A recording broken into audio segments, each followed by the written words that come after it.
Hypocrisy. What's up, guys? Welcome to Lawsplaining the Interwebs. I am your host, Nick Rekieta of Rekieta Law, a small law firm in central Minnesota. How are we doing tonight? Sorry for the... No, you know what? I'm never apologizing again. I work and I work and I try. I'm here every day. Except for those days where I'm not. Just kidding. What's up, guys? I hope everything's going well for you. Oh my goodness. Man, yesterday and the day before, I was in like a foul mood. And then I was in a foul mood earlier today with this shit show of a trial. All right. It was bad. It was bad. Yeah, why am I so yellow? Very yellowy today. My walls are not that yellow.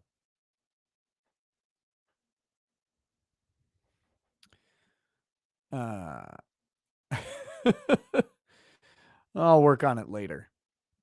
I'm not going to do it now. So jaundice. Yes, actually, yeah. My entire house got jaundice from how boring the trial was. So the trial was this guy, Billy Ray Turner, and I'm done covering it. I'll maybe cover might do closing arguments, might do a verdict or whatever. But I just I cannot cover that thing live. The court audio is so bad. It's so bad, and all the attorneys and the witnesses refuse to be within 10,000 miles of a fucking microphone, and you can't hear anything. And even when they're even close to a microphone or close to speaking, they're mumbling. Lead attorney for the state talks like this, got his hand in his pockets. Well, I lost my last $20 bill on the subway and really made it hard because I couldn't pay for a cab, to get from the subway station back to my house. And so I had to walk. It's like 9 blocks, and I've been working all day. My feet were sore, and it's like, dude, come on. You're in a murder trial. A man is accused of coldly murdering an NBA player for bad pussy. This is a reality here. Get into it. Get into it. Bring back the dogs in the background. I miss them. What dogs?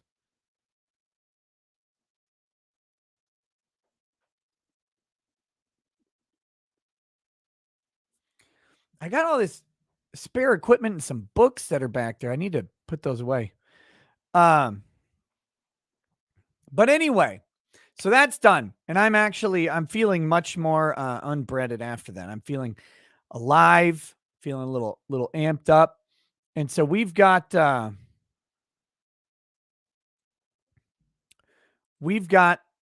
some stuff to talk about today. Jussie Smollett, Juicy, is out. He spent 2 whole days. Was it 3 days, something like that, in prison, a jail, county jail. And he's out now. It's fine. He's just out. Don't worry about it. That has nothing to do with being exceedingly rich or having political connections to people that might have influence over appellate court justices. Don't worry about it. Don't worry about it. He's out. So we're going to talk about that.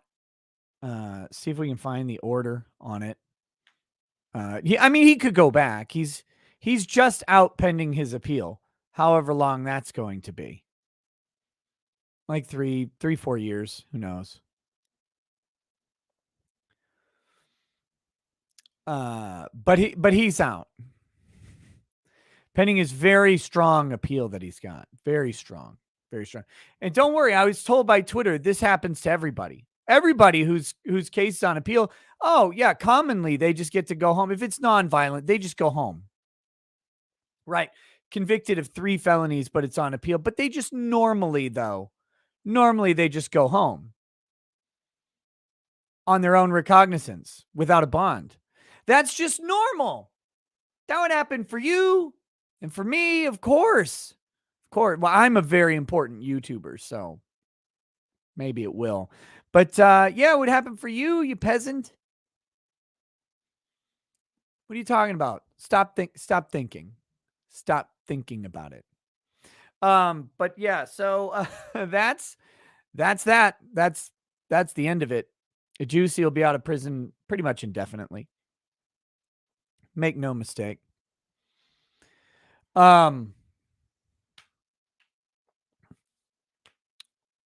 What's next? Oh yeah. Josh Hawley. Josh Hawley has a Twitter thread that we've got to go through. Yep. It is a Twitter thread about the newest appointee nominee to the Supreme Court. Ketanji, what was her name? Ketanji something? Wait, no. Ketanji is the name of a Charles Bronson movie that I watched the trailer of a couple days ago. What's her name? New SCOTUS Nominee.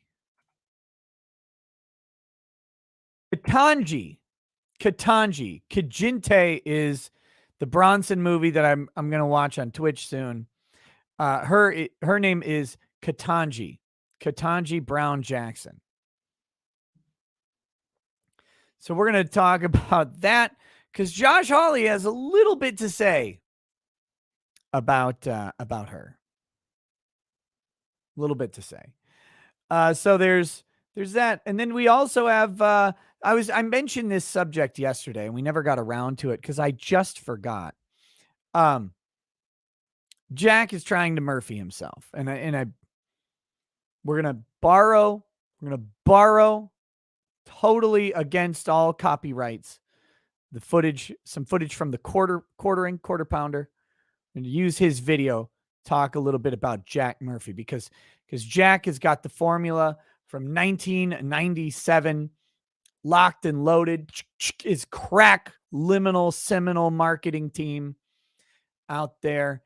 And they're like, Jack, we've been guzzling and we know what's up. So we're going to talk about that as well.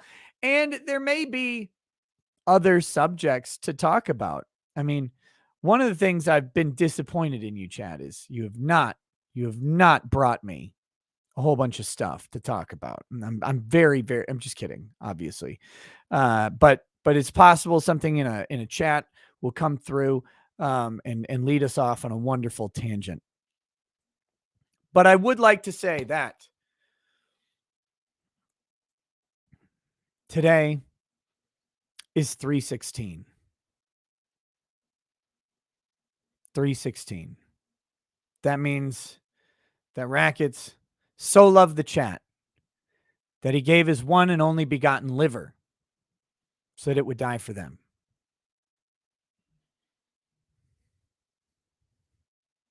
Time to start a little bit of drinking.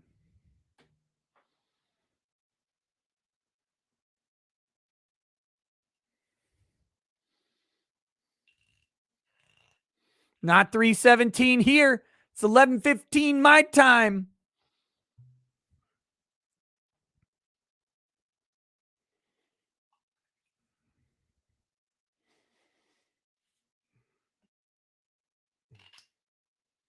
Woo. All right. Tomorrow, by the way, let's be very clear about this. Kentucky Owl, St. Patty's edition, bourbon whiskey. This is getting cracked open with the boys. That's you. The chat is the boys. This is the cold one, except it's not cold because cold whiskey is trash. We're cracking open this room temperature one with the boys and girls of chat tomorrow for St. Patty's Day. It is a St. Patty's edition. We'll see if it's any good. Normally, limited release, like special edition whiskey, is what they find behind the radiator. And they're like, oh, God, I forgot about this barrel. It's really bad, but some jackass will buy it if we slap a label on it. And they're usually a little bit less expensive. And for evidence of that, you could look at like the Nick Offerman Lagavulin. Although I will say the Nick Offerman Lagavulin is pretty good. Not all of them, but like the Johnny Walker Game of Thrones, those were trash whiskeys. And they were cheaper. This is cheaper than Kentucky Owl bourbon normally is, right? A bottle of Kentucky Owl is normally about $300. This was $125. So I have hope that even though it's cheaper and probably garbage compared to other Kentucky Owl, that it'll be good respective to everything else. Uh-oh. Oh, man. We've got a guest tonight. We've got a guest. And this is good. This is a great guest to have because I could use this guest's insight specifically on this SCOTUS nominee. And we can talk about Jussie. This will be great. What's up, Mr. Barnes? Good, good. I'm feeling like Ukrainian President Zelensky after doing my fourth round of blow off of one of Hunter Biden's hookers. Oh, no. I mean, if anybody doesn't realize that's why Zelensky's like, the dude's got a rep and a deserved rep. It's like, imagine being in America, waking up tomorrow and Alec Baldwin was your president. That's basically what Zelensky is for Ukraine. But you sold me on it. Yeah, I had money on Notre Dame tonight. The final game of the first four of March Madness. And I just needed him to win. And it went to double overtime. So I was sweating, the last 2 minutes of the game, then the last 2 minutes of overtime, the last 10 seconds of the game, the overtime and the second overtime. But feeling good now. I had about 10 grand riding on that bet, so now I'm happy. So now you're cashing in. Yeah. God bless those Catholics. I wish I knew how to gamble. The Irish couldn't win. I mean, it was past midnight on New York time, in Boston time. The Irish couldn't lose on St. Patty's Day. No, they would have to be all killed, all of them. Yeah, exactly. By Northern Ireland. Yeah, the Northern Irish would have to come in and kill them and replace the football team and turn the whole team Protestant. Exactly. Well, it's good to see you, man. It's been a while. Glad to have you here on the show. I was trying to get Jack Murphy to take the bait, do a little debate, but I guess that's a no-go. I haven't heard back from Jack all the way back when I said no thanks, not interested in helping him out legally on this issue. I guess I was persona non grata after that, but c'est la vie. Welcome to the party, on the nature of hedonism and so forth, but I don't think he's game. I think it could be interesting. Like I said, I don't tend to do debates, but I'm happy to do discussions. I just don't like the framing of debates because I feel it like wouldn't have been like a formal debate. It would have been more like an open intellectual discussion on what is the nature of hedonism, secularism, liberalism, conservatism, etc. Yeah. I just always like to present my approach to the debate discussion, whatever anybody else wants to call it, clearly. Like, I know how internet debates go. Yeah. It's usually someone screaming at someone else. And it's like, even if I have a strong disagreement with someone, I will tend to go into the discussion open to that intellectual discourse. To his credit, Nick Fuentes, who I disagree with on a range of topics, stayed, a classic debate when we debated on Alex Jones' show about Israel. He stayed within the realm. I mean, his fanboys started haranguing everybody, but still do. But that was it. That's the nature of the beast of the internet. So, yes. So I do have Jack on the agenda as well. It's at the tail end of the show, because he's look. I have a theory about what he's kind of doing, and it looks like he had a very good, successful formula for Democrat to deplorable, and it looks like he is trying to reboot that sort of sentiment to launch a comeback, which I guess is a good idea. I still don't know if it's the right approach, but so I was going to check out the Quartering did a video on him like 2 days ago. I was going to check that out and kind of look at what's going on with it. But it was funny seeing the Quartering discovering what war propaganda was like. Cause I forget a lot of these kids don't remember, 90s. They don't remember the first Iraq war really. So a lot of this is new and shocking because of like, initially he was like, goes to Kiev, stuff like this. Then he was like, man, all these people do is lie. It's like just bad lies. It's a whole new level of lies that we're dealing Are with. you right now. telling me the ghost of Kiev is not like a beautiful transgender black male woman who is? Nor is it Sam Hyde. I mean, I'll give 4chan credit. Their ability to get people to retweet. I mean, they got a congressman to retweet that out to say, Sam Hyde, look at Sam Hyde taking down the Russian planes. It's like, oh man, those little 4chaners, you got to give them some credit. See, we know it's not Sam Hyde because he wouldn't take down the other planes with missiles. He would actually drive alongside the planes in his plane, roll down the window, and hang out the window with his Mac 10 or whatever, and shoot the other pilot and all of the school children with him. Have you seen some of the Salty Crackers had some righteous rants during this whole thing? I don't know. Do you see that? Those idiots, those nitwits who went over there? I mean, they're like, oh, yeah, we're going to get over here. We're ready to, we're going to go fight. We're going to win. And then they get over there and all of a sudden, that's what a bomb looks like. And then they're getting out of there. They're running back to Poland. They're like, telling everybody on their little TikTok feeds, no bueno, no bueno. This isn't what MSNBC told me or Fox News told me it was going to be. I mean, there's some, if it wasn't tragic, it is comedic. It's almost like war is horrifying in every aspect. Like a bomb it's not like Call of Duty, it turns out.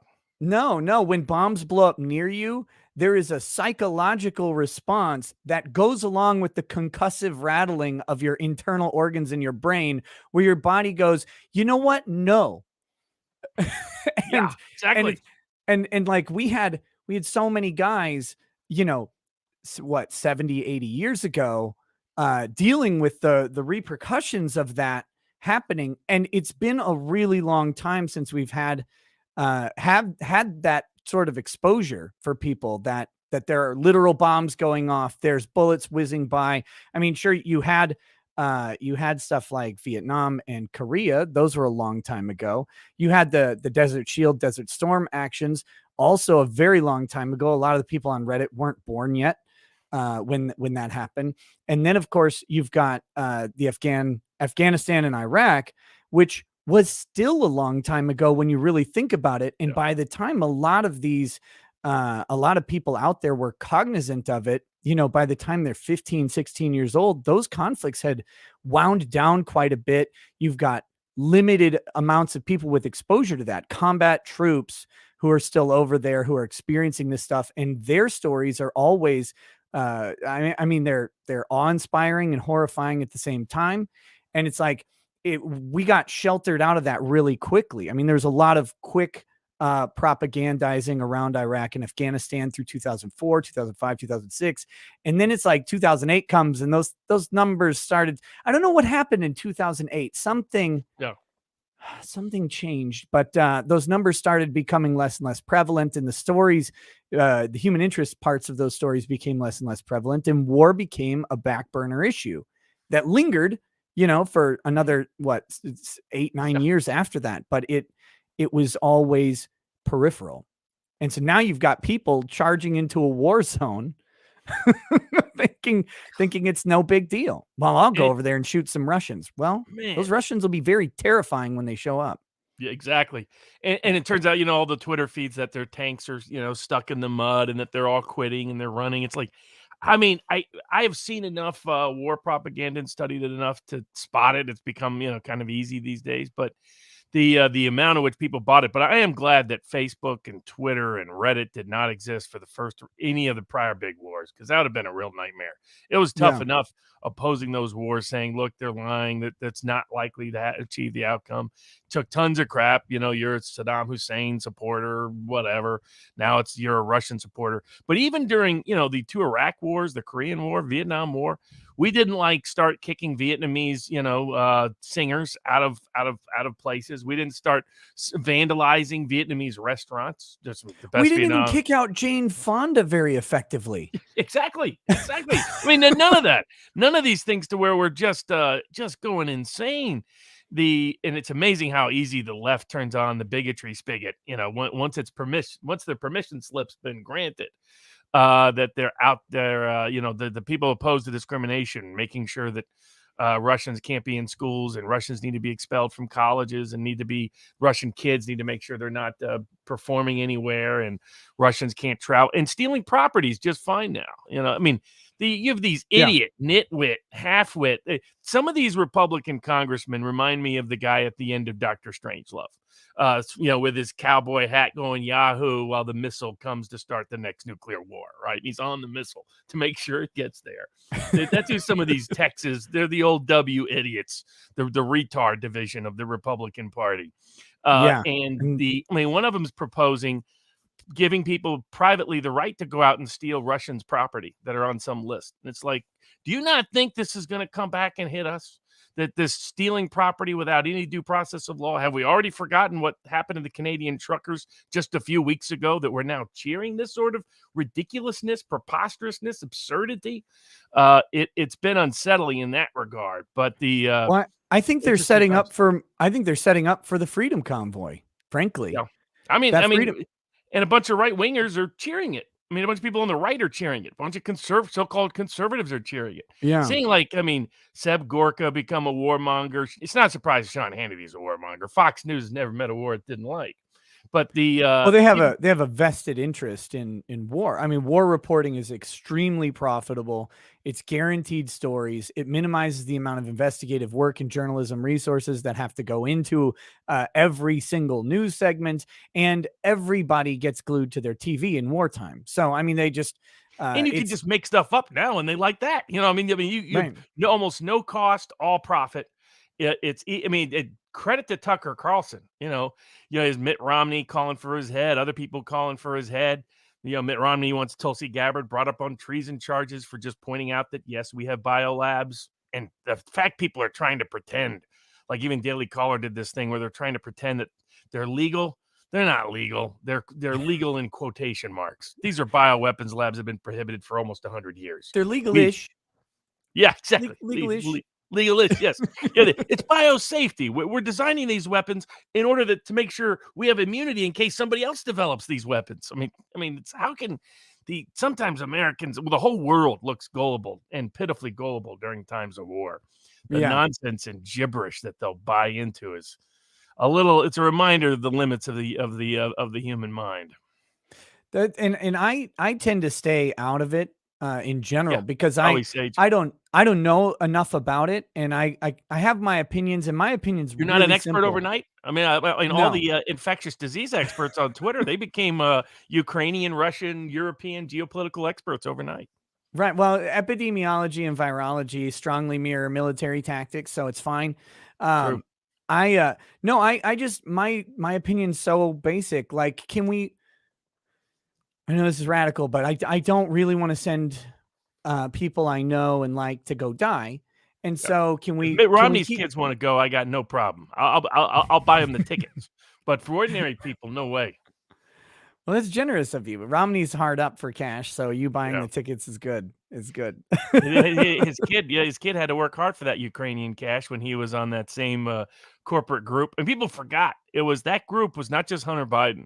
It was John Kerry's kid and Mitt Romney's kid and Nancy Pelosi's kid were all part of the same overlapping groups of lobby groups, of little LLCs and incorporated entities doing all this. It's like, why are these kids doing international business in China and in Russia and in Ukraine and in very Latin qualified America? Yeah, exactly. Hunter was picking up very rare Ukrainian painting techniques in the mountains of Ukraine. So that he could come home and sell, as like as a guru of art that he is, he'd sell $500,000 paintings. I mean, I know a couple fine artists who sell 5-figure to 6-figure paintings. None of them sell $500,000 paintings, and they are career artists who are credentialed. They have been bought. Their pieces have been bought by everyone from independent billionaires all the way up to sports stadiums and stuff like that. One of the guys I know, he traded work for an original oil Picasso.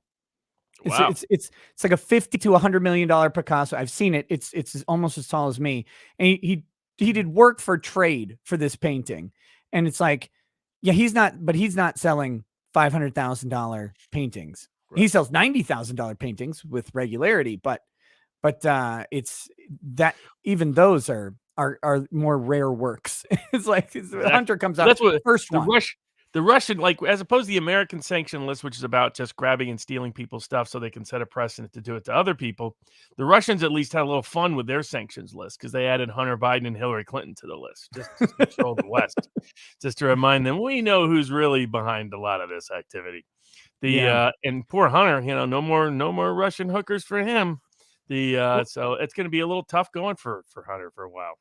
Even my kid who's 14. Does not, they don't go to a public school or anything like that. And he was telling me the other day, and he's like, Dad, do you see those Ukrainians just go ahead and take tractors and defeat a bunch of tanks? And I was like, tell me more about this. And it's like, they went out there and they found these tanks. And so they just used tractors and towed them away. It was awesome. And I was like, I mean, that's kind of funny, I guess. And I read the story about the Ukrainian farmer who found like a surface to air missile launcher system on his property. And it's like, well, that's cool. But if that propagandizing story is to be believed, then why are we sitting here pretending that Ukraine needs any help at all? I mean, they've clearly got it under control. The Russians are fleeing all over the place. Exactly. They're abandoning. Can't fight. They're all just going to quit anyway. So why do they need $15 billion in CIA camps and recruitments? And I mean, like the giveaway early for the Ukrainians, aside from the fact the Ukrainian president could care less about the Ukrainian people by what he's doing. I mean, imagine if we were invaded. Would you feel good if the president came out and said, okay, what I'm going to do next is I'm going to invite random mercenaries from all over the world to come in. Okay. Invitation to random psychopaths to be in my neighborhood. That's step one. Number two, just in case you weren't happy with those psychopaths, we're going to hand out guns to the local gangs. So, that's going to be number two, machine guns in particular. And then third, but that might be enough. We're going to find all the psychopaths in our prisons and we're going to release them. Because don't worry, they'll definitely come fight for the country that locked them up. They won't go and do a bunch of psychopathic criminal stuff. No, of course not. I was like, these are some of the worst ideas I've ever seen in the history of defending your country, particularly if you care about your people. And all these little Redditors are cheering it, and the Twitterers are cheering. It's like, it's like when Hunter Thompson used to get written after he wrote Hell's Angels, and these like random like housewives, little wine wives would say she really wanted to meet some of them, and he would write back and he'd be like, "Are you insane? Do you understand who they are?" And he's like, okay, fine, I'll introduce you. I mean, it's like, you're nuts. It's the same mindset that we're seeing. I mean, the West just celebrating it just sort of reflexively. Anybody who raises a question is screamed and yelled at. I mean, it is sad to see the anti-war libertarian right in the court of public opinion is still present, and in Rand Paul and Thomas Massie is still present in the House and the Senate. Madison Cawthorn represents the populist wing in the House. Marjorie Taylor Greene is too busy cashing those defense stocks. I mean, she's like the number one winner on a bunch of stocks from defense-related stocks. And oil-related stocks. And oil-related that just coincidentally tie into her saying, I stand with Ukraine. Right. She says, don't worry, it's all behind a blind trust. It always reminds me about all politicians' blind trust. They're Venetian blinds. You can just take a little peek now and then when you need to. That's actually true. And people may not realize it, but it is perfectly legal for Congress to insider trade, and their blind trusts are all entirely voluntary. They're propagandized and they're not regulated. So not at all. They can call up their blind trust trustee at any moment and say, hey, what's going on in my account? Can you look at this? Can you look at that? And it's blind so long as they want it to be blind, but there's nothing actually requiring them to have a blind trust.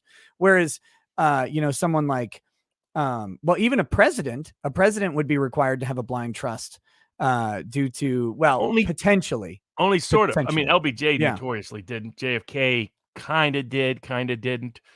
Trump did it because he didn't want all the whining. The still got it. He still got all the whining anyway. Yeah. The emoluments. You don't even know that word. You did not know that word last week. Stop. No. It's the same people who still can't find Ukraine on a map. That was one of my favorite polls. Was the more somebody could answer correctly, just very basic geographic and historical questions about Ukraine, the more likely they were like, no, not interested in getting involved in that war. Not interested. The less they knew, the more they confused it with, wherever China is on the globe, the more they're like war, wherever, or any other country. But it has been sad to watch the death of the anti-war left is still out there in the court of public opinion. Aaron Mate, Max Blumenthal, Glenn Greenwald, Jimmy Dore, Tulsi Gabbard, all of that crowd, but Right. not anywhere in the halls of Congress or the Senate. I mean, it's sad to see how much the Clintons have purged the party. Gabbard was sort of the last one. Now she's gone outside the House. There's like, who in the House is going to stand? It's like something that's been a noble tradition since at least 1960. I mean, the Republicans historically were the non-interventionists since 1870. You go back to, but there were at least some socialists. Eugene V. Debs, a congressman from Milwaukee, went to jail because he opposed World War I. Where are these people? They're gone on the left, which is kind of sad to see. And Sean Penn is over there doing films about, Zelensky make, the what that's going to happen, right? He's going to survive magically survive like assassination attempt number 13 or whatever. It's amazing. Right. Putin is the greatest FSB assassin in history. He just manages to never kill anybody. He uses this really lethal poison that just poisons them, but somehow doesn't kill them. It's, people should use some common sense, but I've developed a tolerance to iocane powder, so it's fine. Yeah, exactly. That's what it was. It was Princess Bride. They did all the poison so that it didn't matter which poison it was, had the tolerance. But is that they'll probably have Zelensky escape. They just have Keith Richards' blood in a spigot. Yeah, exactly. I'm poisoned. Keith, hook me up. Yeah, exactly. I mean, that is the one guy. You got guy something in there that can purify this. Survive a nuclear war. But at the one people on my locals page was like, I was asking for ideas. I was like, okay, you're writing the script. This is basically real life Wag the Dog. We have a bunch of kids who grew up watching West Wing, so they think everything's a script anyway. Zelensky's literally an actor. An actor's done nothing in politics his whole life until he was put in the presidency. The levels of insanity on this are just off you couldn't write this as parody and people believe you because they'd say, not credible enough. I was like, if you're writing the Wag the Dog ending, how do you get Zelensky out of there but still be a patriotic hero so he can cash in on the West with some reality TV deals? He's already got a whole bunch of secret cash hoards, and he's got the Batista parachute package that Batista had after he left Cuba, lived a very nice life in Miami for decades afterwards.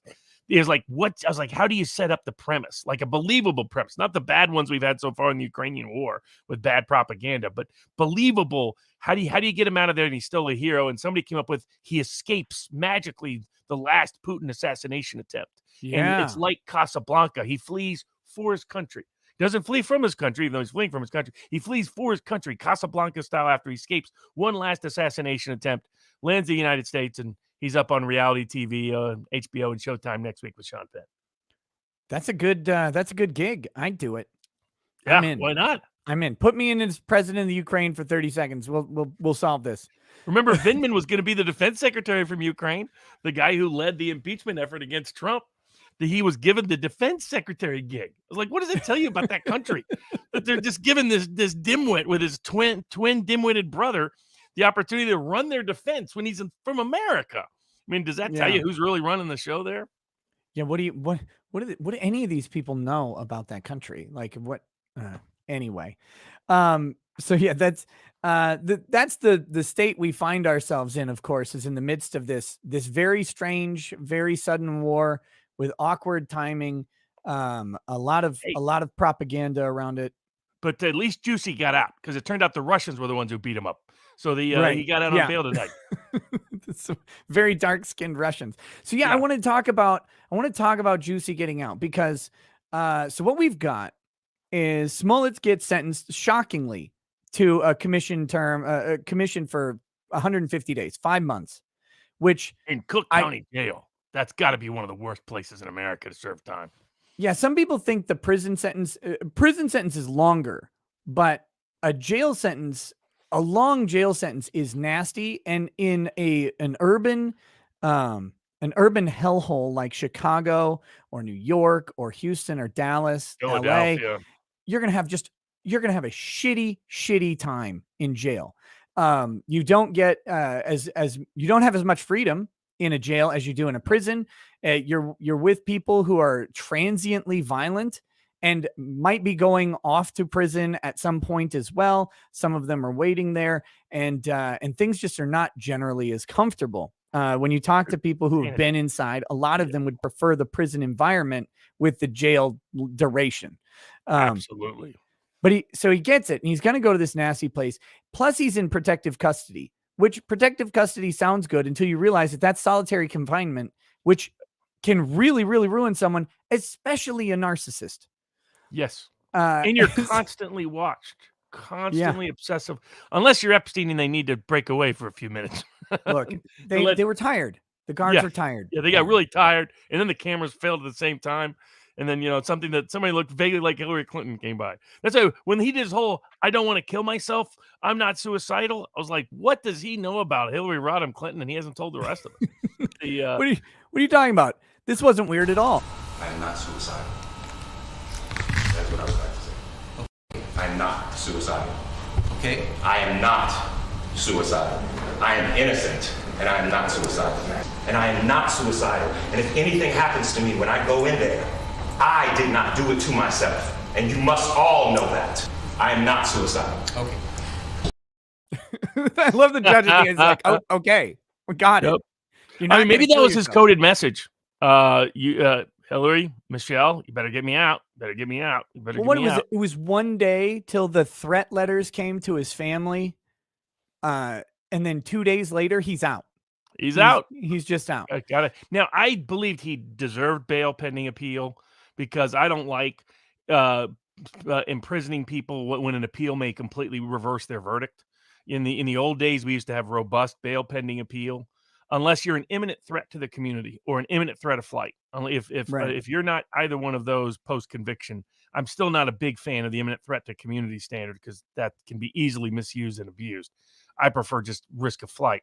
Unless you're imminent risk of flight, with a real chance to successfully flee, which is almost impossible in the modern age, then I'm for everyone getting bail pending appeal. Ghislaine Maxwell, Jeffrey Epstein, everybody getting bail pending trial. It's not politically popular, but I have a consistent position on that. So I don't legally disagree with him, but I do. This decision smacks of politics, not law, however. Well, yeah, it was a 2-1 decision by the Court of Appeals. It was 2 liberal judges versus 1 conservative judge, is what happened. And I would share the opinion of you on the bail pending appeal, except for 2 things in this case. One, he's on a personal recognizance bond with no money down. It's $150,000 if he violates. They should have upped that. Yeah, he should have had to put money down. Yeah. And in a large amount due to his wealth. Hey, we have another guest. Hey, what's up, Runkle? Hey, I just thought I'd pop on. We're talking Jussie right now. Talking Jussie Smollett. Oh, lovely. I will always think of him by the way Dave Chappelle pronunciated his name. That was just a classic. I mean, Jussie's, it was so apropos. Right. The thing is, I hate that guy just for, what's going on, but I can't disagree with the whole decision to give him bail pending appeal. Yeah, that's what I'm going to be the minority on this panel, and that's okay. I'm used to. Well, I agree with increasing the conditions of bail, but I think he deserved an bail pending appeal. But that's because I have that position about almost everyone outside of your real rare circumstances. I'm for everyone getting bail pending appeal because there's a chance the Court of Appeals could say they never should have served time at all. Yeah, as long as there's any chance of that, then I'm for it. But I agree that his terms and conditions of bail were clearly way too low. And I agree on the principle, but when you see it not being put into place for so many people, then to see him January get it, 6 and people haven't even been convicted of anything, they're still in jail more than a year. Which is just insane. To me, though, the problem is those other people not getting bail. I would like to see treatment that the rich get for sort of the average person. Which we used to have in this country, really, until 1984. In America, Iranian spies got out on bail pending appeal. I mean, Justice Black, Justice Douglas wrote great bail pending appeal decisions because they mentioned that, the Eighth Amendment is real and robust. And unless somebody is unless you can prove that not only do they want to flee, but that they will flee and that they will do so successfully, then they should get bail pending appeal. And that's almost nobody in the modern age. I mean, you can name, unless someone's deeply connected to unless they're a lifelong criminal, not a U.S. citizen, long-time connections to criminals. They're facing a very long prison sentence. I mean, Jussie's not going to flee. I mean, these worst case scenarios, 5-6 months. He's not going to add a bail. He'll move into Roman Polanski's basement. I mean, he wants to get back into Hollywood, so yes, that's his whole thing. It's a 50 Cent. He's trying to pretend he's 50 Cent. He's doing like a 50 Cent. I'm going to be inside doing a hard time for the man. I'm taking down the system. I'm putting a black fist into the corruption of the power system against the black people. The guy is obviously that. He's 50 Cent after inflation. Yeah, that's a good line. I like that. Oh, very apt. Yeah, no, it's good. It's I think the sentiment we're seeing from so many people is that it's just so frustrating because everything about his trial reeked of power and privilege, while the narrative was the literal opposite. It's like, oh, oppressed black gay man. It's like, who in the world has ever oppressed Jussie Smollett? He comes from a wealthy, well-connected, politically connected family. He worked for nonprofits because, one, he didn't need the money, and two, because those nonprofits increased his own political and entertainment connections, where he is hobnobbing with the LA elite and entertaining them as they show up. I dread to understand what entertaining the elite might mean for a 16-year-old boy. But that being said, that's what he's doing. He's making the connections, which lead him into a highly paid, highly compensated role, pretty much out of nowhere. I mean, he comes into Empire. I've never heard of this guy. I know he's been in a couple things before, but I've never heard of him. Comes into Empire, makes tons of money. And then he fakes a hate crime, very obviously fakes a hate crime. And Kim Foxx, who everybody, like, she gets a bad rap for being stupid. Kim Foxx might be the smartest attorney in all of this, because what she did was recuse herself without legally recusing herself. Every news station reports that Kim Foxx recused herself. And then if you're watching the sentencing hearing, you find out that actually, no, she never did. She didn't recuse the office, which you're supposed to do, recuse the entire office. So what she may have done is effectively null prosecuted the case while also preserving his ability to appeal an eventual conviction based on her bungling of the null prosecution following a call from Michelle Obama. It's an insane story about power and privilege. And then when we get to the sentencing hearing, I don't know what this judge is doing, giving them 5 hours of sentencing hearing to relitigate the entire case to preserve it all on appeal, because they just missed preserving it all on appeal during the trial. So he gives them a second go at it. Then he gives them, there were, I think, 11 statements or witness testimonies on behalf of Jussie at that trial, at that hearing, which is unheard of. We're talking, these are small, low grade felonies. I mean, I think the implications of the felonies are very damaging and devastating, but replace his charges with 5 marijuana possession charges for some random person and see if you get 7 letters, 2 witnesses, and 2 in-person statements read into the record at your sentencing hearing. No way in hell does this ever happen. Oh, a judge would have ripped me a new one if I tried that on something, with 150 days at stake. Yeah. You get one person, you might get 1 letter read into the record. The court's going to say, we got all these on the record already. The court's accepted these into evidence. I've reviewed them, and you're good. You get your statement. The victims get 1 or 2 statements, and then we're done here. This is a sentencing hearing. These are over in an hour.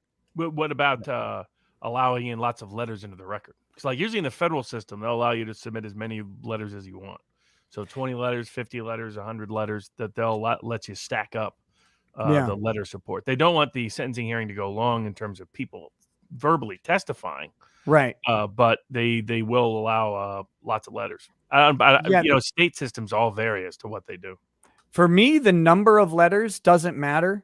I think if you could gather, I think it's a bad strategy to gather 50 letters on state matters usually, because it looks looks a little bit suspect to me. I don't know. Personally, I try to get high power letters from community members, community leaders, trusted people, pastors, bankers, stuff like that.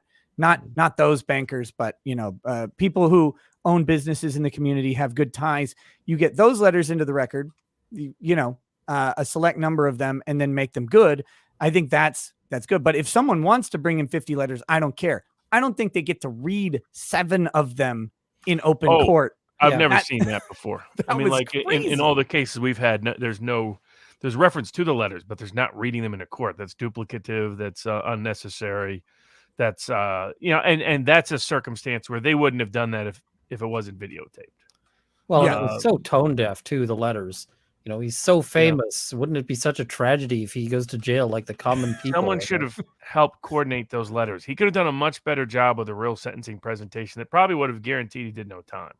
If he would have just been a little bit apologetic, had some letters that corresponded to that, suggested like a public campaign of embarrassment and shame, to recognize what he did, going to Chicago schools, explaining how he, something like that would have satiated the Chicago police's appetite for a pound of flesh after being put through about 1,000 hours of nonsense and clowning. 2,000. Yeah, 2,000. That's I think insane. when they to be honest with tallied you, up that doesn't show well the Chicago police. It took you 2,000 hours to figure out it was all fake. I mean, it was like they had 1,000 hours of regular time, and then like another 700 to 800 hours of overtime clocked in on the thing. Yeah. I put an asterisk by all police overtime. Police overtime is great. A couple extra donuts. My favorite version of overtime was the IRS agent, head of surveillance in Seattle, Washington. He was up to be the head of the whole local unit, and he'd figured out. He's like, man, he goes, overtime was where the extra money was. He was getting ridiculous amounts of overtime, and you get double pay, triple pay. It all depends on where you're at. And he figured out, man, why sit up there and do all this work? I'll just use illicit surveillance. I'll just stick a couple of cameras, stick a couple of mics. I'll get all kinds of intel. I'll say it's from my secret informant and from all my undercover work. And I get to go home. I don't even have to work during the regular shift. And and it turned out like the whole reason why he had illicitly spied on my client was not because he really cared about whether my client went to jail or not. It was because he got to do double and triple overtime charges. Yeah. That's the good right there. Oh yeah. And the police are, God bless them. I'm not saying anything bad to Chicago Blue. It's not like they're famous for saying man found shot 17 times. Chicago police rule suicide. There's more than a few examples of that. God bless the Chicago. But I got friends on the Chicago Blue, so that's a tough place to be a cop. And Jussie Smollett did not make it any easier. Well, and the reality is anybody in a union job knows, like when you can get approval for overtime, and you take it, and it's crazy. The difference in, I'll call it air quotes, work ethic of guys I know who work for unions and guys I know who don't is like the guys who work for unions, they will take the shittiest hours and they will take every single piece of overtime. They'll work themselves to death because it all builds into their union profile, and they get such good returns on the overtime. Whereas if you're working for someone who's independent, you get time and a half, but for unions, you can get double time. Sometimes you get triple time if it's a good holiday or something. And that's so they'll take it. I far prefer independent contractors, and the legal aspect, prefer paying for the output, not paying by the hour. I don't understand why lawyers still bill by the hour, to be honest.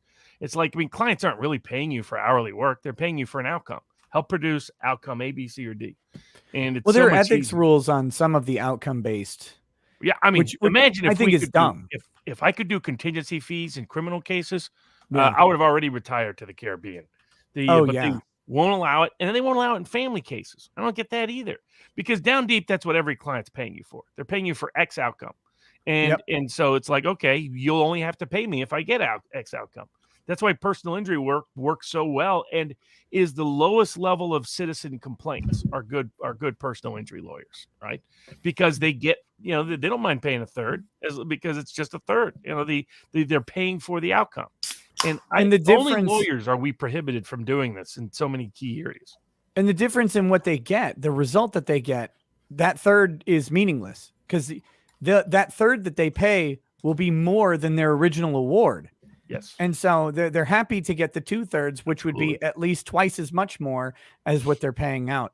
Usually, that is the benefit of being a tax lawyer, by the way. I always tell clients, it's like whatever you spend on me, you're going to get 2x, 3x within a year rate of return. that sounds like financial advice, Robert. Be careful. Be careful. Screw the SEC. I mean, they're going after Ripple. They're going after all these people. The SEC is one of the worst agencies in the world. If Trump has real cojones and really wants to purge the swamp, drain the swamp, he'll just start saying we need to get rid of these entire agencies. Get rid of all but 2 or 3. Well, Barnes, I'm really interested in what you thought about Trump's. Did you hear his speech and what he was saying about, making every executive branch, fireable, that statement? Like, what did you think about that? Oh, yeah. I mean, he's getting that from people like Blake Masters and some others who have been proposing this part of sort of the Peter. It's fascinating. Peter Thiel is the guy funding the most independent, populist-oriented candidates running for the House or the Senate. But they're feeding ideas into Trump, and that's good because Trump will develop none on his own, unfortunately. If it's not on Fox News, he doesn't know it exists right now, which is pitiful. But you're not wrong. The thing that tends to surprise people is that the president can't fire people in the executive branch under these entities that are under his direct control. Civil service reform. And what civil service reform did was create a permanent, professional, bureaucratic, clerical class that gets to run the rest of our lives. That the deep state could not exist without it. The deep state exists because of this. Whether you call it the deep state, the dual state, national security state, use whatever language you want. The real way fourth to get branch. rid of all this, no more. The people who deserve political civil service protection are your janitors, are your lower level postal workers, people who are not involved in discretionary decision making. My proposal that I've been pitching to Masters and other people is any position that has discretionary authority within the executive branch should no longer have any civil service protection. And then elections can matter. And first thing we should do is mass fire a bunch of people or give them early retirement. They're lazy anyway. So give them some excuse to grab some cash to get them out of there and don't refill the position. Most of these positions don't need to be filled. Well, nowadays, the entire Department of Education. Yeah, absolutely. Get rid of it. Why do we have a federal Department of Education? We don't need a federal Department of Education. What were you saying, Andrew? Sorry. No, I was just going to say, well, I mean, it clearly goes with what you're saying, because clearly what you're saying is racist, misogynistic, it's anti-trans, because obviously, all the heads are going to be appointed wearing heels now. So, I mean, it's just going to be a bigoted firing, Ricada. Whether God made them men or women. You know what I mean? I mean, it's like... As long as they stay out of that damn swimming pool, I don't need any more records set. That's we need to stop. No, okay. I need y'all. I need the panel's opinion on this. I finally have a panel here to get this. I say there is one sport where women are objectively better than men 100% of the time. Do you want the actual answer or the funny answer? The actual answer. Pole vaulting. Pole vaulting women are way better than male pole vaulters. 10 times out of 10. Asking me a sports question is really the wrong way to go. You're saying vaulting, not dancing, right? Vaulting, not dancing. Pole vaulting. Okay, got it. Okay. If you need any evidence of this, you could just go on YouTube and you could watch. There's a shocking amount of coverage of women's pole vaulting on YouTube. I don't know. I didn't know it was such a popular sport. Millions of views, just millions of them. It's phenomenal. They're so much better than them. I've never even seen a male pole vaulter in my entire life, but I've seen tons of women pole vaulters. They're all over YouTube. But people are saying it in the chat, though. People are saying it. Beach volleyball. I'm sorry, guys. I'm sorry. The men may be better, but I think the women are getting the views. I think the women are getting the views. When you see beach volleyball, you think women. You don't think men. And you want to support Eastern Europe. The Polish beach volleyball team. Now, very good. Actual very women. Good. Not men pretending to be women. Actual women. They don't allow that in Poland. Yeah, Hans Mike or whatever, not Hans, whatever, Mike, that guy. Yeah. That's the funniest man ever. The EMP or the MEP. Yeah, that guy's great. But no, hilarious. I think if you like women's volleyball, I think you'll also find women's pole vaulting very enlightening to see how much better they are than the men. I recommend checking it out. Like long distance running There's something where women Long distance swimming. There was a distance woman who temporarily set the record because the lung capacity, they use like a slight less amount of air than we do because I don't know, maybe our big giant hulking muscles take more. I don't know. No, it's just because while they're swimming, they're not talking, and usually they're talking.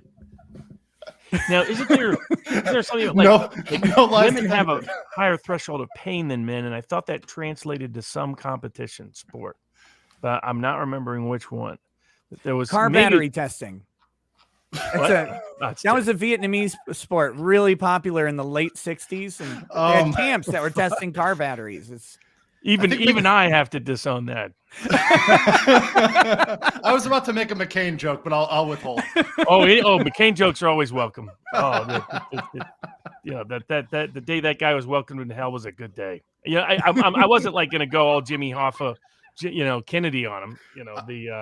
But I thought those thoughts went through my mind. Biggest warmonger. I agree with Trump. I like POWs that don't get caught. Ooh. Jeez. It's good. The problem with McCain is every wave was a Nazi salute. Yeah. Like every single one. Yes. I always wanted to just be when I was around him. I was like, come on, raise your hands. Raise your hands. Raise your hand if you're for something. Look at that. He won't raise his hand. He would have got shot by Darren Wilson way sooner than Mike Brown did. Yeah. Put your hands up. I am my friend. Yes. Right. Well, it's kind of like Dr. Strangelove, right? He couldn't help himself with his arm. Yep.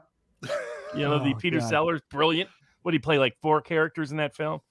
I mean, it's an apt time to watch Dr. Strangelove when we have blue checkmark media people saying, yeah, nuclear war, we can manage that. And you're seeing people at think tanks write these little Twitter threads, how maybe a nuclear war would be sustainable. It's like, where in the world are these nut It's jobs? green. It's green, Barnes. It's green. That's when I knew the war was coming. It was like 2 days before the Russian invasion of Ukraine, and there was an article in a major publication. It was like, actually, war makes the U.S. safer long term and is profitable and better for the economy. I was like, wait, what? Where did this come from? Iraq and Afghanistan would like to know your location. And then, but this was a legitimate piece in a major public, and I'm talking like New York Times or LA Times or something like that. And I was like, oh shit, war's coming. I only hope we're not like fully in it. I'm waiting for that announcement, by the way. Do you think it's going to come? All it takes is a stray something into Poland or Romania or something like that. And, And they're just escalating and escalating. I mean, Ukraine has those old Soviet fortifications from the days of when they were waiting for NATO. So the Russians are not going to be eager to go into any of these cities. So if we keep sending in arms and people, we can drag it out. I mean, that's the CIA's objective. They want to make it the second Afghanistan. They've said so. They're still, embarrassed by their own Afghanistan. So they want to recreate the old Soviet one, but just do it in Ukraine. They could care less about the people of Ukraine. They don't care. I mean, if we had anybody that actually cared about the people of Ukraine, they would have had Zelensky to the table and settled this a week ago, 2 weeks ago. Heck, they would have settled this before the war ever started. There wouldn't have been a war. There's only a war because of our deep state people. But Barnes, we got to send the right people because clearly our Reddit brigade didn't do too well if you weren't following that whole. That was classic. I couldn't believe I was witnessing this in live time. Like, I get some of the mercs, some of the hardcore U.S. military guys that got exited early. Some of those guys, this is all they do. This is what they know. Okay, fine. They know what they're doing. They know what they're getting into one way or the other. I think they're making a mistake, but hey, that's their business. Well, and you can individually profit quite a bit if you're allowed to. Yeah. The spoils of war has been around forever, and especially and that was often the incentive for independent. We'll call them mercenaries, but independent warriors who you would recruit to your side was, by the way, you keep what you take, you keep what you kill, you keep what you take, whatever you can raid. I mean, if you can raid some stuff and sell it back to Ukraine, get some Russian tanks over. The best used to be the Swiss because they're up in the mountains. I mean, that's how the Swiss Guard came to be the Swiss Guard for the Vatican. Is they were the old great Swiss mercenaries. They'd come down, wage war, go home, make their money. And there's private armies all around the world. The Russians have their own. The Chinese have their own. Of course, we have many Americans. You make a lot more money working in the private security, private military space than you do, especially if you're less ethical. I mean, then you can really make some cash. But we were recruiting, but we were getting kids from Reddit. I mean, these people who had no idea what they were, who believed every piece of propaganda. There's still people who still believe in the ghost of Kiev. It's like I can't be this. I have a controversial position. Okay. I think Ukraine should draft all of Reddit, every single Redditor. Yeah, who's posted like in the past 12 months. Send all the Antifa people over there. Every one of them should be forced. Hope that works out for them. I mean, these, and especially all of this sort of taunting by the West of Russia. It's like, I mean, let's say you actually believed that. I mean, I think it's almost all fake news, but if you believe they were struggling and having trouble, and you believe that they are this insecure, ego-driven, narcissistic Putin, then what do you think would happen by you doing what you're doing? I mean, they still have a bunch of nuclear weapons. They still, as the little Redditor warriors found out, they can drop those precision bombs right where you're camping out on the Polish border. I heard the Russian economy is going to be crushed, and they won't be able to fight a war once their economy is crushed. In fact, it's going to be crushed any week now. According to these experts, the Woodrow Wilson Institute, some of these think tanks, it was already supposed to be crushed. They paid no attention to the fact that Russians, you can follow YouTubers, the ones that are still on YouTube. The YouTube hasn't figured out a Russian.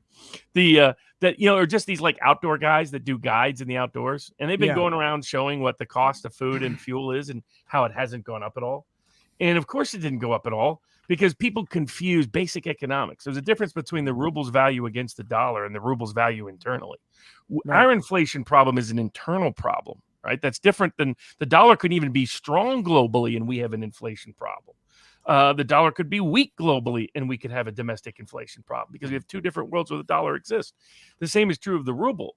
The ruble, all we did was make it much cheaper for all of their exports, right? Because all of their expenses are in rubles and all of their income is not in rubles. It's going to be, maybe now it's going to be in gold or be in rupees or be in yuan or be in something else or be in yuan, more likely, Robert, because they've had those agreements with China in place for months now. I mean, I covered this like 6 months ago when they were putting these in place. Now the Saudis are going to price oil in yuan. And what Indians India is thinking about going over to Mirs, which is the Chinese and the Russian system, but they're talking about working together to create one economy one currency that they're all interactive with. Mm-hmm. And the problem, like people I get these. I didn't realize how much our Western elites. I mean, I went to school with a lot of these kids, but I didn't realize they've always been dumb. But I didn't realize they're living in the 1990s.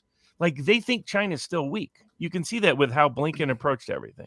So they really think that China is like it was in 1995 when it was 2% of the world's GDP. Now it's close to 20% of the world's GDP. It's the number one manufacturing economy in the world. If you want to look at a map and see where Saudi sells oil and where everyone else sells oil, they're selling to China more than they're selling to the United States.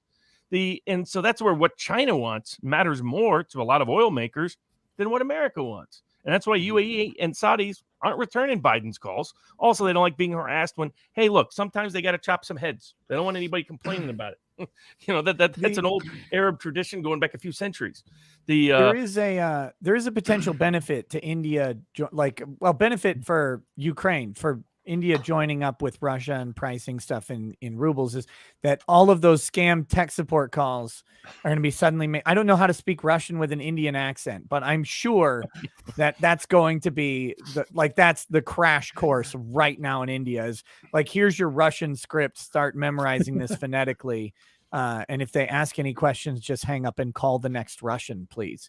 But can you imagine some of the grifts that are out there? Like, I'm going to go out and fight for Ukraine. Here's my GoFundMe.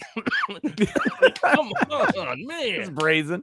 Oh, Can you imagine the Russian tank driver is like trying to drive the tank and his cell phone rings and he's actually like, hello, I'd like to talk to you about car insurance. Your warranty is about to expire. Oh my God. What did your selling insurance on the OnlyFans accounts? It's like, I guarantee you at least 3 private booby sales and at least 1. Well, it's also fascinating. Sorry, I can't do it. In the middle of a war, we have someone like Putin talking about global culture wars. God. Like he did his whole thing today. He's like, hey, you can have all your yachts in Monaco and your vacation homes in Paris. God bless you. But I've been telling you not to do it. And if it's gone now, well, that's probably better because you probably should have been here anyway. But he throws in there, you can go over there and be whatever gender you want to be, but here in Russia, not so much. It's like no homosexuals in Russia. Yeah, Well, there's that was the not quote, a right? lot That of was the gay quote. rights That was the in quote, Russia. right? Yeah. Ukraine has the good, interesting transgender policy as well. No, actually, you're still men. Here, have gun. Yes, exactly. Yeah, the Please don't use on self. because of the mass conscriptions. I mean, they're blocking people at the border. If you look like you're able, they're not letting you cross. They're forcing you to mass conscription. That was the other sign. I was like, they're winning the war so well, and the Russians are falling apart so badly that they're grabbing 60-year-old guys off the bus and sticking them in a gun with them and telling them they got to go fight. But it was kind of, I mean, there was all the memes out there about, feminist, a real feminist until conscription time comes around. And it's like, no, I'm a woman. I'm good over here. I don't need to go over there. Though the Ukrainians were bragging about the number of women in their military. But I was like, that means that you don't have as many men as you need in the military, to be blunt about it. Having women involved is understandable. Having them be close to 40% of your soldiers tells me you don't have many soldiers. The Eastern European military should all just be Femen. That's it. They should all be associated with Femen. I fully support. Femen is my favorite feminist organization. I support every message of theirs thoroughly, and because there's nothing else supporting their message, if you know what I'm saying. That's all I'm saying. There's nothing else supporting their message, but I am there to support Femen's message 100% of the time. Putin's a big fan of Femen too.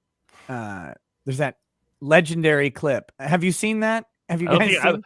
I've Can seen you play the it? karaoke of Putin singing Blueberry Hill, but I haven't seen this other one. Okay, hold on. So this is one of the only clips of Femen you can actually play on YouTube. But well, it's a good clip then. I still don't even know what this is. I don't know what it is. What either. Femen is? No. It sounds like semen, so I'm concerned. This was like the whole balls no balls question. I was like, I don't think I want to know what the backstory is. Welcome to the internet, Robert. Femen is they're a group of radical feminists, socialists, commie, leftists, whatever. And they're so radical that they don't wear clothes. That's how they get their message across, by being naked and writing on their body. Like Parisian protesters. Every time there's a protest, feminists go out and flash everybody, and it's like, good protest. Yeah, and that's exactly what it is. Here we've got. Might make it tough with the need for body armor, but here we go. Well, the French female protesters, let's just say, look a little more pleasant than some of the wokesters. A lot of that's why I support the Eastern European ones as well. Femen has a strong French presence. Here we go. Here's the gif of. So you see it. Watch Putin though. Right. Oh my God! Thumbs up.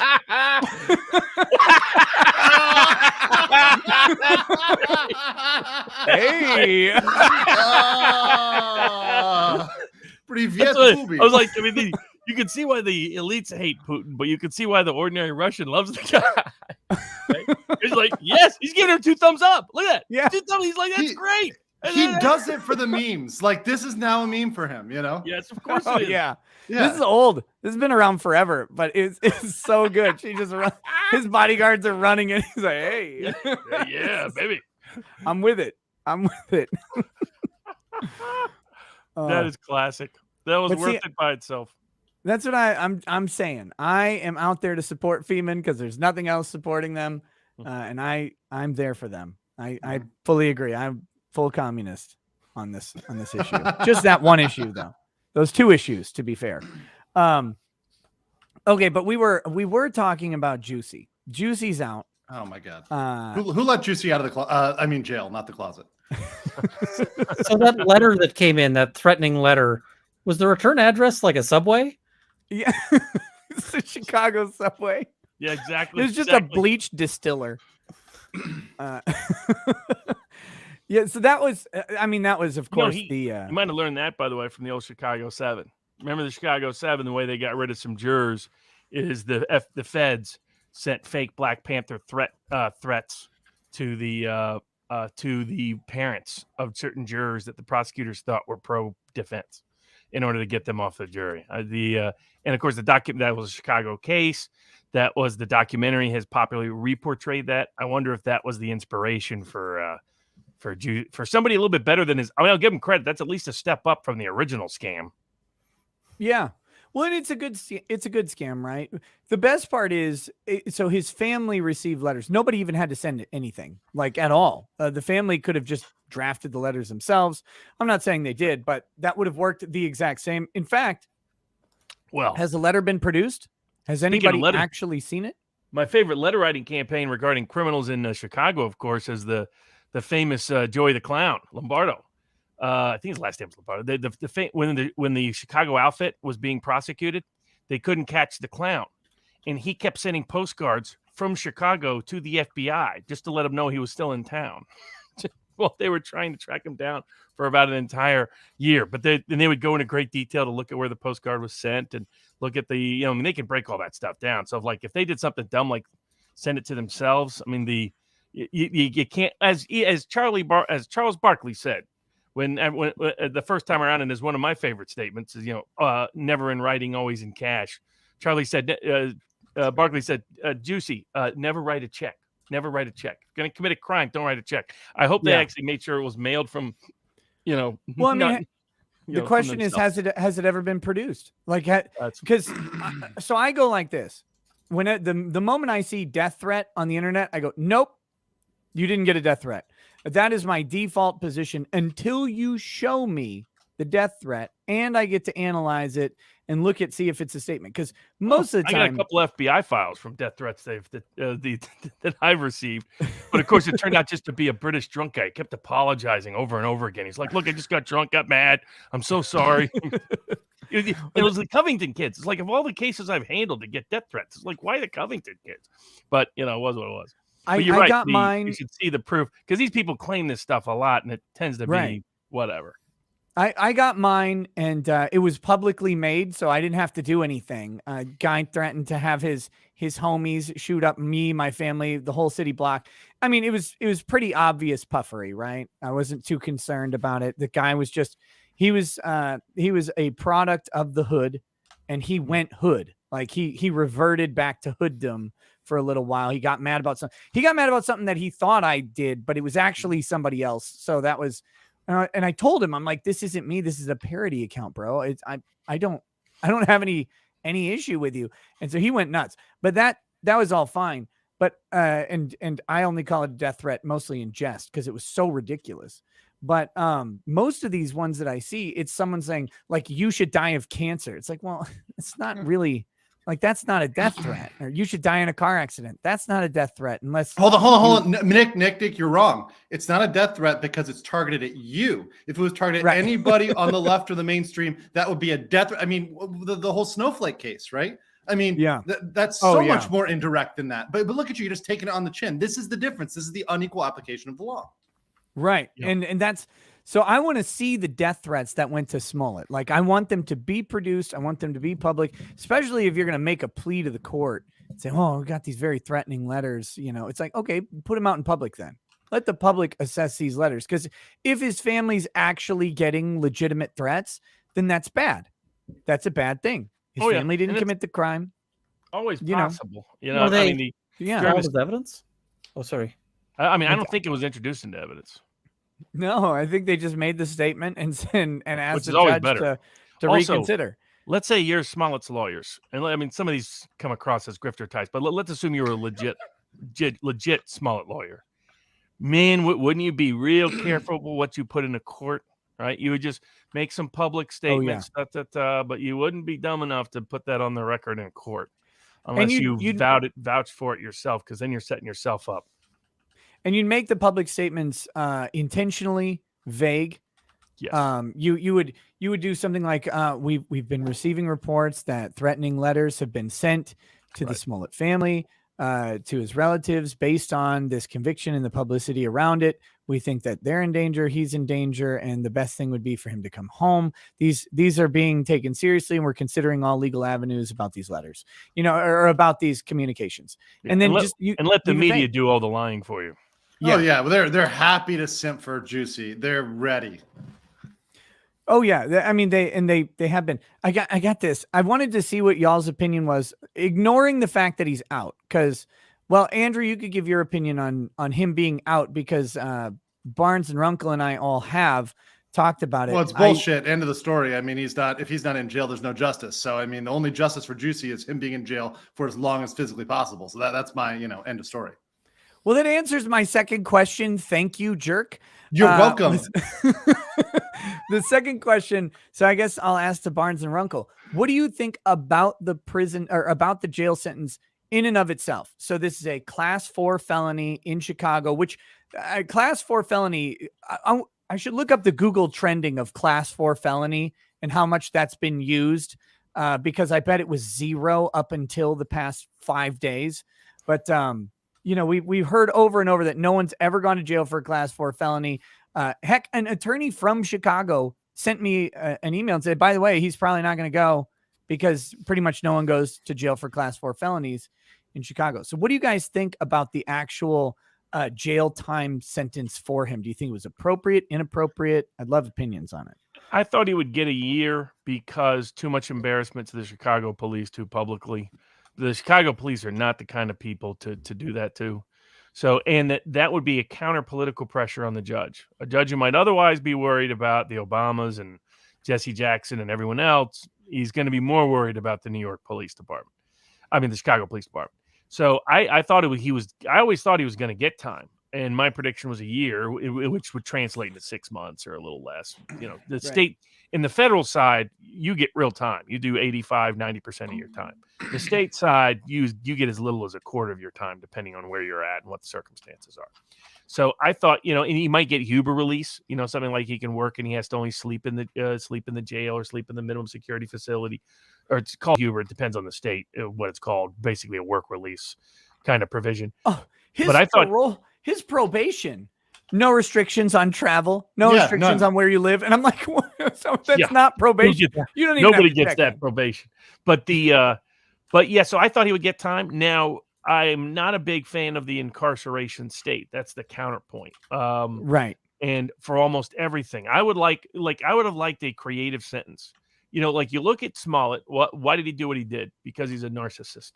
So make him go through, give him a choice. Say you can either do, say, 2 years minimum security, or you can go around to every school and tell them all why you made up this story and what led you to make up this story and what lessons you can teach them about not making up stories like you did, Jussie. And that would have been so humiliating. They should have done it. Yeah, absolutely. And like the sign, it's like the sign punishments. We have those in Florida where you hold the sign, after you commit the crime. That's a great creative punishment. I think it's a fantastic idea. I'm all for the perverts having to go door to door to tell everybody they're perverts. I'm all for that. If something bad happens, hey, c'est la vie. Oh, we've got to talk about that. We've got to talk about the perverts when we talk about the SCOTUS nominee. That and then what's his name? The guy that the UFC fighter that just tried to kill a pervert. Cain Velasquez. I mean, his biggest crime was missing. Yeah, his biggest crime was being in California. Louisiana, he would already had a prize. Oh God, Cain should. I don't know. My take on that one, I didn't think he was looking at jail until he started defending himself as to why he shouldn't get jail. Who, Cain Velasquez? Oh no, Smollett. I was like, oh yeah, he's probably going to walk out of this with probation. And then they just kept going with like, I am so famous and I am so important and I should. That was, I was just like, I was thinking if I was the judge, I probably would have walked in there and been like, I was thinking probation, but now I'm thinking jail. Yeah, I had him at probation. No jail time. That was my. You're welcome, Reddit, by the way, because my predictions always go wrong. And so by predicting no jail time, it guaranteed him some jail time, which was good. And I did that for everybody. I fall on that sword when necessary. But no, I thought there was no way at first. And then I found out about his prior crime of dishonesty that he had in a different jurisdiction, but still a crime of dishonesty. I was like, well, that makes him more likely to reoffend. So maybe there'll be jail time. But I stuck with my prediction, no jail time. And thank God he got a little bit, but I love this. So his attorney says, and that one thing to remember about attorneys, and especially socially conscious attorneys in the present day, is you're no longer fighting for your client's legal battle. Your legal battle is intrinsically tied to your client's PR battle if they have any level of notoriety at all. And they've been doing very well for Jussie, like as in my opinion, as best as they can, because they've been keeping his connections satiated. Right. Relative to what they got to work with. Right. Especially relative to what they got to work with. And he's holding the narrative. He's holding the narrative, which is a lie, but he's holding it. Yep. Yeah, and and for his audience, that's all that matters. Yep. So Uche says, the real question is, should black men be walked into jail for a class 4 felony? Shame on you if you think they should. It's like, well, the black men thing is irrelevant. It is a felony conviction. This is a serious crime. And I love that the judge actually did on the stand say, I know that they say this is a low-level felony, but what you did was not just a low-level offense. You did not just disorderly conduct. Lying to the police can come when the police come and ask you a question. They come into your life, ask you a question, you give them a misleading or dishonest answer. Jussie didn't just do that. He called the police. He wanted to boost his own notoriety. He wanted to create a scandal and a spectacle. And his biggest mistake was believing the propaganda that the Chicago PD would never find the assailants against a black man, despite the fact that the Chicago PD tracks down assailants of black men all the time. They're just usually black men. Like that's just the reality of crime in Chicago is, if you're not in the wrong neighborhood, you're probably going to be fine. But that's how the statistics work out. It was, in my view, it was because he was under prosecuted. They went for the easy to convict charges. They could have aggregated the charges in different ways. They chose not to so that they had no risk, but I don't think they ever really did have risk, because realistically, if he had done that in a lot of other jurisdictions, at least, he would have been looking at 2 to 3 years, because this wasn't about one-time lying. As the judge went through, this was about manufacturing an expansive lie that cost hundreds and thousands of hours of man time, that consumed the city, that had a major cultural, political, social influence on the city, that was the misuse and misappropriation of police resources to the tunes of hundreds of thousands of dollars, and public embarrassment for the city and the city's police department to have to experience. So it was a whole different, and he kept doing it, right? It's one thing, like I defended Amy Cooper, who they falsely accused of lying to the police based on just one interaction in the park. And there were people demanding she do jail time. Now, they dismissed all charges because she was innocent of those charges. But that gives an idea. Even if what they had said about her had been true, those people who thought it was true were demanding jail time for her. And that was, and based on even their false understanding of the facts, the worst set of facts was misstating something on the phone in the park in the middle of a crisis. It was not initiating, calling, talking to them for hours, continuing it, and then doing it the next day and the next day and the next. This was an extensive, expansive, massive fraud that he perpetrated, really on the whole country, but to the particular expense of the city of Chicago. I mean, most people I see who get something for lying to the cops, what it is the cops are going, "What's your name?" And he's like, "I'm Joe Bob." And they're like, "Joe Bob, really? What's your birth date?" January 1st, 1950. All right, we're going to arrest you until we get this sorted out. Like, real simple, stupid, minor stuff. But the real thing that sticks in my craw about all of this is that this isn't just like a guy who lies to the cops about his name, not really that much of a big deal. Yeah. But this is creating a crime out of nothing. And there was such an impetus that somebody would have to get charged for this. So this is essentially like him shooting a gun into a crowd. Somebody's going to end up getting screwed by this. And, he doesn't care who. He doesn't care who ends up getting. Because could you imagine if you were just a couple of, drunk frat boys who'd been walking home in that, just at the right time? Someone saw you. And it's also due to the peculiarity that almost all of our state crimes are consequence driven. For whatever reason, this particular statute apparently is not in Chicago or Cook County, because there's such an obvious difference. If you cost an cop 10 hours because you lied when you were drunk at 2 a.m.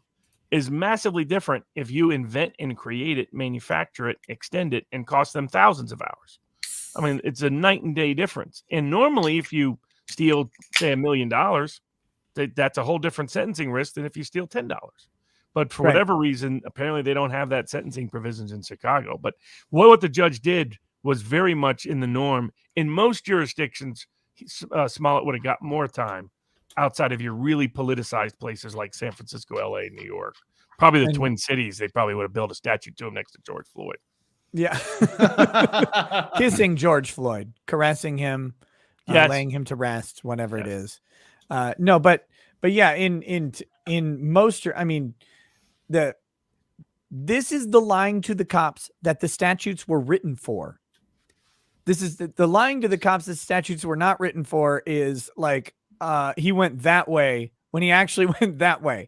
Like, but that's what always gets charged. And those people forget how harshly those are treated. Like if you lie to the cop in a way that infringes upon an investigation or obstructs it in some way, not only are you going to get the lying charge, you're going to get the obstruction of justice charge. And they'll use one of those to leverage out a plea agreement that'll put you in prison, in actual prison for a year plus, even on a first offense, because they take that interference with investigation so seriously. Here he created an investigation and interfered with it. I mean, look at Roger Stone. They're trying to put him in for 6 or 7 years for one statement to Congress. I mean, and Jussie was supposed to walk. I mean, it just shows the disparity. I got to hop off. Barnes, what was the one statement say again? that Roger? I'm just curious because I actually don't. I haven't followed. So this. Roger was called statement before Congress, and because he's so arrogant, he decided to do it. Some of us told him not to. But why? Basically, he sort of played coy with. Here is the reality: Roger makes stuff up all the time. Roger had made stuff up during the campaign that he was secretly in connection with WikiLeaks. He was not. Julian Assange doesn't like Roger Stone. Yeah. And so in order to deal with the fact that he had made that up, he had to answer certain questions to Congress that they could later show there's contradictions between what he told person A versus what he told Congress. What he told Congress was mostly accurate versus what he had told other people. But he was caught in his own BS, which was what happened. But it was inconsequential to congressional investigation. They couldn't show materiality. The witnesses said they never thought that they were intimidated by the witnesses he was accused of intimidating with his usual over-the-top rhetoric. You know, this guy in New York that used the same kind of rhetoric. So it gives an idea for it. Briefly on the court, the judge nominee, which Nick will get into about her softness on child porn cases, that's actually a common tendency in federal court. They think a lot of the mandatory minimums on child porn charges are overstated. Tells you a little something about federal judges. The don't leave your kids off with them for babysitters. Just general word of the wise. But otherwise I got to hop off. But that's it. And then otherwise that judge is very. I had her in a case when she was on the district court level. Very, very, very, very political, and is a neoliberal establishment kind of judge who the left likes because she served as appellate counsel for the public defender's office. Can I rapid fire? Go ahead. Can I rapid fire some chats at you real quick? Yeah. Okay. Mac Jerfy says, Nick, you're so alpha, so you get why I don't debate Barnes. My beard clearly gets more care, like penetrating lotions to give it a stiff, finely veined look that recalls classic Grease. Please tell Barnes where to shove it. That one. Vincent Teague says, Barnes, what's your favorite cigar? Also, for all the young people out there, become a tradesman instead of wasting money on college. You'll be making more than your peers with a 4-year. Favorite cigar? That's absolutely true. Favorite one I've ever had is a pre-Cuban embargo 1959 Monte Cristo No. 2. Second favorite one was a 1980s Davidoff Cuban cigar that they're no longer made that Charlie Sheen gave me as a gift. It was the only gift I took from Charlie, FYI. He was always nice. IRS, back off. Yeah, exactly. And I thought his fiance at the time was a sweetheart. I didn't know she was a porn star until Lenny Dykstra pointed it out to me later. Of course, Lenny knew because that's Lenny. But otherwise, favorite like everyday cigar now. Like if you're in the States, My Father cigars are really good, affordable, quality, consistent cigars. Very cool. Isaac Bowles says, Robert, please, this may be too long. Please provide a specific list of actions you would take when you receive Senate confirmation for U.S. Attorney General. You know, hypothetically, if Trump runs and wins a third time. Start by firing lots of people, starting with the entire 7th floor of the FBI. That'd be step one. Fire every U.S. attorney. And basically, my view is fire them all, make them reapply. And if they're really good, you'll rehire them. 90% of them you wouldn't.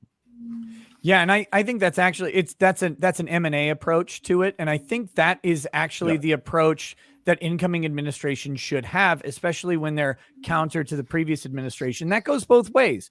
I mean, if you elect a Democratic president, people want Democratic policies ostensibly, and so they should come in, clean house, put in people who are going to implement those policies and run them trustfully and effectively.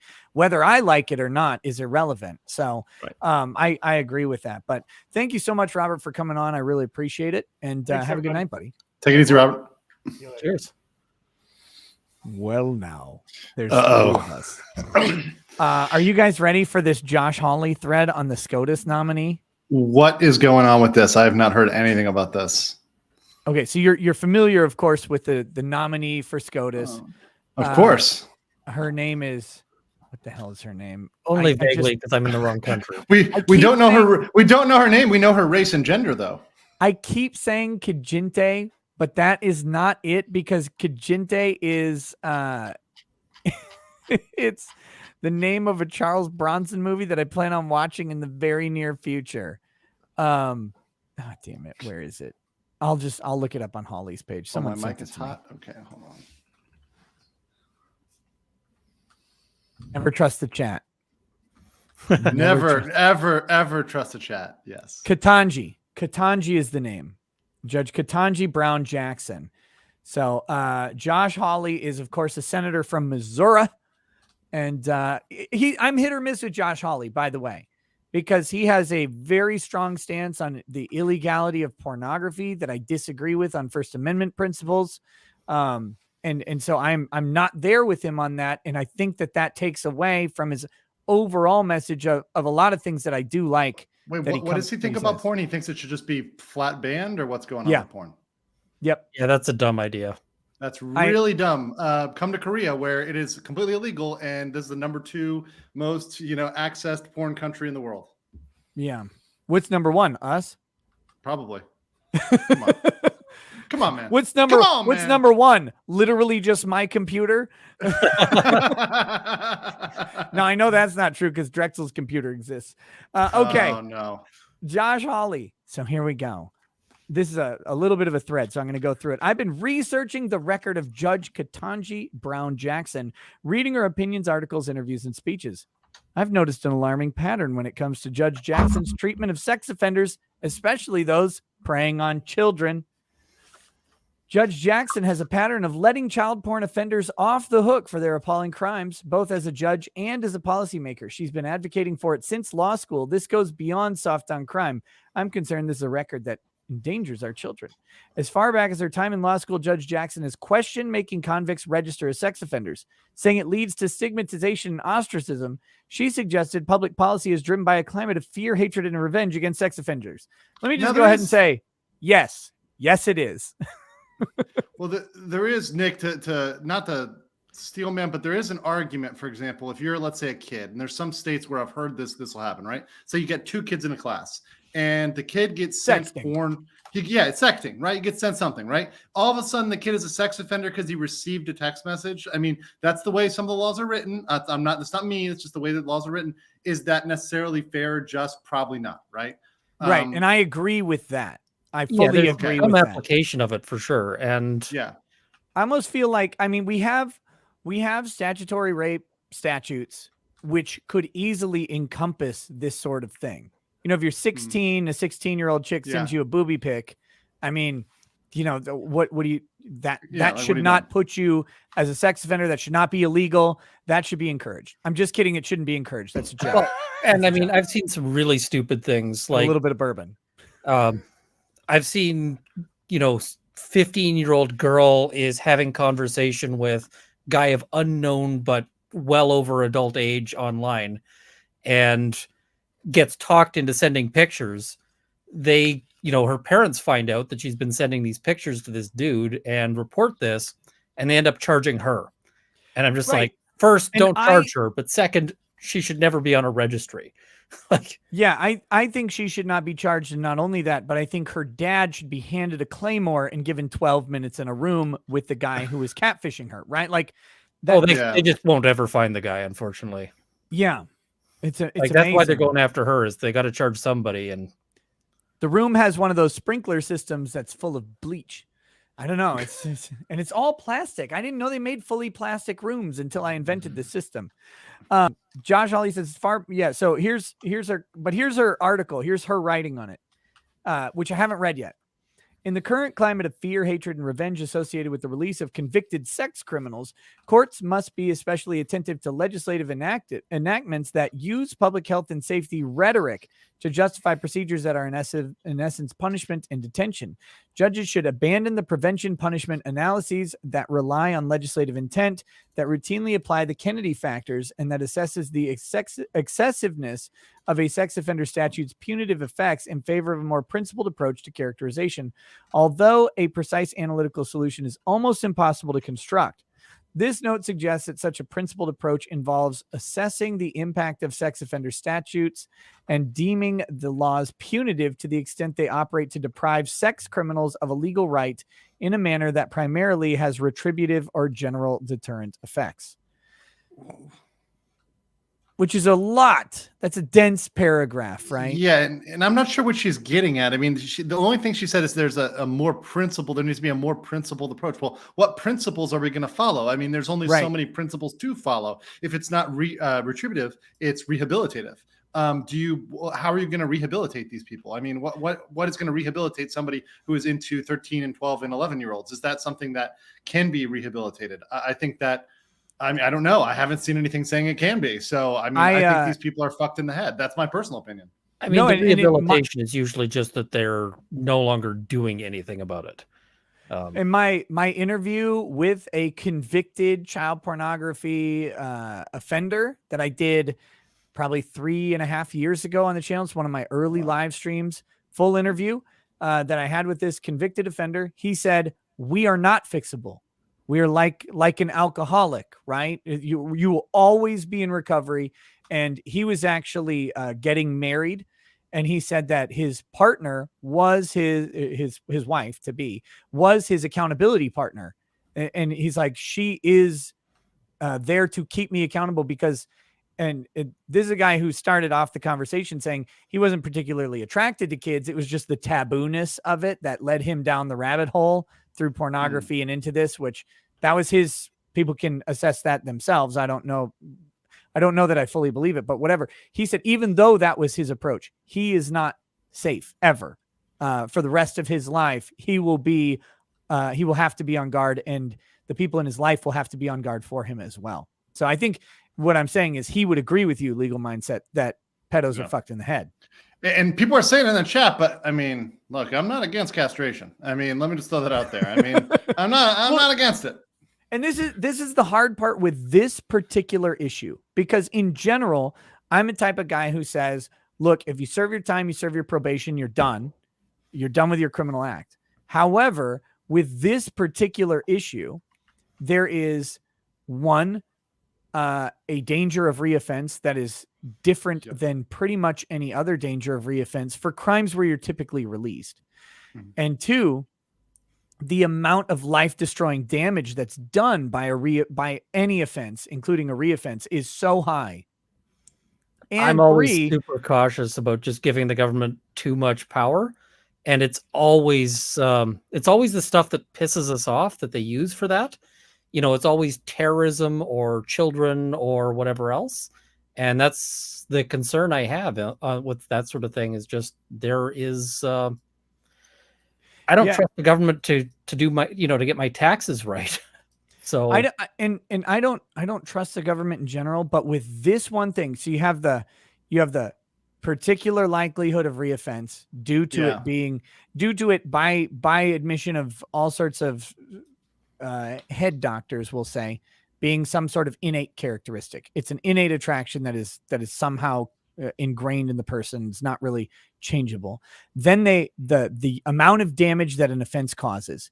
And then 3, and this is the most important factor, which I think makes this different than just about every other scenario, is the particular vulnerability of the victims. Because victims of sex offenders, particularly child victims, are the least powerful people on the planet, right? They're physically small. They have no right to consent to anything. They're not believed. They can't articulate oftentimes the violence that's done to them, and they have no ability to leave a situation in which they are victimized outside of intervention from an adult typically. And so when we combine those things, this is the one place where I'm like, I'm really against this in like every other scenario, but this one I'm like, yeah, I think there has to be something.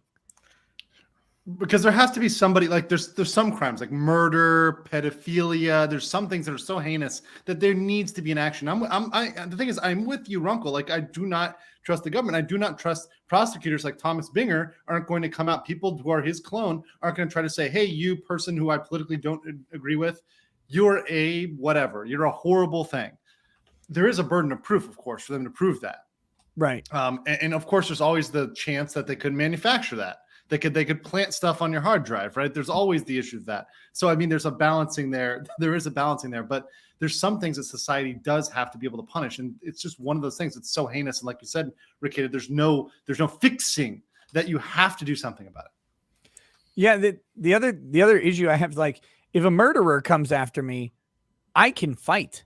Like at some level, I can fight. An offender comes after a 6-year-old, they can't. And that's the horrific thing. If they come after you, Ricada, but I mean, if they're coming after, I mean, a murderer could be a murderer of children. They could be a murderer of, elderly people, right? But like the Dallas murderer with the nursing homes and the pillows, like that was reprehensible. And I mean, you've seen me. There's probably a lot of 12-year-olds who could take me in a fight. So, no, you know what? I've seen you with 2 blades at once, and I'm pretty convinced that you are much more formidable than you let on.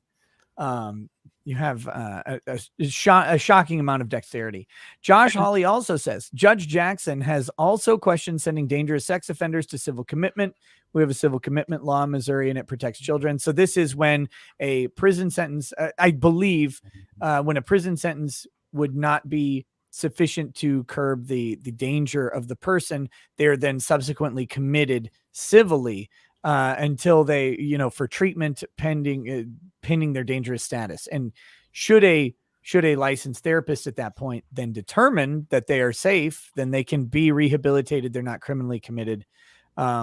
So there's that. And that's another question of rights. Like, does the state get to impose a civil sentence on a criminal act? But I think it's trying to address some of these concerns that we're expressing with the criminality of the issue in general. So he says it gets worse. As a member of the U.S. Sentencing Commission, Judge Jackson advocated for drastic change in how the law treats sex offenders by eliminating the existing mandatory minimum sentence for child porn. So there's that.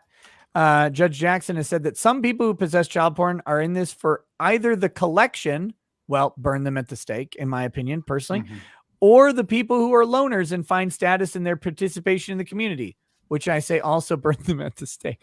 These are not the places that I go to, right?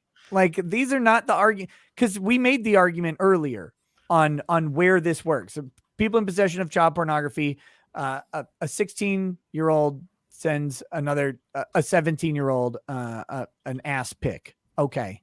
I don't care about that. Right? Like, they're in a relationship. Snapchat or something like that, and they save it, then it's boom. Well, and the thing is nobody's collecting it just because, Look, I'm just into my child pornography collection, Runkle. I mean, come on. Like, no, I'm sorry. There's a reason you're collecting it. It's... See that, and that's what I'm saying about her statement here. It's so weird. So let me see what her full statement is. So the people who are in this for either the collection or the people who are loners and find status in their participation in the community, but would be categorized as non-sexually motivated. How many are we talking about? I'll tell you, 0. Yeah, I get that. People make that argument, and it's just the people lining up to join the list of child pornography collectors that are non-offend. Like, I never look at it. I just need to round out this catalog. Forget about children for a second. Just think about pornography. Just think about how many people are accessing pornography for the artistic value, for the script, for the other parts of the plot line. I mean, maybe I fast forward through all the money shots and I only listen to the talking before and after. Maybe the plot of Who's Nailin' Palin was funny because, I mean, that was kind of funny. But other than that, It's wild. The modern pornography. So for people who don't know, U.S. actually has existing longstanding laws against obscenity. And the overwhelming majority of modernly produced pornography would probably actually fall under those statutes and not within the exceptions for artistic or for works of serious literary or artistic value, which is the exception to the obscenity rule. The exception is that the work has to have some objectively measurable value, artistically or literally, which is why the joke from the 70s is that every single porn started with a pizza delivery, right? Or a cable installation of some sort. Big Lebowski, I hear you have a problem with Dinah Cobble. It's so fucking funny. Like that was the thinly veiled literary and artistic value that was applied to just someone pounding out some chick that they had to do to get around the obscenity laws. But now we've gotten so lax on policing. Hold on, though. The stepbrother is a very critical artistic element. I think the stepbrother is very artistic. And what is a stepbrother? Metaphysically, metaphorically, what is a stepbrother? It's enough to say, you, person who is definitely over 18, should definitely be in high school right now. You're going to get detention. Oh, you can detain me, big brother. Like like this is the plot. But that level of plot is the thin sheen of veneer that we put over everything to make it comply with these obscenity requirements. Mm-hmm. And I think that there's a real possibility that at some point a conservative set of justices goes, wait a minute. I mean, hold on. I've seen all of we went and we looked at all of it, all of the stepsister stuff, and we're pretty sure that getting stuck in a washing machine is not a plot. Similarly, under the coffee table, and we're not even sure, frankly, how they got stuck, because we tried to reenact it, and Sotomayor got out of the coffee table every single time. Thank God she did. Oh my God. But we put the dumbest one under the coffee table and she was able to get out. We know some adult film actresses are dumb, but they're not Sotomayor. Oh, okay, listen, this is Kavanaugh's opinion, obviously, but no. I mean, I think that our restrictions are kind of dumb, right? Yeah. The whole thing of restricting what adults do. Children is a different story entirely. I agree. Right. You know, but then Yeah, I'm libertarian-ish in that I'd be like, hey, let's look at our drug policy. Let's, open up meth and, And I want to be very clear. I think no one should engage in creation of pornography. I think it's destructive to the people who are involved. Horrifically, it very much can be destructive to people who are hooked on it. It can destroy relationships and really complicate things. That said, I think that the obscenity requirement that we've come is such a pro forma stupid requirement that it should be abolished. I think there should be no talking in pornography at all. Actually, no plot, nothing. It should just be two completely nude people get right to pounding. So I don't have to skip 6 minutes ahead. I'm tired of that. Like, I'm tired of doing that. I think it should just be immediate poundage, and that's how it should go. But that's not the system that we have. So I'm speaking to the system that we have rather than what's ideal. But I think I'm with you, Runkle, in the idea that like this illusion of plot that we're required to put into this stuff is nonsensical. These are consenting adults.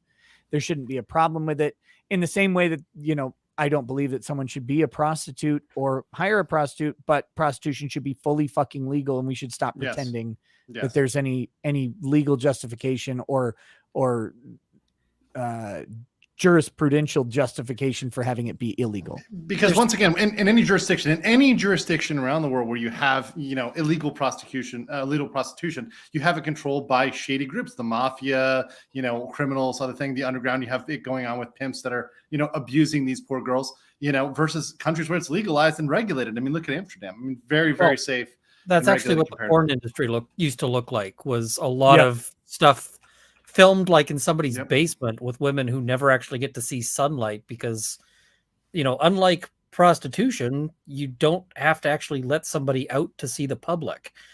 So like it used to be real ugly, and Yeah. alcohol used to be real ugly in terms of what that Yep. market looked like. Everything. But the other thing is there's plenty of things I think are a bad idea. You know, and most of the things that personally bring me joy in life are things that are probably objectively a bad idea. I'm drinking right now, and Yeah. I'm a pretty poor judge of what's going to make another person happy. What is the good life for that other person? So I don't mess with other people's impressions of what is the good life because I don't want them to mess with mine. And somebody from the outside saying, oh, well, how can I run Runkle's life to be the best?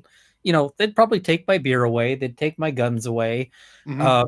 They would say, you're staying up too late and you're hanging out with unsavory people. So stop all of those things. And I'd be sitting in an empty room, just kind of staring at a wall.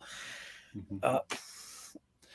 But that's, I mean, Yeah. it's what, I mean, I agree with both of you, but Nick, I mean, you said it and it's so true. I've been quoting on this recently is that, liberty and freedom, having freedom is dangerous. In a free society, Yes. it will be more dangerous. You will be exposed to these things that are corrupting, that are horrible, that are not good for you, right? You'll be exposed to drugs, pornography, prostitution, all these things, right? People will get hurt. People will get shot. However, can you put a value on freedom and being able to do what the fuck you want to do when you want to do it? I mean, I don't think you can. I really don't think you can. No, and I think that what we find is that the freer a society is, actually the less terrifying the vices become. That's the weird thing. Because, for example, if you have access to weed, opium, and cocaine, do you ever have THC resin? Do you ever have fentanyl? And do you ever have shit like bath salts and the other crazy stimulants out there? No, because you have these things that have long histories of being relative. Like weed is almost completely undangerous. Cocaine, aside from the additives to cocaine, as long as it's distributed in reasonable amounts, it's relatively undangerous. And opium, for as shitty as people become when they're opium addicts, they're just shitty people. Like, and we have shitty people who aren't opium addicts. They're just lazy. Like they just lay around smoking this thing. But when they were smoking opium, they were dying a lot fucking less than when they were chomping down powdered fentanyl pills. And that's, I think, how pornography is in the same way, is that, the less you stigmatize and regulate it, the less ridiculous it is, because there's no need to increase the vice is my thoughts. I could be wrong on that, but that's my It certainly applies to drugs. The adage is basically bans make harder drugs. And when you look at prohibition, if you're smuggling a wagon load of crap across the border, are you going to smuggle, a beer, or are you going to smuggle vodka or whiskey? Obviously, you're going to go for the harder liquor, and the drinking habits of the states got to, a lot of hard liquor became popular because of that. As you said, people used to smoke raw opium or drink laudanum, which was super low concentration. But if you're going to smuggle a suitcase full of stuff, you want it to be fentanyl or carfentanil or really high potency stuff, not, well, a pill bottle of fentanyl is a briefcase of opium. I mean, even if you're going to take that fentanyl out and then cut it with other stuff to make it into something more akin to heroin or whatever, you're gonna fluff it out with other ingredients, and which is really dangerous, by the way, horrifying. But they're able to, and it's the reason we, interestingly, because of prohibition, it's the reason we banned the $1,000 bill, is because they could carry so much cash in such a small space. And fentanyl is the $1,000 bill of opium. They're able to carry so much of it in such a small space, but it doesn't work when you don't control the supply. The only advantage that we had over the $1,000 bill is that we literally control the ability to create them. And once they took them off the mint, everybody goes, okay, well, any $1,000 bill I get now might be good or is probably very suspicious. And people, it doesn't even make it worth counterfeiting anymore because the likelihood of coming across one outside of a collector shop is almost zero. But yeah, so here's what she says here. Judge Jackson has opined there may be a type of less serious child pornography offender whose motivation is not sexual, but is a challenge or to use the technology. A less serious child porn offender.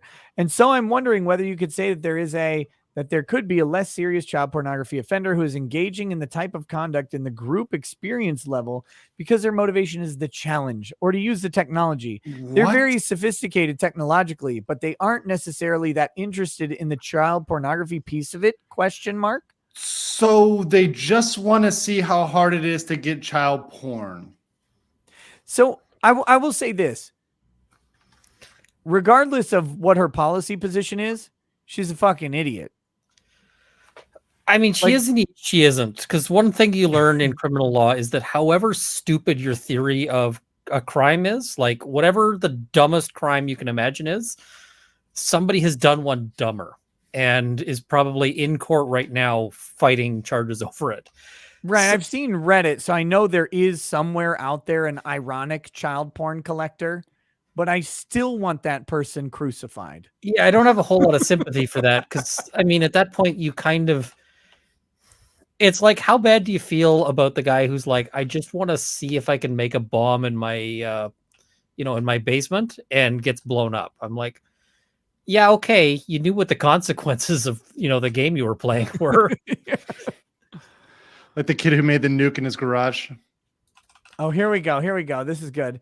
In her time on the U.S. Sentencing Commission, Judge Jackson said she mistakenly assumed that child pornography offenders are pedophiles, and she wanted to understand this category of non-pedophiles who obtain child pornography. So here you go.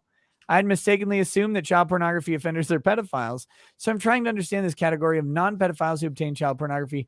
Are those the people who you are saying are the non-sexually motivated offenders?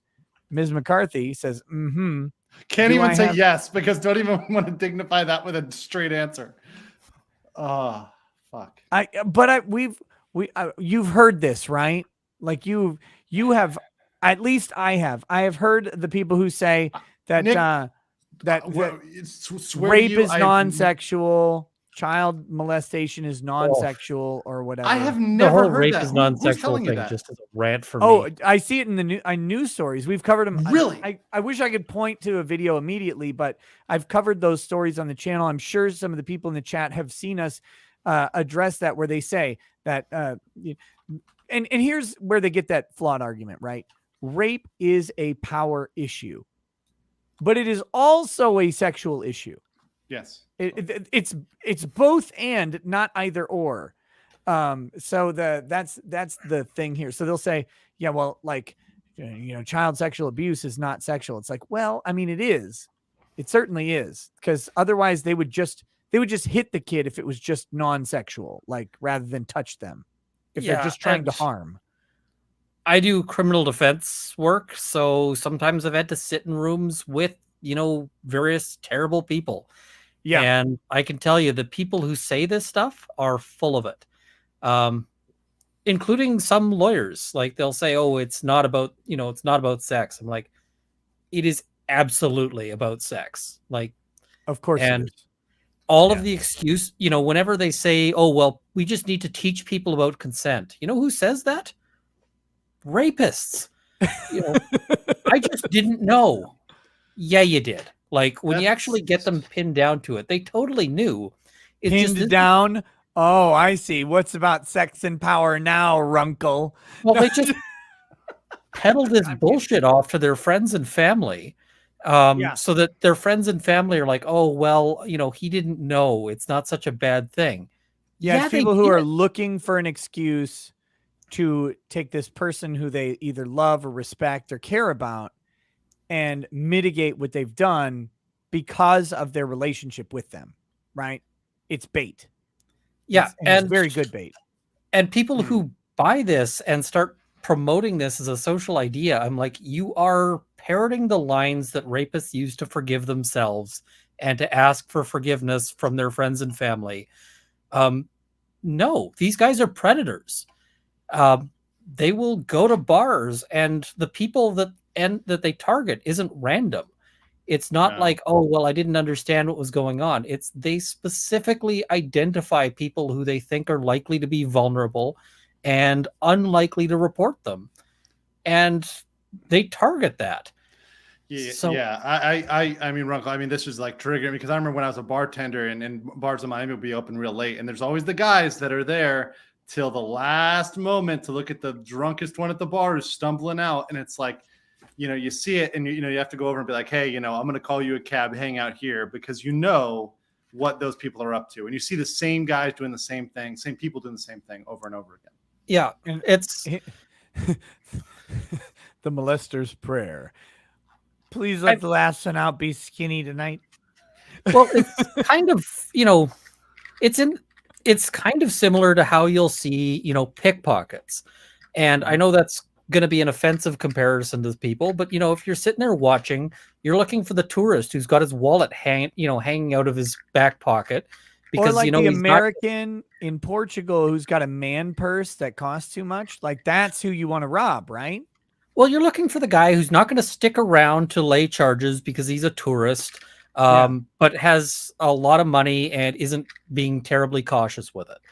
So if you're in Runkle, if you're a Portuguese assailant, hypothetically, and you see like a fat brazen American yelling about how he's very popular, right? Like, I'm so awesome. And he also has like an Armani man purse. It's like or like Louis Vuitton or something. It's like $1,000. You would pick him, right? Because you assume that something good is in that purse, like the man purse, right? Like next to the tampons, you think there's a bunch of money. I know there's a reference here with the MERS, but I'm not. What are you talking? No, this is hypothetical. Oh, it's a hypothetical. Lawyers' hypotheticals are never attached to reality. What are you talking about? Name one time you've ever seen a lawyer hypothetical attached to some real event. All Name the time. one time lately. It's like I sometimes do moot court judging, and they're all based on real events. I still do moot court judging. I still do it. Yeah, it's fun. All of my hypotheticals are always based on complete fictions that I've invented personally. I'm very creative. I'll have you know. So I cannot believe you guys. It's just, it really bothers me when people start apologizing for the distinctly predatory behavior that you see. Yeah. And, this is another thing that people got real offended about, was that they did courses, and they've done efforts to do courses on college campuses to teach guys not to rape. And they're entirely unsuccessful because they're very effective at teaching guys how to rape, how to get away with rape. Well, the guys who are making that choice are doing so intentionally. They know that what they're doing is wrong. So having them sit through a course about how it's wrong is like, yeah, we know, we're doing it anyway. But what has been successful is I'm courses. Just a boy from Oklahoma. I never knew rape was wrong until I got to college. Yeah. What? Where is it? But where does this idea come from? This is a massively controversial thing. There have been courses to teach women to basically have more awareness of some of this predatory behavior, and they're very effective. And ultimately, it's because, these guys are looking for vulnerabilities and teaching people to shut that down. Because a lot of what they're looking for, these predators, is, am I going to get caught? Is this going to be somebody who's going to catch me and report me? And am I going to go to jail? And by increasing those stakes, by being able to say, yes, if you come after me, that's what's going to happen to you. It deters a lot of them. Well, actually, in a lot of our ways, if you think about our laws, we've actually encouraged this because, with the way, for example, a lot of our laws punish people who might be intervening or helping out. We've said, look, women, you have your agency, you have your authority. You're a strong woman. You can fight off any man. You're just as good as them. So you feel confident to put yourself in a situation where you're drunk, you're by yourself, and oh yeah, you're not as strong as that person now. And boom, you put yourself in that bad situation, which is, like you're saying, accountability and teaching people, hey, you have to be accountable for yourself, especially women, particularly, let's be real, because they're the ones who don't lack the physical strength in a college setting to fight off their assailant. If Big Bertha comes and she's trying to, hit on me, I can probably push her off. Also, the way the male anatomy works, that just kind of doesn't work out. Well, so I mean, No, the she's going to loudest rape force whistle feed on the you market 86 Viagra. I mean, You're the gonna have an loudest rape erection whistle so on hard the it market rips her is head a off through her 357. vagina. sorry, what'd you say, Runkle? Oh, just saying, people are like, hey, take this rape whistle. I'm like, a 357 is louder. Yeah. No, it's crazy because that's the whole idea, right? And this was in a lot of ways my frustrations with the Brock Turner case. That was because the Stanford swimmer, right? And I don't know Brock Turner. I've never talked to the guy. I don't know if he's a bad guy, a good guy. It doesn't really matter to me. But the most controversial take in the world was this idea that maybe as a woman, this doesn't matter legally, but you should not go get blackout drunk at a frat party. Like, that is probably for your own safety. Alone. Don't get so drunk that you literally fall unconscious while walking home with a stranger.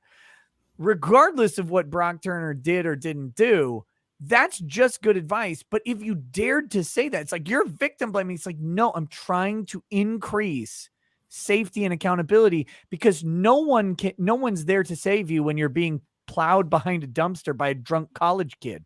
Like, no one is there. You're unconscious. The only thing that saved her, apparently, was the two weird European bikers who showed up.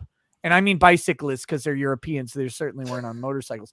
But which is the weirdest story about that. It's like, he must be raping her. We will go get him. Like, wait, what? Two Swedes shown up randomly and are like, you stop, American. And they chased him off. And he's like, whoa, I didn't expect the Swiss Army to show up. I mean, I think you got to draw a distinction between like blame and just personal safety. Yes. Like if I walk home drunk from the bar, that isn't an invitation for some jackass to roll me. But No. I certainly know that there's an increased likelihood of it. And it's the same as leaving your car unlocked in LA. Don't.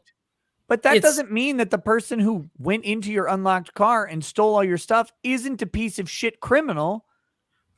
Like, that person still broke in or like opened your car and stole all your stuff. That's a crime. It's wrong. You were violated. Now, you should lock your door because it makes it slightly less likely that they'll do that. I'm planning on doing a video which I expect will be entirely uncontroversial, and it's a discussion on basically how to prevent, things you can do that will limit the likelihood that your house gets broken into. Nobody's going to give me any shit over that. But if I did the same video about certain other offenses, I mean, they'd shut my channel down. Which is crazy because it's insane. Literally, it's linearly applicable advice. It is 100%. Like, look, if you're not blackout drunk at a party alone with a skirt where your labia are hanging lower than your skirt, you're less likely to get raped. You just are. The drunk, yes. The manner of dress, believe it or not, is the data on that one's unclear. Because some of these guys apparently go after people who are dressed conservatively on the notion that they will not report. Yeah, I love not seeing those titties. Oh, yeah. Well, it's basically that they've got certain ideas in their head about which people are going to go to the cops about them. No, yeah, And that's a good point. Yeah, So and it's like actively go ahead. target people that they think will be ashamed of it. Legal mindset. What were you saying? No. I mean, it's just across the board, personal responsibility needs to be there. Yes, we need to still hold people accountable in court for crimes. Like, nobody's saying abolish the crimes. No one is saying that. But the second you mention personal responsibility with anything nowadays, even a modicum, like, hey, let's just also remember, here's 5 easy steps to stop yourself from being molested behind a dumpster. Like, let's just think about that. The second you do that, you are a misogynist, you are bigoted, whatever it is. In this case, it'd be misogynist, right? You're a misogynist as soon as you say that a woman has agency over her own destiny by, I don't know, not getting blackout drunk, going to a party alone with nobody checking up on her. It's not a responsibility or a fault thing. It's just the world is dangerous kind of thing is my take on it, right? I'm not going to say that anybody is responsible for that because they aren't. The only person who has responsibility is the predator asshole. But, I meant, when I said responsibility, I meant, you should take responsibility for what you have control over, right? So for Runkle, exactly. There's some people out there who you don't have control over. You never know when you're going to run into a murderer or a rapist or any other horrible human being, of course. Yeah. But what you have control over. Well, if you go to VidCon, you'll run into both. I don't think a pedestrian has any responsibility. A pedestrian is sort of presumptively not at fault if they get run over. And if you're getting run over by a drunk, doubly so. But I still look before I cross the street because, if it's late at night and it's particularly sort of a Friday, Saturday night, I know there's drunks out there. And I just don't want to get splattered. When I was down in Dallas recently, and I was down in Dallas by myself. I was with people, but and we'll throw out the I may have been roofied theory and just go with I drank too much. Because I'm legitimately, I'm a professional drinker, okay, and I do not believe I had that. Where'd you get your certification, Ricada? I want to see some professional licensure. The Ricada Law School of Drunkenness. That's legitimate. No, but I drank that night about one or two drinks more than I would normally drink.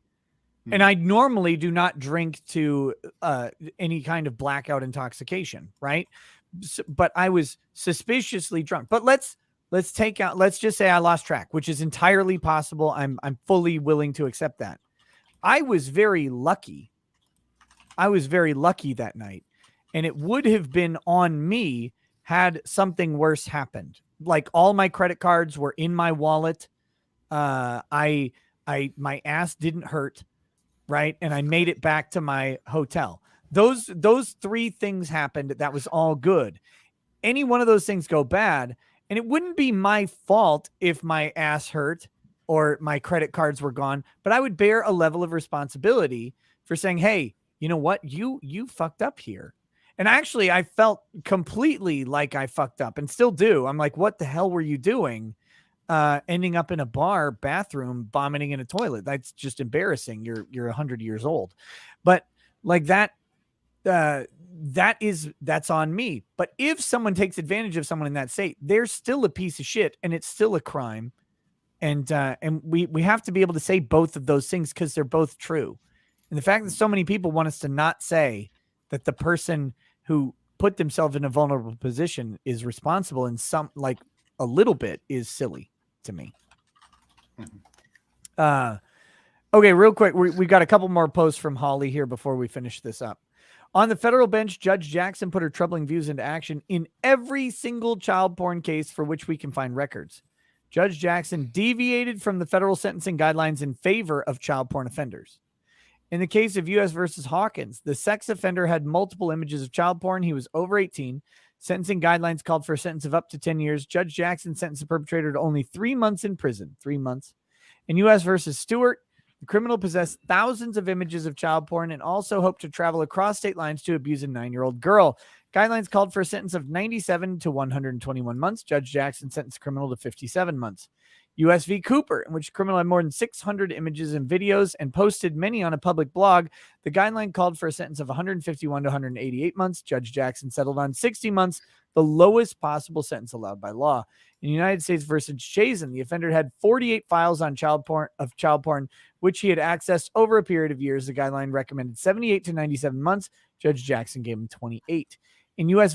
versus Downs syndrome, the perp posted multiple images to an anonymous instant messaging app, including an image of child under the age of 5.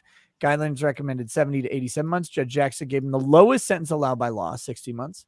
United States versus Sears, sex offender distributed more than 102 child porn videos. He also sent lewd pictures of his own 10-year-old daughter.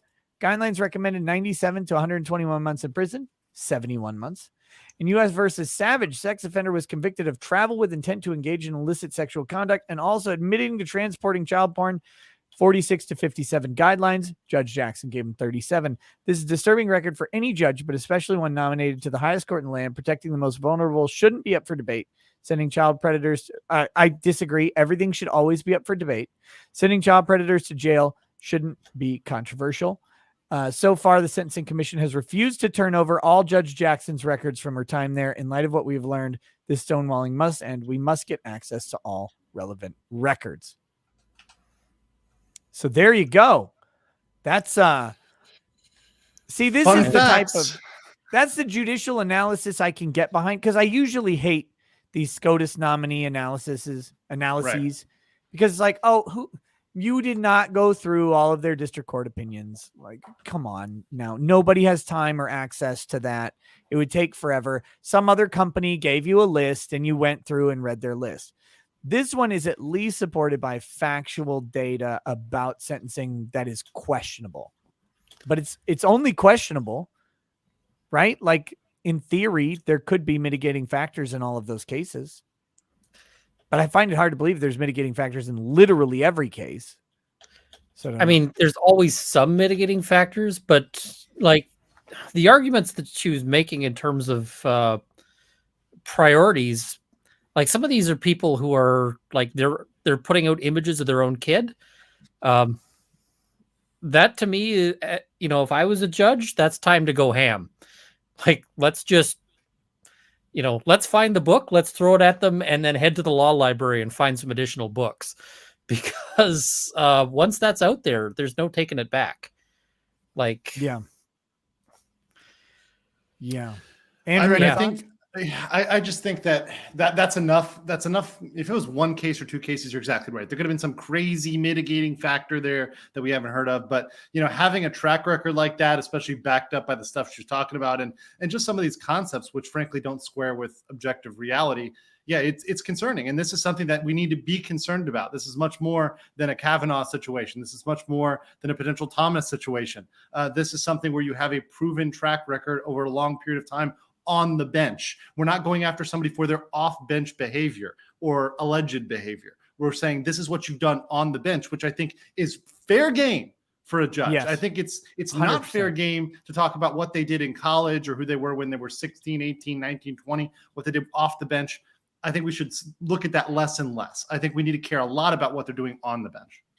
Right. Yeah, we need to know, this is critical because these are pseudo-political lifetime appointments. I say pseudo-political because there's not a direct democratic process to them, but there is a representative democratic process to them. And so they're appointed and they will be there forever. So the people need to know what kind of judicial approach that they have. And the best way to determine a judicial approach is to be able to evaluate those judicial decisions. And that's what the Democrats tried to do to Amy Coney Barrett. The problem that they had with Amy Coney Barrett is, the funny thing, her principled approach was that, by the way, the right to vote isn't actually the same as the right to speak. And that's pretty clear from the Constitution. Yeah. And so therefore, do we restrict this right to vote in the same way that we restrict a right to guns, which is enumerated where the right to vote kind of isn't? And how do we compare these things?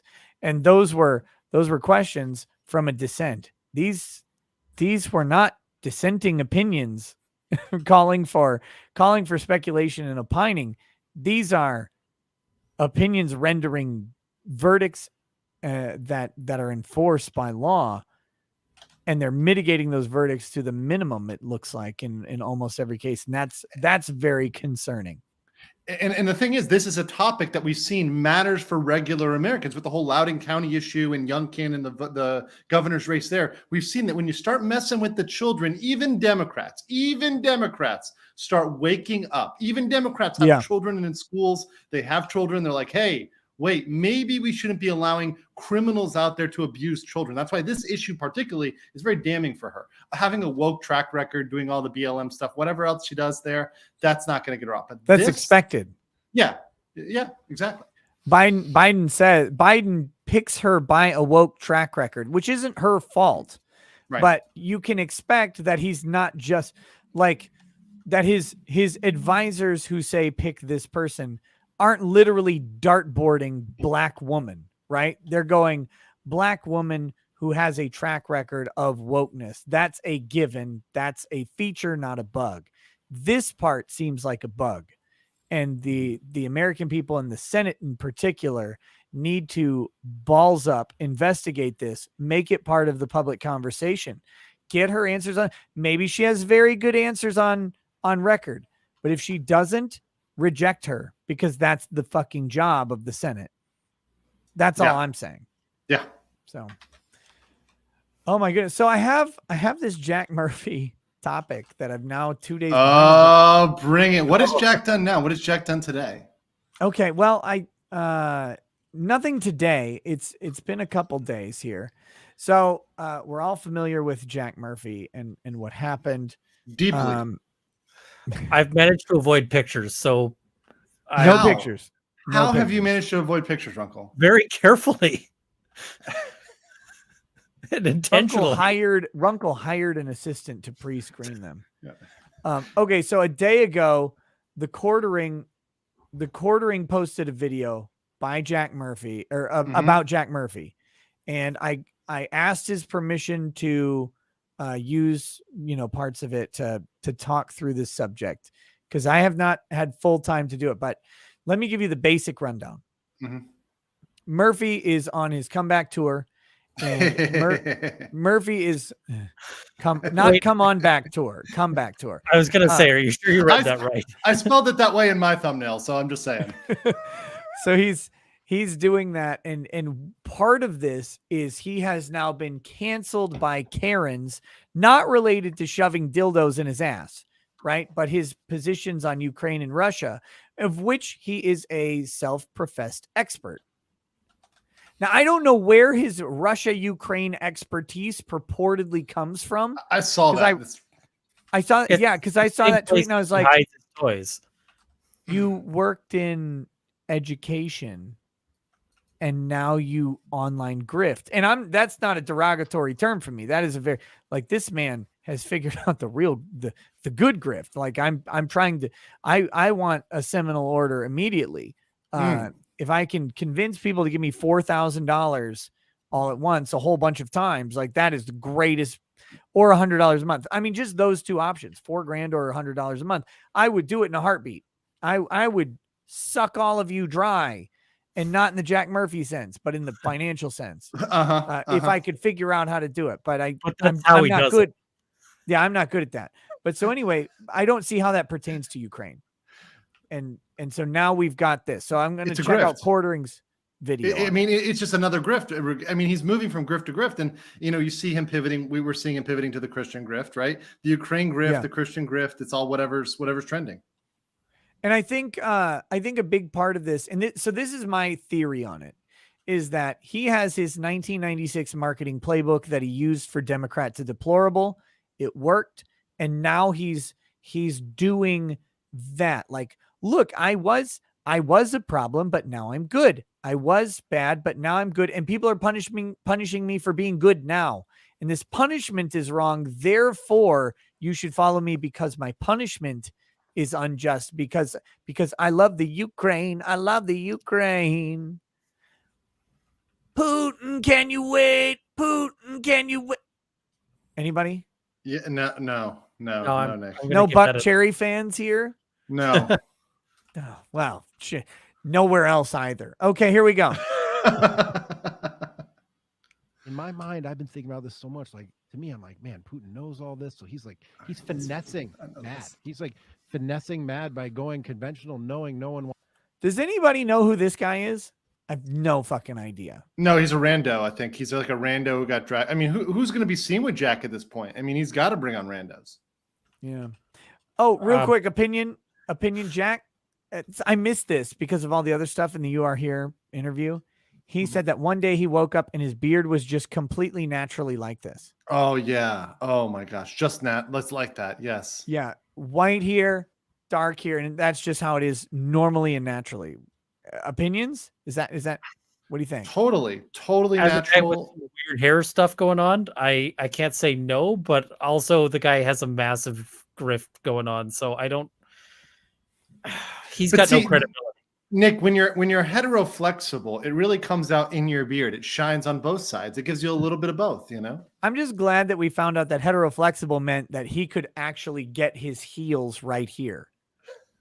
Right? Like, that's what that meant. Because I can't. Like, if I tried to do the ass eating pose, I couldn't do it. I would fall. I'd be like one of those, you know, those like violinists who would put their feet behind their head and they'd sit there and play violin. I can't even touch my toes. I mean, this is definitely impressive to me. I mean, Jack's flexibility is legendary. That's what I'm saying. Okay, here we go. Wants to go mad on him. Россия сделала все для сохранения территориальной целостности Украины. В этой связи считаю необходимым принять давно назревшее решение. Незамедлительно признать независимость и суверенитет Донецкой Народной Республики с обеими республиками. What's going on, everyone? Jeremy here from the So funny. Is he claiming that Putin actually gives a shit who he is? No, he gets it, and he's going to play it here. But it's pretty much that Putin, Putin is getting canceled like he got canceled, and therefore we should all be sympathetic to him because he's like Putin, and we should love Putin too, and love Jesus and Putin, and everything. It's a fucking weird. It's a weird angle. Here, I don't know how long we're gonna go on the Quarterings video here, but like I said, I saw that he did one, and that intro was magnifique. It was magnifique. So day. Wait, is the volume not on? You guys can hear the volume, right? Yeah, the volume's fine, man. It's a little quiet on my end. But a little quiet. Okay, I'm just making sure I have the audio on. Here, I'll not that he needs my help, by the way, but if you want to watch the full video, the Quartering does have the full video up on his channel, and I would strongly recommend checking it out. If you like that intro and want to hear more after we get through this these little parts that we're doing. So let's see what he's got to say. I've got an update on the man who ruined beards forever. And that's now, good. After being kind of revealed as the opposite of an alpha giga chad who Geiga handles his personal responsibility, one Jack Murphy and his Liminal Order, he's been trying to kind of like reinvent himself a little bit. Yes. Yes, he has. You know, like how he pretended he was a Democrat to deplorable, and then he pretended to be an alpha giga chad, and then he pretended to be a responsibility advocate, and he pretended to be a super dad, and now he's pretending to be an expert on Russia. And it's actually so fucking quite funny. Hilarious. And his new email, which is completely unhinged, you've got to see to believe. Now, I've got a plea. I really do. Please shave the beard, Jack. Like, okay, hold on. I'm gonna see where he pulls up the email because I don't really care about his knife sponsorship. Yeah, let's not simp for the knives here. What is this? Promo code the Quartering. It is Kamikoto Knives. So I think they reached out to me and I never actually responded. So where's his letter? He goes through his social blade. Oh God, that's embarrassing. Okay, here's his letter. This is the part we're looking for. If you want to see embarrassing, just go look at Jack's social blade. I mean, that'll tell you everything you need to know. Oh man. But Quartering can give his professional analysis. So here we go.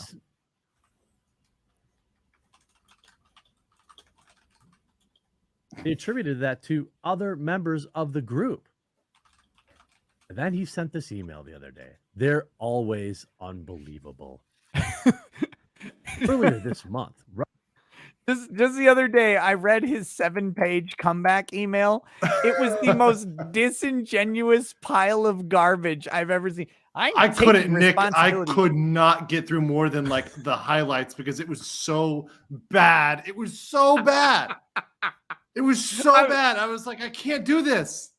I'm like, this is literally how you do the opposite of everything you're saying, and you try again. It's honestly like a 1996 marketing handbook on how to deal with a crisis that doesn't know that Twitter and Facebook and YouTube exist. Like, it's like, no, if you can control the narrative, then you do this and this and this. It's like, but what if you don't control the narrative because Matt from Tinder does? Like, what if you gave the narrative's asshole to Matt from Tinder?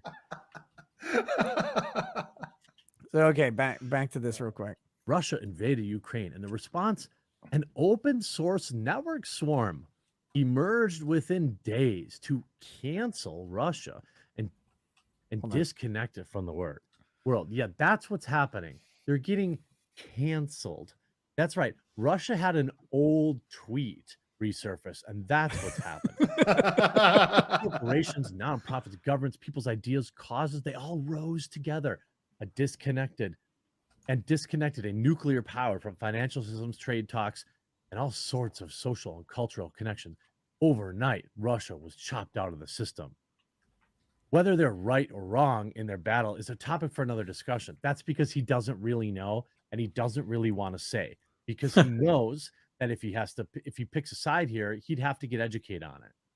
So, and what Jeremy just said there is really important, because Jack has a tweet out that got a lot of retweets from a bunch of these. And if you don't understand how this works, is, well, despite what Jack's been going through, I can't help but agree with him here. A bunch of those retweets came out about Russia and Ukraine, in which he purports to be an expert on the situation. Ugh. Like, and everybody's going, wait, huh? Like, how? What? Show me where you know Russia and Ukraine. Like, and again, hold on, guys. There's a possibility I just found out. He was on with Ukrainian and Russian cam girls and cam boys. That is his expertise. You know what? I got it, guys. You said it here. Yes. Legal mindset. Cam girls and cam boys, mostly cam boys. But it's all good when you're flexible.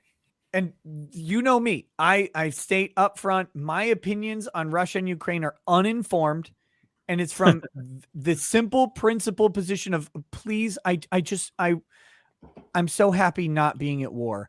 Like, just for me in the U.S., I'm just so happy to not send U.S. soldiers over. And I know there might be reasons to do so, and you can give me all sorts of political arguments about it, and that's great. I don't know anything about that. My layers of expertise are in 80s films with breasts in them, anime girls, and law. That's it. Like that.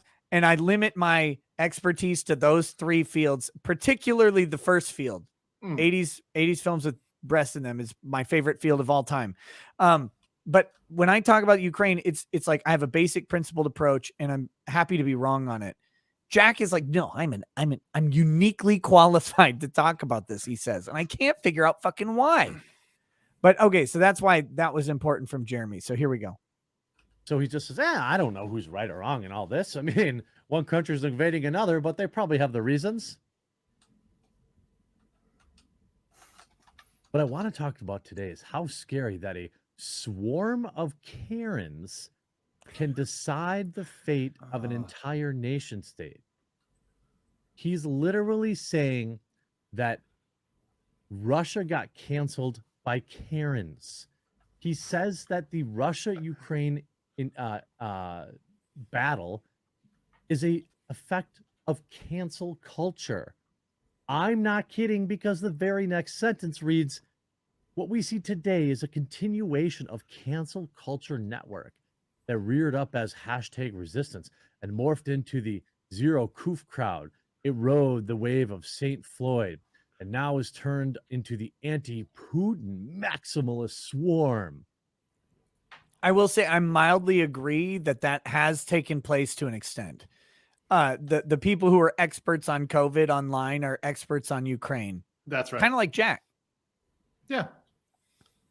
Yeah, and they know about as much as Jack. With buzzwords. He's definitely a leftist. He's very good at it. You know the type. In 2016, their bios had Trump is the bad guy and triple mask emojis, then BLM flags, and now they're on the street dressed in baby blue and gold, calling for no-fly zones. Sounds like he's pro-Russia here. Yeah, well, I think he's treading the line. Nut jobs right? on Twitter calling for Russia to be canceled. It's almost every single major corporation, along with every country in the West. But see, this is the Jack Murphy. We just found the Jack Murphyism, right? Like, it's not just nut jobs on Twitter. Well, you just said it was Karens. So Jack Murphy is now taking the dual position.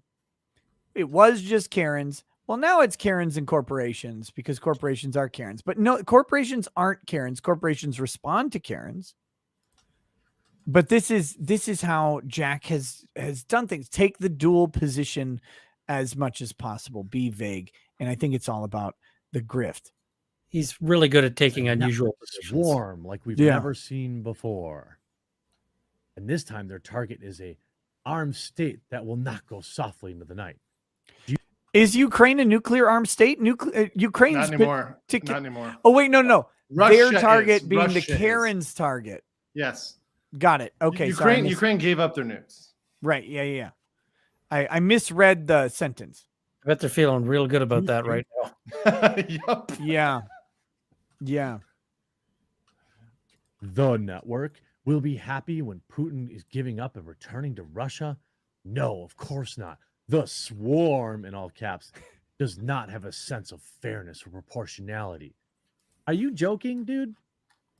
You know, the second that Putin backs out, that Coca-Cola and Nike and Visa and Adobe and all these companies that took their business out of Russia, they're just, and McDonald's, they're going to open up again. Forget the businesses. We'll be at the table. The United States will be at the table with Russia tomorrow if they agree to back out of Ukraine. Of course.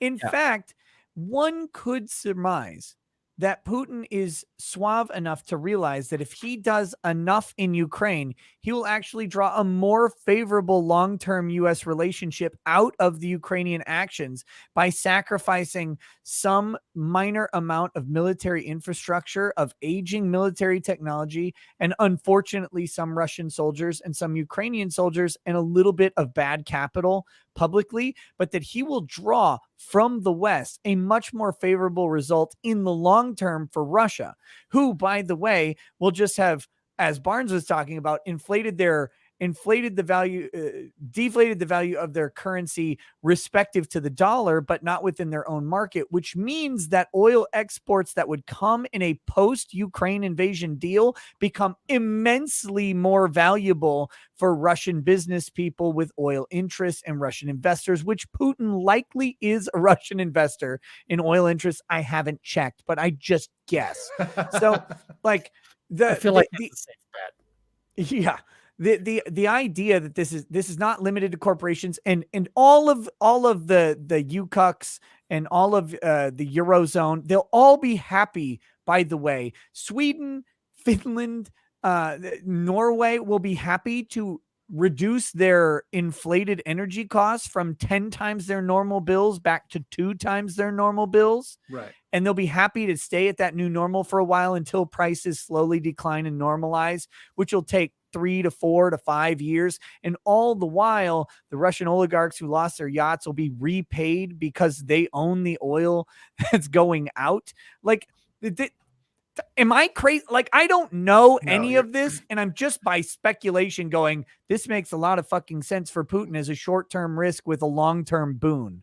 No, you're not. And I've been doing a weekly Ukraine stream with people who know more than me and bring them on because they know more than me. They're military guys, they're economic guys who know way more about this topic than I do. I'm just interested in it as a person who's overseas. But I mean, the whole point is this is gonna end up, if we didn't play this out in a way where we end up reconciling with Russia, we're now driven them into this alliance with China and, parts of the world that absolutely hate us. And that's not in our best long-term interest. And I think even a total handicapped person such as Biden, and I say that because of his clear mental deficiencies at this point, is clear, just not knowing what's going on. But even he has to understand that by pushing Russia, we're just pushing them closer to China.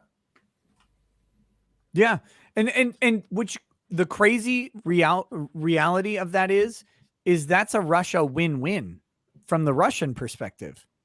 Like either you strengthen the bond with the up and coming economic superpower that is honestly every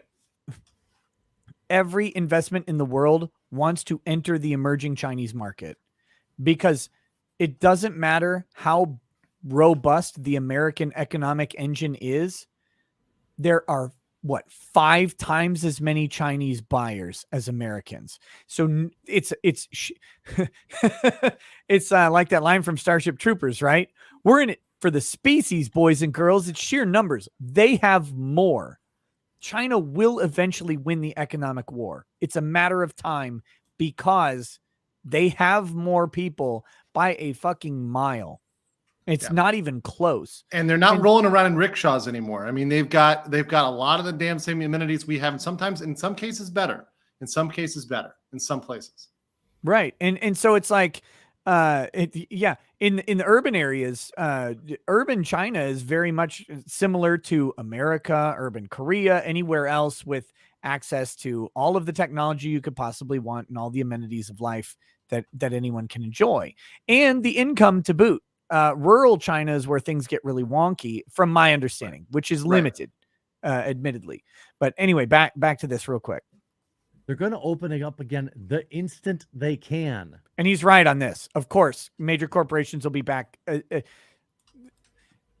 Major corporations make the political play. Okay, well, Russia bad. We're going to starve them out with our version of private sanctions. But private sanctions will wear off way faster than public sanctions. They'll go right back in because they want the Russian people will need to eat a McDouble. What are they going to do? You're going to the starving Russian people without Coke and Pepsi. How are they going to make it, Nick? We can bring them. I mean, the vodka production is down, so they've got to have something to replace their thirst, right? And that's how corporations will pitch it. Well, like the Russian people didn't choose this. Putin chose this. We're no longer punishing Putin. We're now restoring the Russian people's access to the common amenities of life, which is a McDouble. It's actually insane. Wait a minute. Hold on. I want to go back to this. So here's where the grift comes in. Jeremy doesn't read it. Yep. The institutions are corrupt. The system is broken. To survive, you must have your own network of hardy, trustworthy, committed brothers who share your values. Network communities based on shared values are the most powerful way to protect yourself from the coming swarms. A network community like the Liminal Order. Oh, God. The grift is strong with this one. And I think he even says that in the letter that the Liminal Order will be opening up once again. Our network is based on values that breed strength and community, masculinity, brotherhood, and sovereignty. Oh, my God. They can.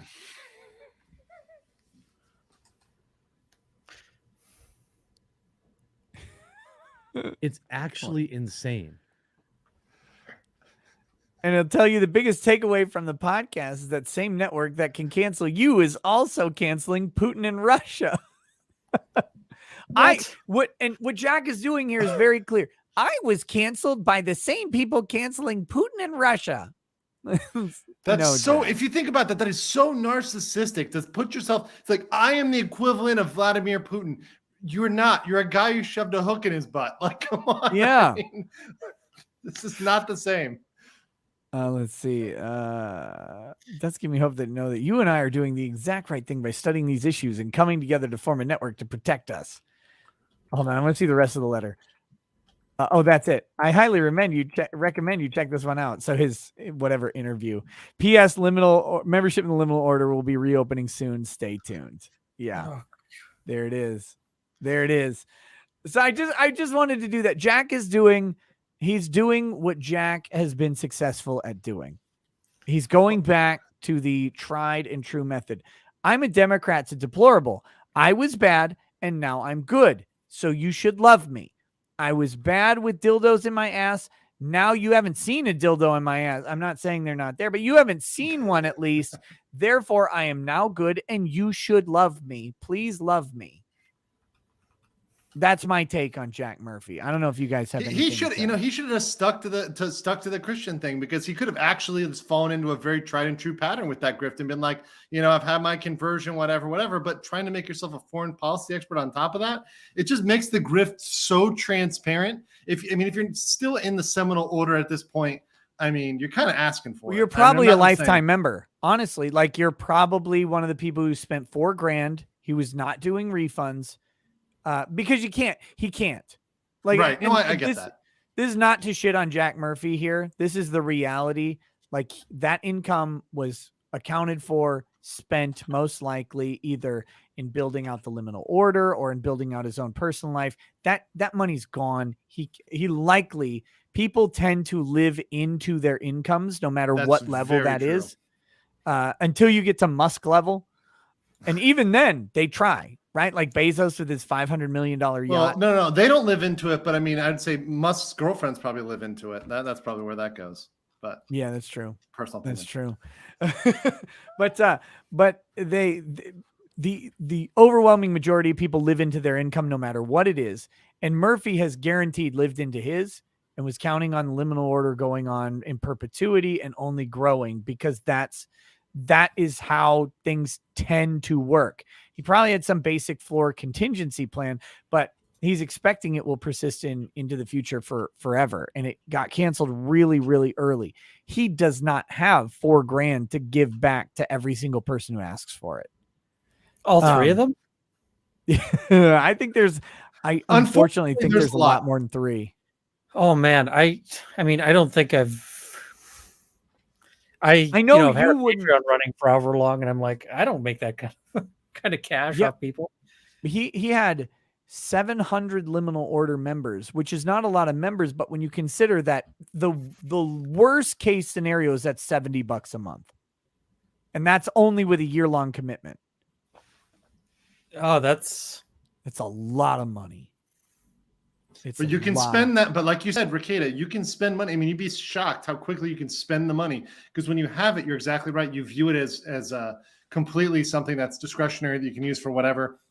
You're not thinking about 5, 10, 20 years down the road and having to survive off this for a long time. You're not thinking about being canceled. You're thinking your grift is only going to grow stronger. Yeah. Yep. Well, if you and to put that into perspective, $70 times 700 members is what? $4,900 a month. Your math is better than mine, buddy. I think no, it's more than that. 70 times 700. It's $49,000 a month. That's a month. Yeah. Right. Jesus. So make no mistake, Jack Murphy. Now he's not getting all that because some people paid $4,000 one time and had it forever, but other people are paying $100 a month. Right. So like that amount of money is almost unfathomable for most people. $500,000 a year is a lot. I just like to let you guys know I'm opening the Runkle Order. No. It's got to be the fellowship, Runkle. I think people will do it. People will join the fellowship. Yeah. Yeah, but if I call it the fellowship, I'm going to get sued like the next day. I don't think you can trademark fellowship. Not just the fellowship. Yeah. Common word. I think something else just out of principle, out of spite. Fellowship of the Bailey. That'll be good. You'll be good. Just call it "and my bow." There you go. Just that, and my bow. I think that would do it. But yeah, so that's the Jack Murphy situation. Look, this dude is trying very quickly. He's trying to reingratiate himself with people. He knows how badly he screwed up what he had, and it all came from his own dishonesty. Personally, I have seen no evidence, and people are free to make their own determinations on Jack. I would never advocate anybody do anything based on my opinion. I'm just saying I have not seen any actual evidence of contrition or acceptance of responsibility or anything from Jack Murphy. What it looks to me is a polished marketing campaign, probably from a marketing person within Liminal Order who is helping him out. That's my guess. That's because it reads like that to me. It looks like a PR play, and that's where I am on this. And I don't think this is any different. I mean, Well, we I all kind of just appreciate the grift on a certain level. I hate the guy, but Yeah. Well, I mean, he's got bills. I mean, you got to try, like, you got to take your shot. I don't know how well it's going to work, but you got to do it. And the dumb thing is, I think that people will go ahead and let it all go at some point. I think it's going to become old news. I mean, but if he doesn't keep self-inflicting these wounds, I mean, I think if he just went away for a while and, disappeared for a little bit longer than he has even, and, came back, I think it would be fine. I think people would go over it. And also, if he just didn't try to go back to it and explain it, if he just moves on with his life, it would be fine. But it's because of the way he's done these things. But of course, Nick, your criticisms come from the fact that you're neither a true Christian nor libertarian because you haven't forgiven Jack Murphy. Yeah. And had him on your show. I don't have anything to forgive with Jack Murphy. He's never harmed or offended me. I will incessantly mock him. That's in the Bible too. It's Luke chapter 4 verses 36 through 39. Hold on. Which was the prophet where like they were mocking him and throwing stones at him and he sends a bear? Elisha? Elisha. I think that was Elisha. Joe's not on, so I don't got the facts on this. I'll ask him later on a Drunk Purim stream. Look, he knows. Listen, legal mindset. Joe has never in his life read the Bible. I'm gonna say very controversial opinion right now. Oh my God, he hasn't read it. I'm gonna say it. Because every time I mention something in the Bible to Joe, he's like, "No, I've never heard of that." I'm like, this is in the Old Testament. This isn't even New Testament stuff. That's supposed to be the good stuff. That's the real fun stuff. That's the fire and the brimstone. That's what I like. But yeah, me too. By the way, what kind of great movie would that be? Elijah, when he kills all the Baalite priests, right? Like he's like, "Oh, you build your pyre and I'll build mine, and we'll see whose God lights it up first." Yep. And then they can't get theirs to light on fire. He's got 200 Baal priests there, and then he has his doused in water, and then fire comes down from heaven and lights it up. And then there's this weird line that happens in the text. They took them around back, and he killed all of them with a staff. It's like, wait, there are 200 of them, and he just straight murders them with a stick. With a blunt object. And he just fucking kills all of them. Like, how did this scene play out? Is it like an epic kung fu fight where he's like flipping around, hitting them all with a staff? Or is it like brutal utilitarian, like stamp out civil disobedience, staff hitting? Like, how does this scene I imagine work? it like Sparta, just like kicked off the cliff, just like blunt object off the cliff. One at a time. You think after like the 100th Baalite priest that you bludgeoned to death, your arms would be tired, but not Elijah. He had the strength of God on his side. The endurance of the saint. If you're sitting there with a tent, you're like, next. Somebody's got to ask the question of like, what's happening in that tent? Yeah. Especially when it becomes hard to enter the door because of the pile of bodies. They're all sleeping together. Yeah, it's a new thing you guys do. Weird. Quack. Weird, but that totally sounds like something we'd do. Oh God. That's funny. Okay. All right. I have a bunch of chats to read, obviously. Because I have not really read hardly any of them for the whole show, which is bad on me, but I have to do it now. If either of you need to leave at any point, please do so. But tell me first so we can tell people where to find your stuff and what you're covering and all that stuff right now. I'll stick around for at least another 30 minutes here. I know some of them were derogatory towards various people, so I obviously want to jump in on that. But I am going to be covering Ukraine tonight. I'm going to have some military guys on my channel. I've been doing that for a while, doing like a weekly update with them. They actually know what they're talking about, and I just ask questions and listen. And just ask questions and listen. Say, hey, here's what's going on. Tell me what your take on this, and have a discussion on it. That's going to be tonight, 10 p.m. my time, which is 9 a.m. Eastern. And Runkle, what are you covering right now? Right now, I am debating how much I want to piss my followers off because there's a thing with the justice who did the bail for some of the convoy protesters, and she was connected to, and I say connected, it was a real long connection to Trudeau. I'm debating whether I want to really tick people off by covering the reasonable apprehension of bias issue on that one. But yeah, I got a few sort of things, but I mean, I do a lot of case law, so it'll probably be case law that I'm looking at. Have you covered the Bitcoin assets being seized by the Canadian government Oh, well, for the Freedom Convoy?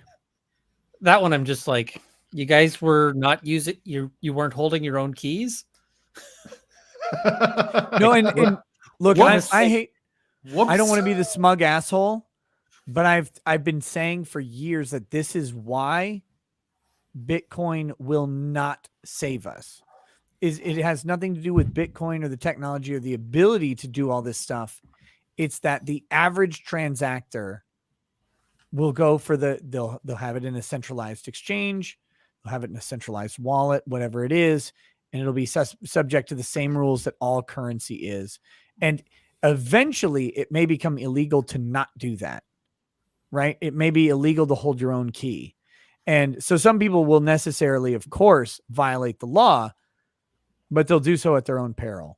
And most people will not. And that's where my concerns about Bitcoin come to the forefront, is that it's not in the tech and the ability for it to do the thing. It's in the willingness of the people to do all of the fucking work it is to maintain your own wallet and accept all of the risk upon themselves of losing the key to their own wallet. Well, I will just tell a story on that one. When somebody was telling me about Bitcoin, this was way early, I thought it was kind of neat. So I set up my computer and I minted some coins. And I minted about 16 Bitcoin and thought, oh my God, this is kind of stupid. Like, what can I do with Bitcoin? Nobody wants to buy these. And then I had a hard drive failure. So that hard drive with 16 Bitcoin in a wallet with a password I hope I remember, it's completely unrecoverable because it was an encrypted drive and the failure took out the encryption key. So there is no way to get that drive back. I've spent money on trying to get that back. There's just maybe worth what, like $700,000? Yeah, it's like, you know. God, so, but hold on, that stuff like that happening, by the way, is one of the reasons so some people didn't let a price floor. There's a certain amount of Bitcoin that has been lost, like just like with you, Runkle, or people misplacing stuff. So that actually establishes a sort of a floor of like, this much of it has been lost and will never be recovered. But you're absolutely right, though. And I've said this to you, Runkle, and I said this with you, Kate, is that the average person, your grandma, right, who's got $1,000 or something like that, she's holding it on an exchange. And that's just as if you're holding it at a bank. It's no different. It's not going to save you in terms of privacy protections or anything else. And most people aren't willing to do the work to be your own bank. But if you're willing to do that, then there's some options that open up, but very few people are willing to do that. And I mean, if you're just looking at the risk of it, for most people, that's an unacceptable risk. Yeah. Right. Yeah. If I could go back in time, I would totally slap myself and then make a copy of all of my hard drives. And then just say, like, how you think this is boring and stupid? Keep minting those coins. Just back this up, 6 days. And the problem with Bitcoin is it's never you. It's always the person you're transacting with's limitation too. Because if they're on an exchange, right? Like, then there's no donation to a Canadian trucker whose wallet is on an exchange. No donation from you if you're on an exchange. Well, I'm very sophisticated, I'm going to give it to his wallet. Well, sorry, that one's on an exchange, so it's not going to work. It'll be frozen and seized. Sorry, too bad. Your grocer, your Best Buys, your whatever that you want to spend money at, your Ritz camera, doesn't matter. They will all be on exchanges, by the way, because they'll have to, because if not, they'll face IRS audits every single year for the rest of their life. Okay, and gentlemen, there's just because it's super trackable. If you are interesting enough to the government, they will find you. If you're using Bitcoin, it's, this is sort of the mistake of, or if you get interesting enough to the government, you have to get everything right. You always have to be perfect. That's right. And the one mistake you make is when they get you. So, you screw up once and they can track that transaction, you're going to have people kicking down your door. Gentlemen, I almost missed a critical element of the show. Uh-oh. And I owe the chat a giant apology. Unbreaded. Oh, yeah. It is time for the daily unbreaded. Okay, I'm definitely glad I stuck around for this. And so I have the randomizer going. 787, another late page Lord, in we're this. getting late. Oh my goodness. Okay. Well, gentlemen, I'm gonna read this. And we're gonna just do it. So I hope you will vibe with me on this. Oh, I'm here, brother. Here we go. The attack needs to be hidden until it's too late. The attack needs to be hidden until it's too late for them to recover. The attack needs to be hidden until it is already so effective that nothing can take it away. The attack needs to be so effective that they can't get revenge. They're too busy being dead. The attack needs to be complete. The attack needs to be simultaneous. All of their men must die, and it must be quick, and it must be final. The attack must be complete, meaning if there are 1 million of them, it must kill all million. The attack must be so complete, so final that after the attack is finished, there is no enemy left. The attack must be one attack, a singular attack. Sure, terrorism is great. Scaring them, bothering them, haunting them everywhere they go. Everything they do is great. However, while Binger are out there hunting them down, killing them, while the terrorism throws their life into the gutter far beneath the fault line, while the attacks cause them to drown in their own blood, while the attacks cause them to suffer in disarray and not be able to function and not be able to send their children to school, while the attacks make them unable to work, while the attacks make them unable to use the internet, while the attacks make them unable to socialize, to gather, to communicate, while the attacks make them unable to organize the structure, to watch each other or to track us, while those attacks disorient everything about them, while those attacks hunt down their leaders, while the attacks bring them down, the attack must be so large and so effective that no one sees it coming.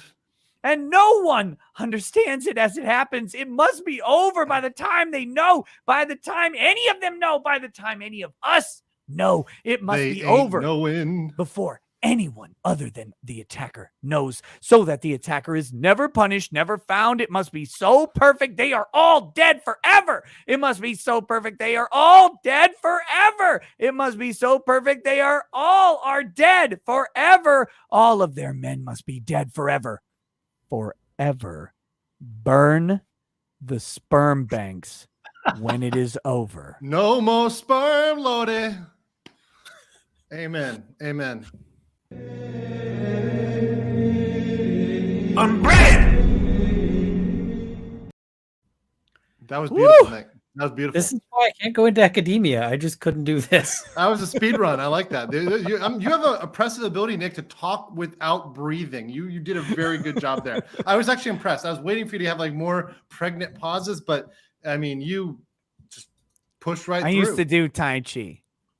Oh. I'm a very good breather. Unironically. That's not a joke. That manifesto is one of my favorite things to happen recently. So it just keeps coming back, and every page is great. Every one of them has its own. They're different. Yeah. Well, except for the 120 pages that are exactly the same. But other than that, except for that. You should count those as one page. You should count those as one page. How does it end with, and when it's over, burn all the sperm banks? That is just an amazing ending. Just burn them. Specifically burn them. Get them gone. Okay. We've got a couple super chats here. Get Jack Murphy to drink them because he's gonna... come on, Runkle.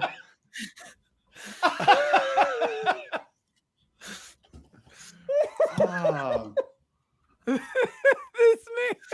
This man comes out of nowhere off the turnbuckle and just annihilates Murphy. Holy shit. Oh God.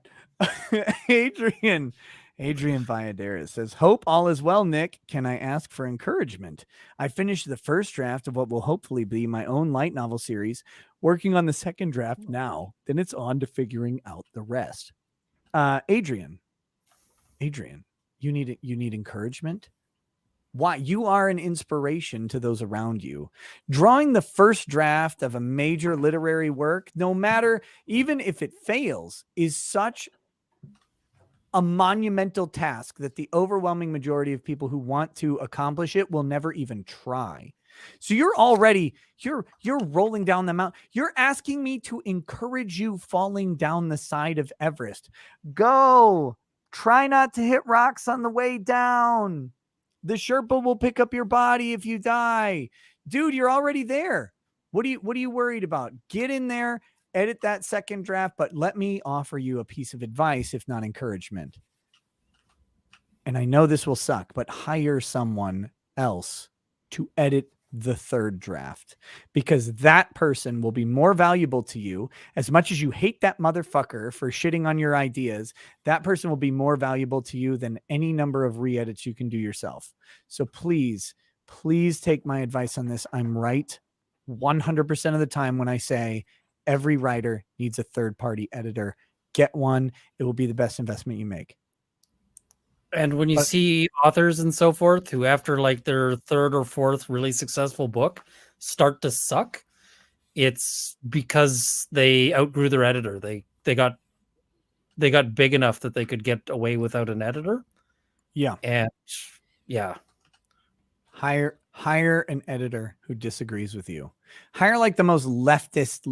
Don't actually hire leftists. I'm joking. Hire the most leftist rightist that you know. To do your, you know what I mean? Hire someone who is not afraid to say this is bad, this is bad, this is bad, and that will make your book even better. But congrats, buddy. You've done what I have not done, and what so many people will not even try. You're doing great. Atrocitus says, Nick DM'd on Twitter about joining a class action against the DOD. What's the best way to do that? Also, it's Atracitus, Red Lantern Leader. The best way to join a class action against the DOD is to find the lawyer running the class action, contact their office and tell them you would like to join the class, and find out how to do that. If there's an existing class action. If there's a non-existing class action and you think you would be a good class representative, you need to have a very long, hard talk with a class action attorney, and then probably a second or a third attorney, because as a class representative, you could be taking on various burdens of the class that you may not be aware of. And if that class action were to fail, those burdens can fall on the representative. Like, for example, if they don't certify the class, then they can all of the burdens could fall on your shoulders for a failed lawsuit if things aren't done very carefully. So if one exists, talk to the existing lawyer, say, how do I join the class? What do I have to do? If it doesn't exist, talk to more than one class action attorney about this, and find someone who specializes and has a track record in class action against major institutions, because the DOD is no fucking joke. So, and they've got the money to bury you. Yes. And they have the resources to literally bury you. So consider that as well. Mm-hmm. Not that I would ever suggest that people mitigate their legal actions based on the threat of literal death, but the DOD will follow you forever if you sue them. Coming from someone who knows someone who sued the DOD, and their life is a pain in the ass in the most mundane and irritating everyday ways. Like, get followed in Walmart, they come to my office and have a fucking truck follow them there. Like, what are you doing? And just sit and watch for them to leave and then leave immediately and follow them. It's wild. It's shit you don't believe happens, but it does. And it's when the DOD is involved. So good luck on it, brother. But talk to a very experienced attorney on that one. Catherine Ruck says, hey, Nick and chat, I just want to give a shout out to a channel I find absolutely hilarious. Go check out High Boy's channel on YouTube. You won't be disappointed. Very cool. Very cool. I don't know who High Boy is. Next is Catherine Rux. Hey, Nick. Wait, read that one. Mario Kart 13. Juicy one night stand with the warden confirmed. Tall Skinny Geek says, lagging and actually, it's best if I don't make that rhyme. Lagging due to fathering, probably. Bad Weather Biker, thank you for the donation. Charlie D'Angelo, you make me feel fuzzy inside. Quote Gandhi. Velternet says, what happened to the case with the doctor being charged for malpractice? Honestly, that case seemed a lot more interesting. That's the trial of Dr. Husel. It's still going on. The reason I did not pursue that trial and coverage of it was by the time we watched opening arguments, I was already 5 days behind that trial. I don't like doing incomplete trial streams. Jumping in later is a mess. You miss so much important stuff. So I have not followed it, but it's there. I'm going to try and do some updates on it in the near future. Because the lawyer, Baez, he's a superstar defense attorney, high profile. I think he did Jodi Arias's case Jodi Arias's case. And that's the kind of guy you want. The guy that can get Jodi Arias not guilty or whatever. Wait, Kyle you mean Casey Anthony's lawyer, Jose Baez? Yeah. Wait, was he Casey Anthony? Jose Baez was Casey Anthony's lawyer. Yeah, he's in Orlando. Yeah, I know where his office is. Yeah. I mix Jodi Arias and Casey Anthony up all the time, but yeah. Also Aaron Hernandez and Harvey Weinstein. Oh, he's the guy is Jose Baez the guy who negotiated the amazing deal that Harvey Weinstein had? No, wait, I'm thinking of Epstein. Thinking of the other Steen. Epstein had that immunity deal. Oh yeah, in Florida, that was the most ridiculous thing I've ever seen, that they had to overcome in SDNY to get him prosecuted. I feel like that's the kind of deal that happens with like an envelope full of cash, but I don't know. Let me just say this. Epstein deserves everything that's ever come to him. He's a horrific piece of garbage and a terrifying human being. But what they did to him by prosecuting him in SD New York after he had an immunity deal in the Central District of Florida or whatever is literal bullshit. Mm-hmm. Like, you have a federal immunity deal and a different federal district says not in this district. It's like, wait, no. This is a federal immunity deal. You don't get to do that. You don't get to come in and suddenly do that. And they did. That's how much Epstein needed to go for the elite. Mm-hmm. In a weird way, no one else would have had that happen to them. Okay, John. No one else would have gotten the deal in the first place. Jonathan Duger says, started homeschooling my stepchildren today. We enrolled in a cover school. Public schools are garbage. Do you have any advice for newcomers of homeschooling? Yes, immediately start to reprogram your brain on what schooling is. Because schooling at school is 8 hours of babysitting and 18 minutes of instruction throughout a day. I'm being mildly hyperbolic, but not so much. So you need to reprogram it. Your kids are going to learn from you all of the time. They're around you all of the time, and they're going to be learning from a competent adult, presumably, who lives through life. So you do not need to provide 8 hours of instruction to those kids. And if you try to do it, you will fail and they will fail. So realize what school actually is versus how much of it is daycare, because it's almost all daycare. And then the other thing is, don't be so hard on yourself. You cannot possibly fail as hard as the public school system fails. Yes. It's literally impossible. If your kid lives, you've succeeded harder than most public schools. If they're literate, you're succeeding right now more than a lot of public schools. If they're able to do math, you're a superstar. Basic math. Yes. It's crazy. It's crazy. So, but also, yeah, just keep going, embrace the ups and downs. It'll be good. Bob Piffle says, I hope he goes out for a 2 a.m. Subway tonight. God, I fucking want a 2 a.m. Subway. Subway's actually good in Korea. It's actually good quality. I don't even care if it's good. I'm just hungry. I have a whole pot. I made short rib and bison chili, beef short rib and bison chili.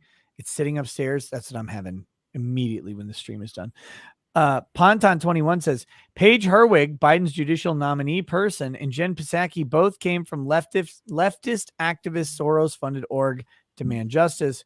They are the ones who ran the justice off and the ones funding Ketanji for SCOTUS. She's bad fucking news. Intimidator 0108 says, hope you're doing well, Nick. I am. As I mentioned late last month, I'll be heading to Minneapolis for Anime Detour tomorrow with friends. Just for fun, I'll be streaming it on Twitch as much as possible so everyone can see us act like jackasses. That's Intimidator 0108, same handle on Twitch. You guys can check it out there. I won't go to Anime Detour because I'm pretty sure Anime Detour, if they knew I was there, would ask me to leave, and I'm not about that life. Barb Belmont says, my daughter is getting into whiskey. Very cool. We are trying to make some infused flavors I might also like. Any recommendations for nice, mild brands? Is Japanese whiskey good or no? Nothing too expensive. She's in grad school. Oh. Japanese whiskey is very good. And I would say Japanese whiskey is, up until the high price stuff, is very mild and smooth. And that's really good. Yeah. Really good. And you can get a good Japanese whiskey, $50-$60 a bottle. In fact, it's cheaper here. You shut your whore mouth. I had an 18-year Yamazaki down in Florida, or no, down in LA when I was there. And it was so funny because I bought a bunch of drinks for Lady Rackets. I bought, like a couple drinks for me. And then I went and I bought the 18-year Yamazaki, and it was more than the rest of the tab combined. Yeah. That one drink. And she's like, we only do singles. I'm like, what the hell is this? Why can't I buy a double? This Kaio whiskey is the one I had most recently from Japan. It's reasonably priced, about $60-$70 a bottle, depending on where you are and the taxes there. And it's exceptionally smooth and a very mild whiskey. This would be a great infusing whiskey. Otherwise, a Glenlivet. Glenlivet is a very mild Scotch. Again, you're going to be paying about $50 a bottle. If you want to get into American whiskeys that are mild, Four Roses. Four Roses is a very inoffensive, like the cheap Four Roses, not the expensive one.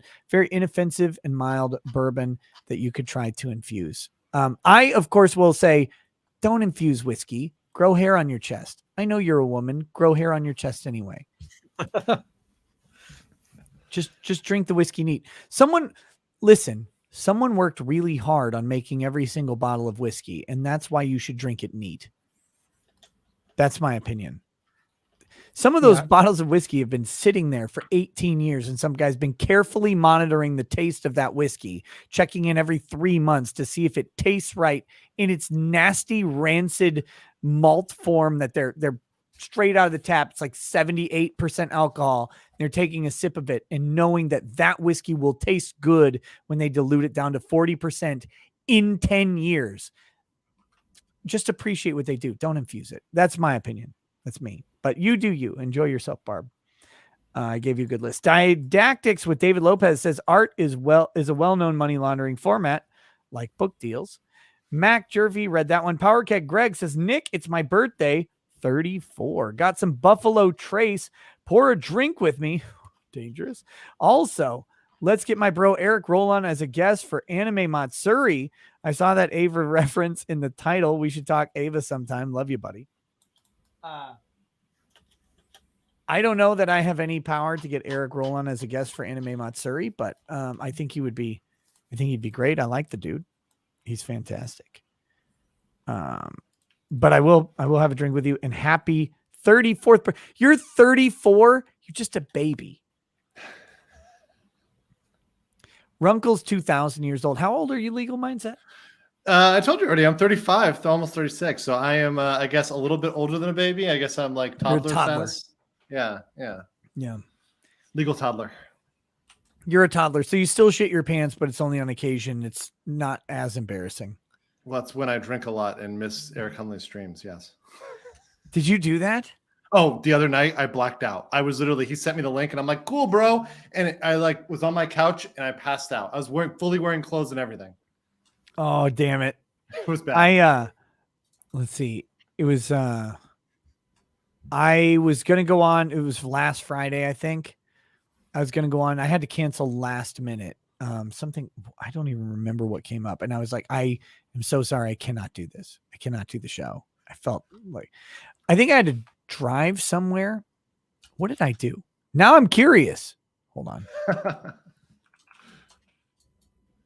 Yeah, it's more difficult when it's 1:45 a.m. and you're drunk. It's difficult to hang in there, guys. Listen. I'm Wait, are you talking about me or you? No, I'm talking about for me. I mean, it's St. Patrick's Day here, so I got to celebrate. Oh, yeah. Yeah, my wife scheduled me for, okay, so he had sent me 11 a.m. Eastern. So I was there at 10 a.m. I was there, but my wife had also scheduled me for something just after 11. So I was going to have to bail early. I was going to go for an hour and then bail early, but he actually meant 11 Central, which was my time. So my hour earliness was ruined completely. And I was like, shit. But yeah, I had to go. I hated it. Vincent T read that one. S. Asp says, you think union OT is good? May I introduce you to law enforcement off duty, looking it up to 6 times to 8 times city pay. Is that where you're an off-duty law enforcement officer hired as private security stuff? My dad had his retirement party from Cray several years ago, and because of the size of the party, they were required to hire an off-duty cop, and it cost a fortune for that. Oh, that's a scam. The guy just sat in his squad car texting the entire time, like he didn't come over or anything. But here's the thing though about those Nick, especially at least wherever I've lived, because I've talked to some cops about it. The demand exceeds the supply, so they end up having to overpay and overbid for those officers, and they get to pick and choose because every random bar would love to have a cop, right? And they often can pay more than your average Joe's whatever event. So, it's a good racket. An entirely different scam where if you want to get the liquor license, you've got to have an approved security guard, and usually that means cops moonlighting. Yeah. My town, the liquor licenses are all controlled by not my town, the one next to me, by something called the Wilmer 8, I think they are. Because they like to sound like a fucking mafia. And that's just a bunch of 70-year-old white men. They own a ton of rental properties, and somehow they have influence over the liquor board, which is why we have only shit restaurants. Only OnlyFans exists. It should be only trash. And that's just the Wilmer restaurant community.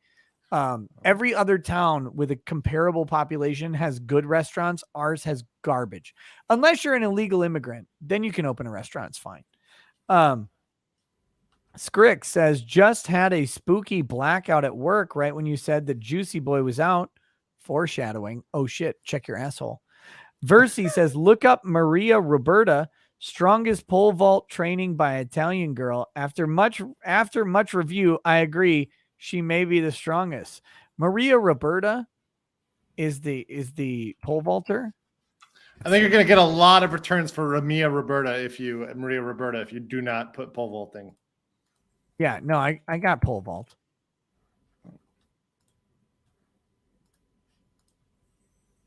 Oh, this is Italian pole vaulter. Here, I have to prove this to the chat. People do not believe me. Wait, this is the one. Here we go. This is 8 minutes. We'll only watch a couple seconds of it. A couple minutes. And what are you guys, degenerate? And it becomes Simp Stream. Here we go. See? This is Maria Roberta. Women are objectively better at pole vaults than male. Highlight on objectively. Well, they're she out. didn't make it that time, but it's okay. Why is it okay? Why is it okay? I just don't know anything about sports, and I don't pretend to. Those outfits, though, just totally kosher. They're Love it. aerodynamic, legal mindset. What are you talking Oh, about? no, I believe the air flows very well across those cheeks. This is... See? As you can see, your pole vaulting technique is better than any male I've ever seen. Right there from that clip, you know. Putin gives 2 thumbs up. Thank you, Versi, for that. But you know what? Your challenge is to find a better pole vaulter than Maria. I'm sure there's got to be one out there, probably from Poland. Poland pole vaulting. In Fantasy I Die says a girl hit on me at a gas station. Once she saw I got a full tank. I look like Ethan Ralph, so I knew she was a gold prospector. It will be Mad Max level soon, but I am unbreaded and have lost 10 pounds in the past 6 weeks. Awesome, Run man. from those gold diggers and you'll lose even more. Sorry, I didn't mean to interrupt you, legal mindset. Oh, no. They're mining for gas now. Holy shit. Where was that? Where did it go? I lost it. Here we go. Found it. JK Wynn says, ask legal mindset about women being drafted. And if he agrees with Joe, something about Down syndrome. Also, my card isn't working at getabride.com/Russia, discount code Biden. Any suggestions? Okay. Yeah, you got to do the discount code Hunter. Discount code Ukraine Simps. So Joe Newman, look, I'm not going to speak for him. You can go check out my last stream with him, the Illogical Mindstrap stream. But he may have said some things about people with Down syndrome and, whether or not they should be drafted. My position is, well, it's complicated. I'm actually going to do a debate in the future of should women be drafted? Should we have standards for them in the military? This is like a very heated topic, and it needs to be fought out. But Joe has some strong positions on Down syndrome and on people getting drafted. But that's why we love Joe. Just keep going, Nick. Keep going. Keep moving. I'm keep already, moving. I'm Keep just moving. running. I can Keep hear moving. him in my head Keep moving. making the argument for drafting Down syndrome people. Keep and moving. And I could just hear the demonetization happening right now. I'm trying to help your stream, Nick. I'm trying to save your stream right now. We're past 2 hours. It doesn't matter. Oh, okay, good. Philip E says, today is the kind of day a parent always fears. My son had his sentence handed down and he got 8 to 10. He has a prior escape attempt and I'm concerned he'll try again. Thoughts and prayers appreciated. Holy shit. Philip E, that is something that most parents cannot fathom. And so what you're going through, buddy, I sympathize with and empathize with. And I only hope that your son finds the peace needed in his life. Cheers, brother. Hang in there. Super Iron Bob says a family friend's son, decades at 19, decides at 19, dated a 17-year-old.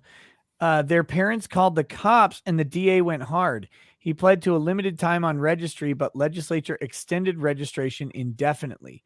He ended up dying on the side of the road after a hit and run as we were working to get him a pardon. He never got a chance to live his life. And see, that's the type of situation that we need to fix. And there needs to be, in my opinion, there needs to be laws that say within 16 can go up to 19 or something, like something like that, where it recognizes the reality of high school transitioning into college relationships that occurs. It doesn't suddenly say at 18, everything below 18 is weird, because an 18-year-old who's dating a 17-year-old when they were both 17 when they started dating isn't weird. So that sucks. Super Iron Bob. That's the nuance I wanted. This is a problem. I wanted Hawley to be wrong, and I wanted that to be the nuanced position that the justice had, and it wasn't. It's like that's the place where people can agree. It's dumb if a teenager sends a sext and their life is ruined. Yep. It's smart if a 25-year-old is looking at pictures of 5-year-olds and their life is ruined. Yes. I'm okay with that because their life being ruined means typically that they have less access to children, and I want that to happen. Mac Jerfy says there are so many fringe hobbies though: model airplanes, ships and bottles, coin collection, cheese pizza collection, trilby hats, foreskin tattoos, mayonnaise aging. The Biden administration far safer than Warhammer 40K mini painting. Well, I don't know if it's safer, but they're all cheaper. Every one of those is cheaper. Very true.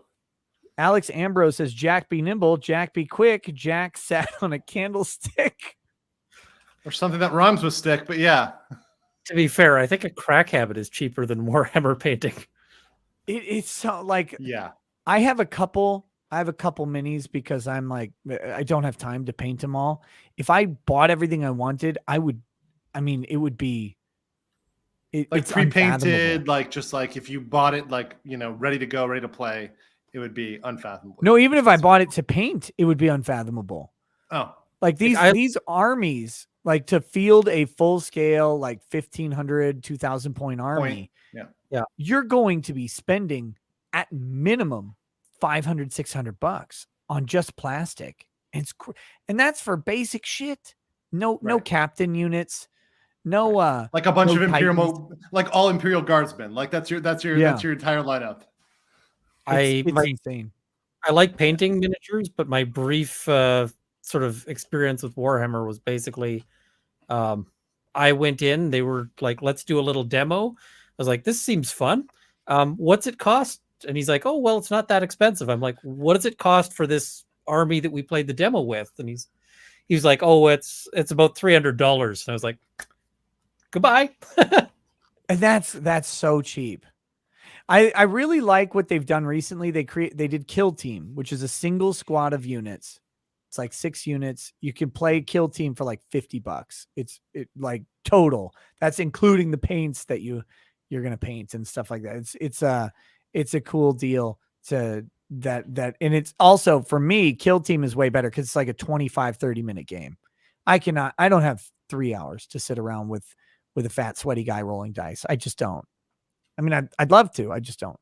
Law School Grit says, I was SA my freshman year in college. Oh, sexually assaulted. I was drugged. I was conservative and didn't drink. I would carry a beer, but always would DD. I, quote, should have made smarter choices and not been there. Didn't get help until I nearly dropped out and attempted suicide. Damn. Yeah. That sucks. That sucks. And note that when people are saying that, one, it sounds like you actually made a bunch of smart choices and were just a victim. Not drinking, getting drugged by someone putting a fucking roofie in your Pepsi or whatever is like, you can't account for all contingencies. But that being said, note when people are saying you could have made a better decision, it's not a condemnation of you at all. We could always make better decisions. You could just never leave your house. Right? Like you could just never leave your house and only drink milk and eat Cheerios or whatever and live forever. You make 130. Don't smoke, don't drink, don't eat red meat, or I don't know. There's always a smarter choice that people can make, and that you are a victim and don't, that's bullshit what happened to you. R says these Jackson pro-pedo issues prove that the U.S. Sentencing Commission needs to be scrutinized even more than SCOTUS nominations. That may be true.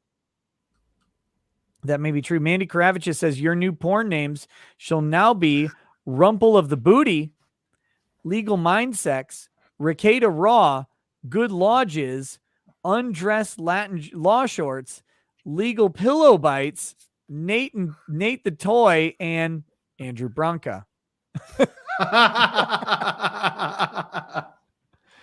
Very good, Mandy. Thank you. Lesbo Brandon says, Nick, thank you for all that you do in shedding light on that creeper. Damon Mills, as a gay, I feel he set us, those who just want to be innocuously assimilated back, throw him on the wall where he belongs, heartfelt. The most offensive thing about the gay pedophilia issue is the pedophiles trying to excuse their pedophilia with their gay status. Like, yeah, that to me, those have never been related to me. I don't understand why they're like, well, but you know. But I'm well, like, no, the defense is, oh, but it's normal in the community. It's like, well, that doesn't make it okay at large, right? Just because it's normal within a certain community doesn't mean it's okay. I don't think there's any community where that's normal or okay. Yeah, And if like close the door on it and throw in a well, you could say, like, for example, I'm just gonna say the Catholic Church, right? It was like, okay, well, there's some sexual deviancy going on behind the scenes here. Well, okay, well, a lot of priests do that. That doesn't make it okay, right? Right. Yeah. Oh, and the funny thing, what came out the other day was it his teachers versus the Catholic priests, and the amount of sexual abuse going on in the public school system like blows the Catholic Church out of the water. Mm-hmm. Yeah. That was one of the interesting points that what's her face? Who's that annoying? Ann Coulter. That Ann Coulter made years ago. She's like, the Catholic Church is exactly in line with any other large corporate entity as far as their sexual assault rates of children goes. They're being sensationalized because of the church, and they should be. Let me be clear on that. Right. They should be as a church, but we should be much more concerned about the public school system, in my opinion, because that is where kids go to get touched, and it's terrifying how often it's happening. Mm-hmm. Vienna waits for you says tonight's Daily Unbreaded sounds like something the Nazi Ukrainian freedom fighters would write. Touchdown. Zara BP says, did the court just flat out lose the Vic filings? It's the forever decision. Philip E's, look, I'll come clean. I killed all of the justices twice, so they're never going to decide on it. The grift is better when they don't decide. Philip E says, I should clarify that my son is 3 and he attempted to escape bedtime and he was sentenced to 8 to 10 hours of sleep. Oh, you fucker. I hate you. The Squid says, why not draft the Downs people? Have you ever seen how strong they are when they're pissed? Take my strong arm, Rakeda. Just send them ahead like the trolls of Mordor and watch our enemies quake in fear. Lamau, just kidding.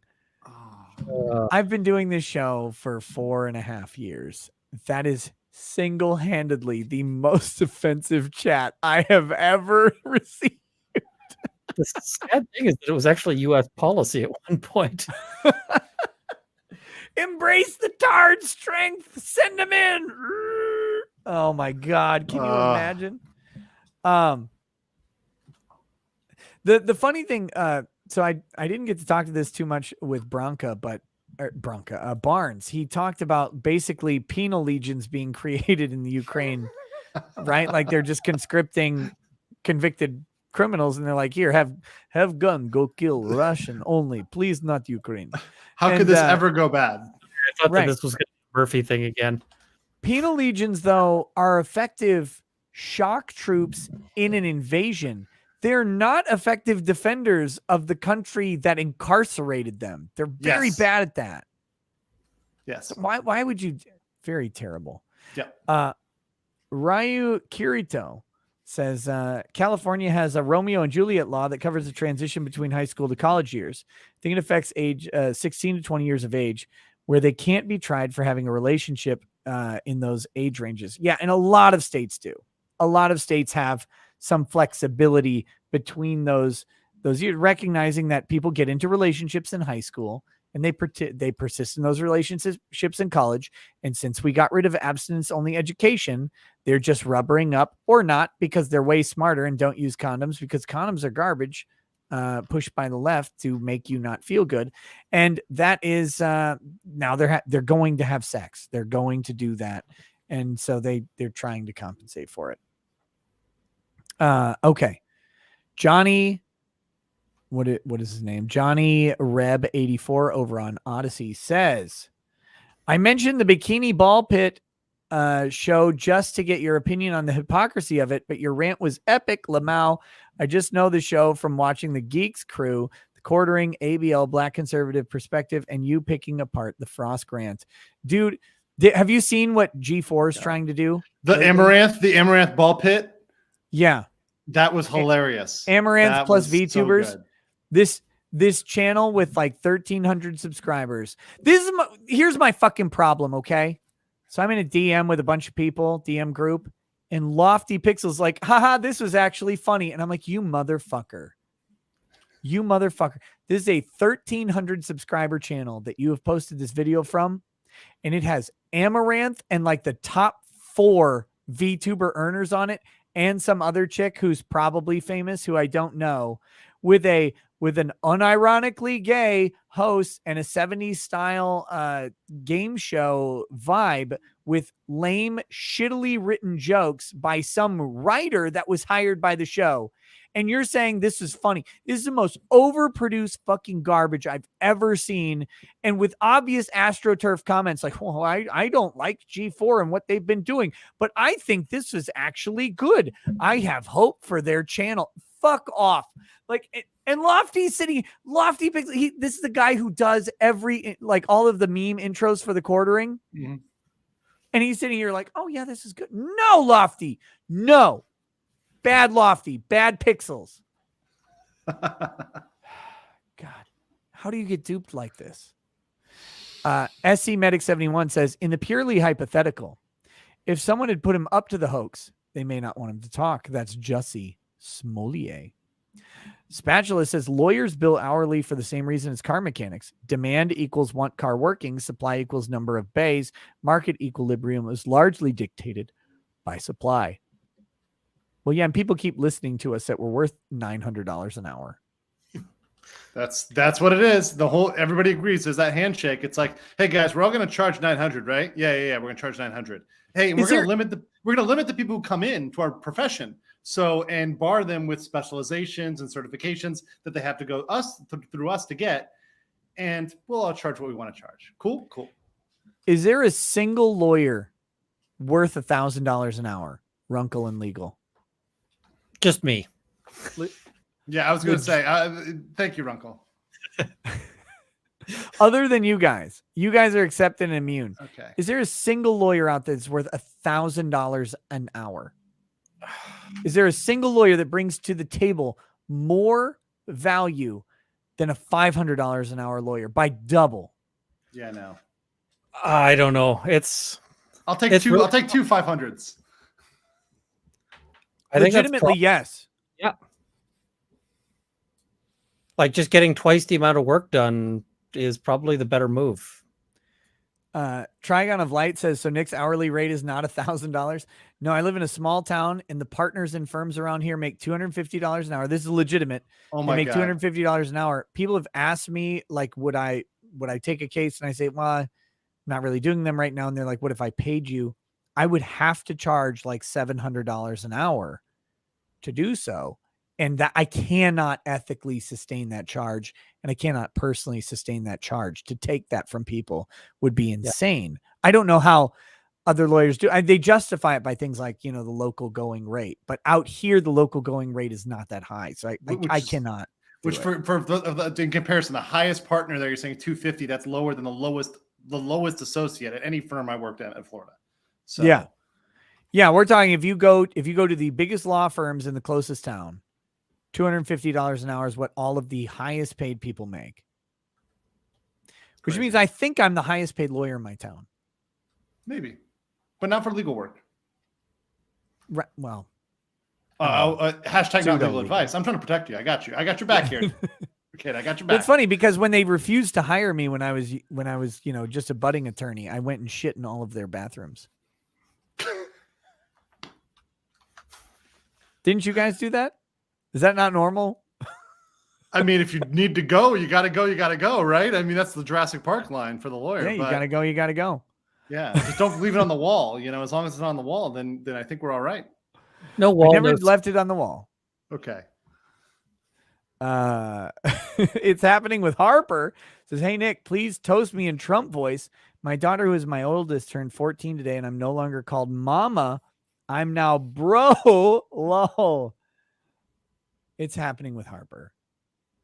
As you enter that wonderful phase where your child adopts the language of the internet and you adopt the pervasive persistent, under the eyelid eye roll that is necessary for every parent. I wish you good luck and Godspeed as you learn a whole new language of slang that you never wanted, never needed, never adopted, and neither should anyone else have been subjected to. Cheers to you and your daughter. And 14, my son, my oldest son is 14. It is a fun year.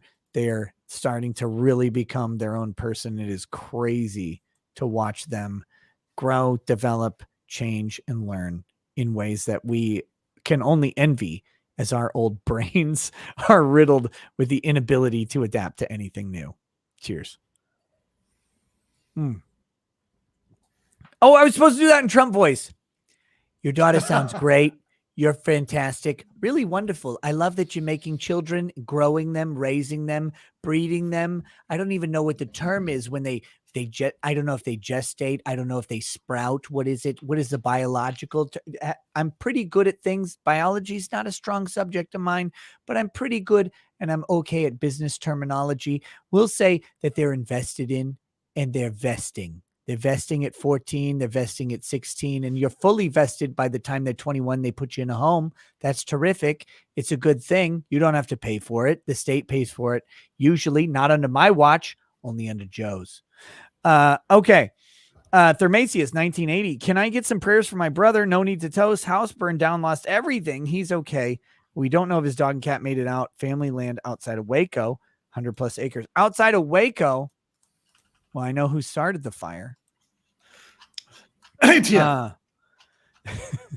No, absolutely, buddy. And I hope everything is good. And please, hopefully he'll be reunited with his companions, because that is always a terror when a fire burns. You can, as much as I shit on dogs and cats, you can always replace stuff, but it's hard to replace a friend and a companion friend, even if they're furry. Razgriz Reborn says, we'll be checking out the Dr. Husel trial. No, not, I mean, maybe in bits, but not full trial status. Probably the next trial I cover will be Johnny Depp. I mean, probably going to be that's going to be big. Yeah. I really hate it because I know Legal Bites is going to cover it too. I'm talking to her about it because I really want her to cover it. I really do want her to cover it. I also want to cover it. And I think there's enough diversity in the audience for both of us to do that. But I think her stream's going to be great. And I'm telling people, go watch her stream. Please go watch her stream, because I think she's going to offer a bunch of insights that I don't have. My perspective is going to be Amber Heard's a pile of trash. I agree with that one. She's a garbage human being that belongs back in the trash heap in Texas that she crawled out from. Yeah, exactly. I think, but I have not actually decided 100%, because that's like a 6-week. It's like a 6-week stream. So that's a commitment. Trying to work out with Legal Bites also, because I want to work collaboratively with her as much, because we're all friends, and I don't see anybody as competition. I see us all as collaborators. So trying to figure out the best way to do that. So we'll figure it all out though. SC Medic 71 says, remember, Jussie did not get 1 conviction. He got 5 felony convictions. While they are low-level felonies, there's still 5 of them. Yep. In Minnesota, all 5 of those felonies would be, the 5th felony would be like having a maximum criminal history score. In Minnesota sentencing, he would have gotten absolutely fucked by having a maximum criminal history score. There would not be a presumption of probation in Minnesota. He would have a presumption of incarceration, and probably at a level 3, I think it'd be 3 years would be the presumption. SC Medic says, I doubt a 12-year-old would beat up Runkle unless, of course, the little girl pulled his hair. How am I getting a phone call at 3 a.m? Fuck off. It's about your car. It's real important.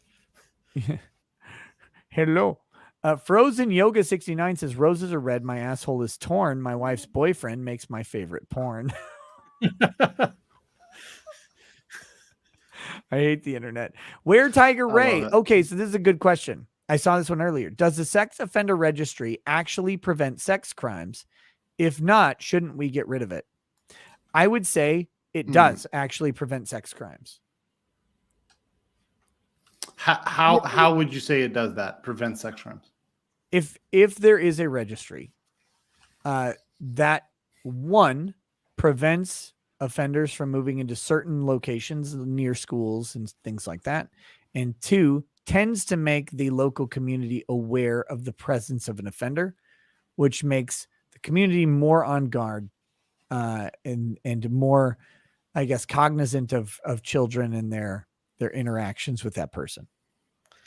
But I don't have data to back it up. That's just my gut feeling. I don't wrong. I don't know if there's, and also like there's certain crimes, especially internet crimes, right? Sex crimes that are over the internet, where those people probably never had physical contact with the victims. And, you know, Right. I know that some of the orders and some of the sentencing will require that they don't touch the internet, right? I mean, that's something that's within the purview of the court. Whether that's enforceable or not is crazy. But yeah, I know in some cases they might be going elsewhere for their fix. I'm kind of torn because to a certain degree you want people to have something to lose. And because when you see in some states people can't live anywhere, you know, that they're stuck like under the one bridge that is far enough away from all the schools. And that I just go like, are we actually, you know, preventing anything, or is it just a situation where they don't have anything to lose, and so they're just going to go? And it really depends on the right? Apparently in Tampa, in the Tampa area, you know about this, don't you, Legal? You know what I'm going to say. Go ahead. Say it. They have an actual neighborhood that is basically all sex offenders. Mhm. They put them all in one place. And apparently it's rather effective. Apparently, like to me, that seems counterintuitive, right? Like put them all together so they can scheme and offend better. I don't know. I don't trust that. But apparently the communal sex offense, like it's like, here you can come, you can get a townhome. You're not going to be near children. You're nowhere near a school. There's not going to be angry neighbors or anything like that who hate you because all of the other people around you are also sex offenders. So you're in a relatively, apparently it's effective. I don't know if it is, but that's what I hear from people who live in the area. So that's a weird idea. I mean, it might make sense. If you got young go ahead. kids, stay away from there. Yeah, right. Yeah. And it's like, you know, not to go through there. You know, not to drive through there. It's like, yeah, don't go anywhere near there. You don't have to go near there. Because don't roll down your window and moon anything. Yeah. Very dangerous. I got the found out who called me at 3 a.m. It's the creator of Cuckold Simulator.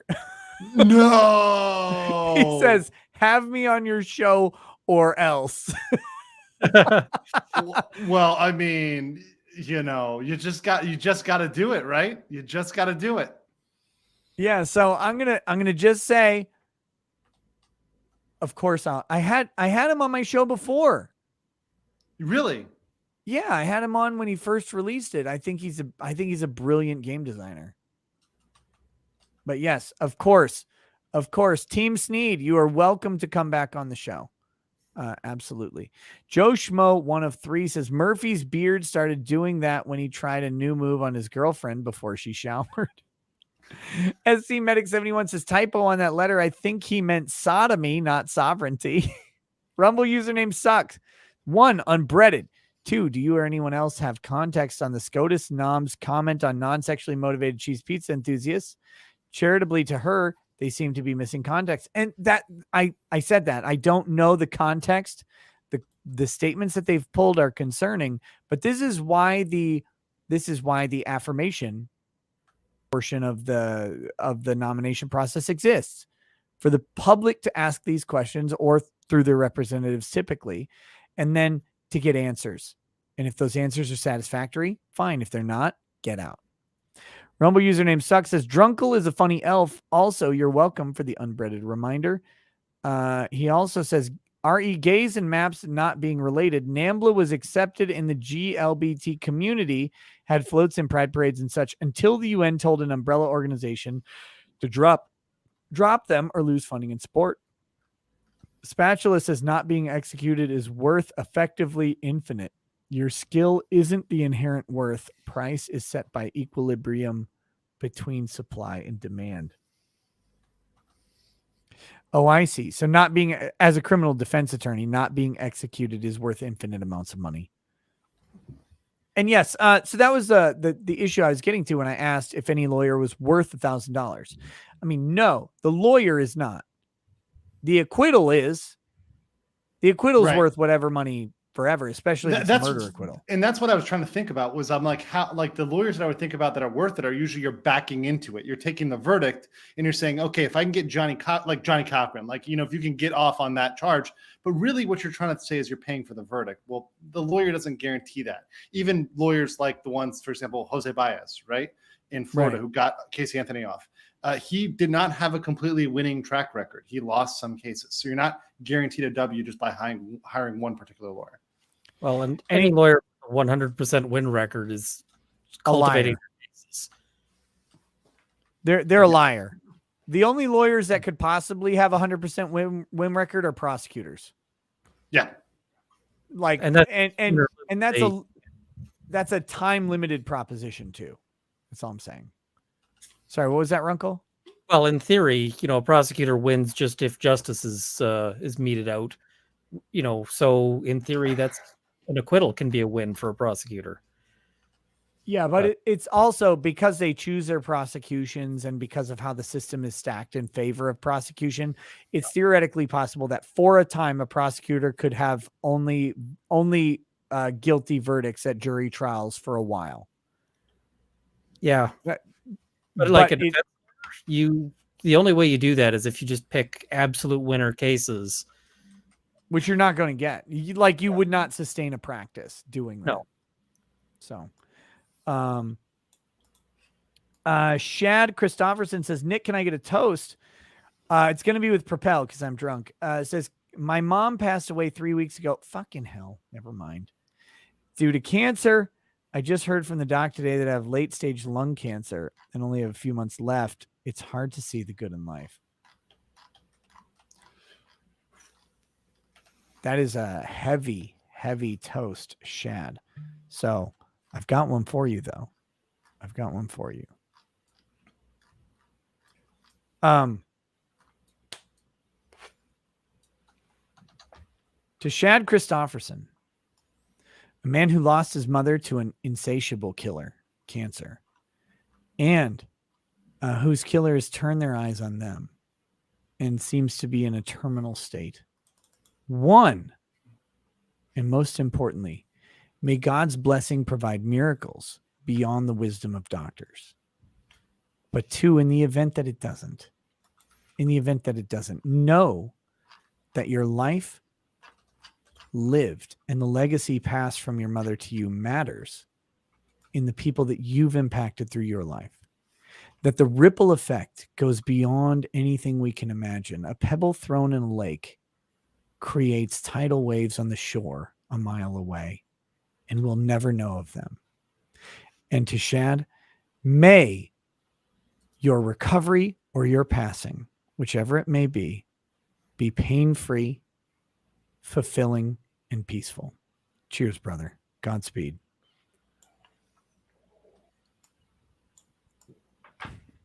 I'm very sorry to hear that, man.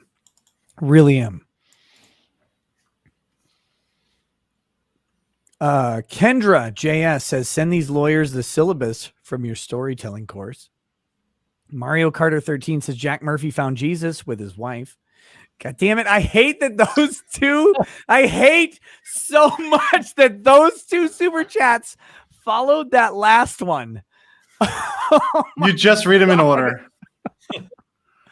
I'm sitting here like being a man and holding an emotion in for my brother man who's looking at life going, I can build something, and looking down the face of a gun and saying, I've got a timer put on me, and wondering how that impacts him, wondering how that would impact me. And then I've got this guy says Jack Murphy found Jesus with his wife.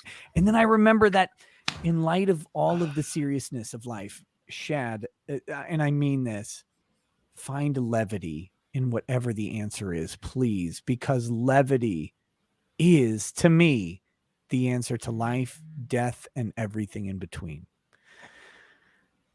Kyle Villand says drove to Kansas City. All of these feel so trivial. Drove to Kansas City from Minnesota yesterday for Tool. Kept my eyes peeled for the highest elevation hill on I-29, only to find it is near Sibley. Betrayal. It's such a shitty. The highest elevation in Iowa is literally the same elevation as the rest of Iowa. It's so funny. It's a sign on the side of the road. It's like a highest elevation's over there, and you look over there. It's like where? It's like a mound. Like there's a dead body there. Elevation, the highest elevation point moves. Nick Ricated Liver says, "Don't worry about me, Elden Ring. It gets it worse." Oh shit. Kinda X122 says to Rackets and Barnes, thoughts on Jussie's initial sentence, lenient or not? What do you think and why do you think it? What the fuck? Whoever's calling me, leave a message. I'm not going to answer your fucking question. I'm not going to answer your phone call while I'm on a live stream, you weirdo.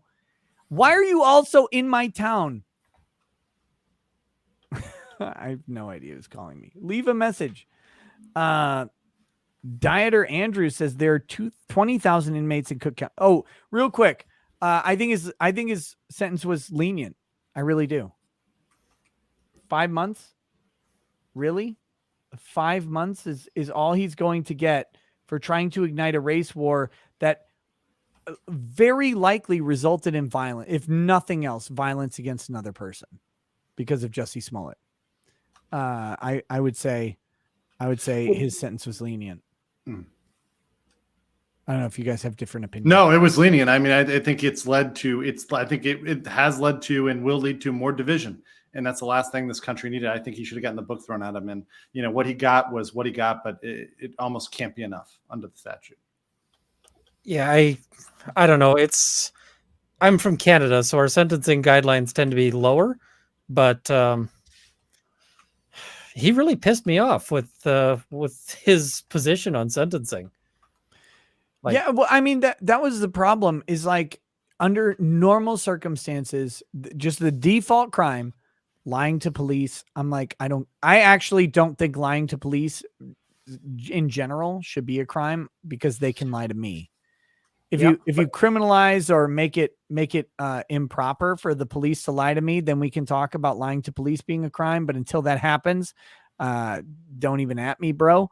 But he didn't just lie. Like this is what I said with Barnes. He didn't just lie reactively. He was not approached by police and then lied about something, which to me, lying to police can actually be a Fifth Amendment sort of idea. Like I don't know that I have to assert my right, but instead I'll just obfuscate the truth.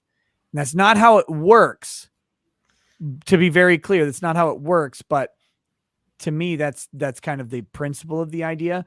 But he invoked the police. He went to them. He asked for them. He wanted their involvement because he wanted the publicity and he wanted the officiality of it for himself. And that makes it egregious and scumbaggery of a next level.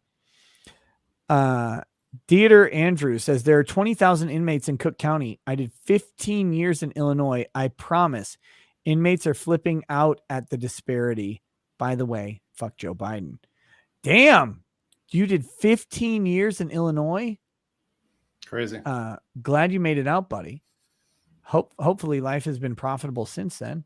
The Squid says, I hear that Kamala announced that our borders are open to anyone. Jack Murphy is excited to know there are plenty of replacements if his wife doesn't like the Jesus he found. Oh my gosh. Eric Weinberg says, Viva, a real pleasure to see you on my favorite channel. Hint, hint, cheers. Justice for Jussie. Viva, it's hard to get Viva on for a nighttime stream. He's just not a night owl at all. He goes to sleep early. Like a regular human. Like a regular, normal human being. Yeah, my show is really late for him. That's why I've had him on before, and now that I'm going to do some daytime streams that aren't related to a trial, I'll invite him on, see if we can get an interview locked down before the next trial starts up. Faceless Man says, I'll let you grift my last $5 from this grift card. Sword and Scale says, Viva seems like my kind of dude, smart, logical, not easily influenced by BS. Please ask Viva if Einstein was right about time travel. Etienne de Gaulle says, nice Durin hat, Burns. Matt R., I'm so glad you ditched that boring ass trial. Night streams forever. Rael, I hope no Ukraine volunteers come back. Fewer Democrat votes. # welfare. Holy shit. Charlie D'Angelo says Smollett has his own manifesto called Rear-Ended. God damn it. JD Young, welcome to Paralegal. A Fuzzy Creature says, as somebody who spent a week in a funny farm, I can only imagine the freakazoid hole that Cook County Jail can be. Mario Carter, Putin survived Ides of March, West Wing LARP, BTFO.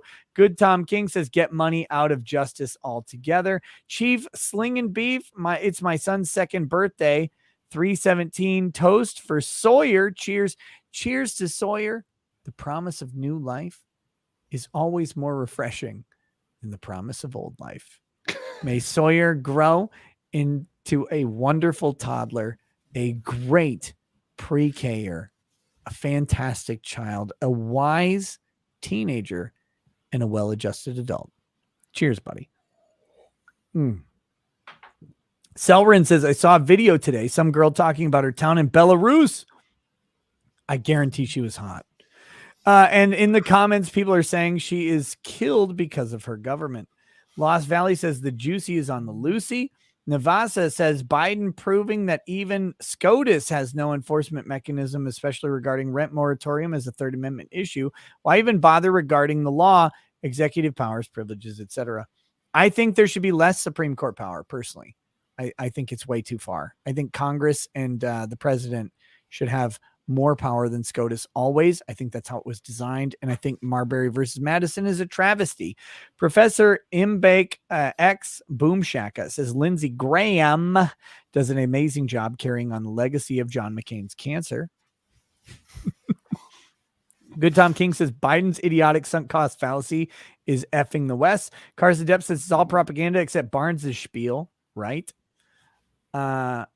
Maybe you get the ability to evaluate Barnes's comments on your own. That's the trick. That's the reality with here.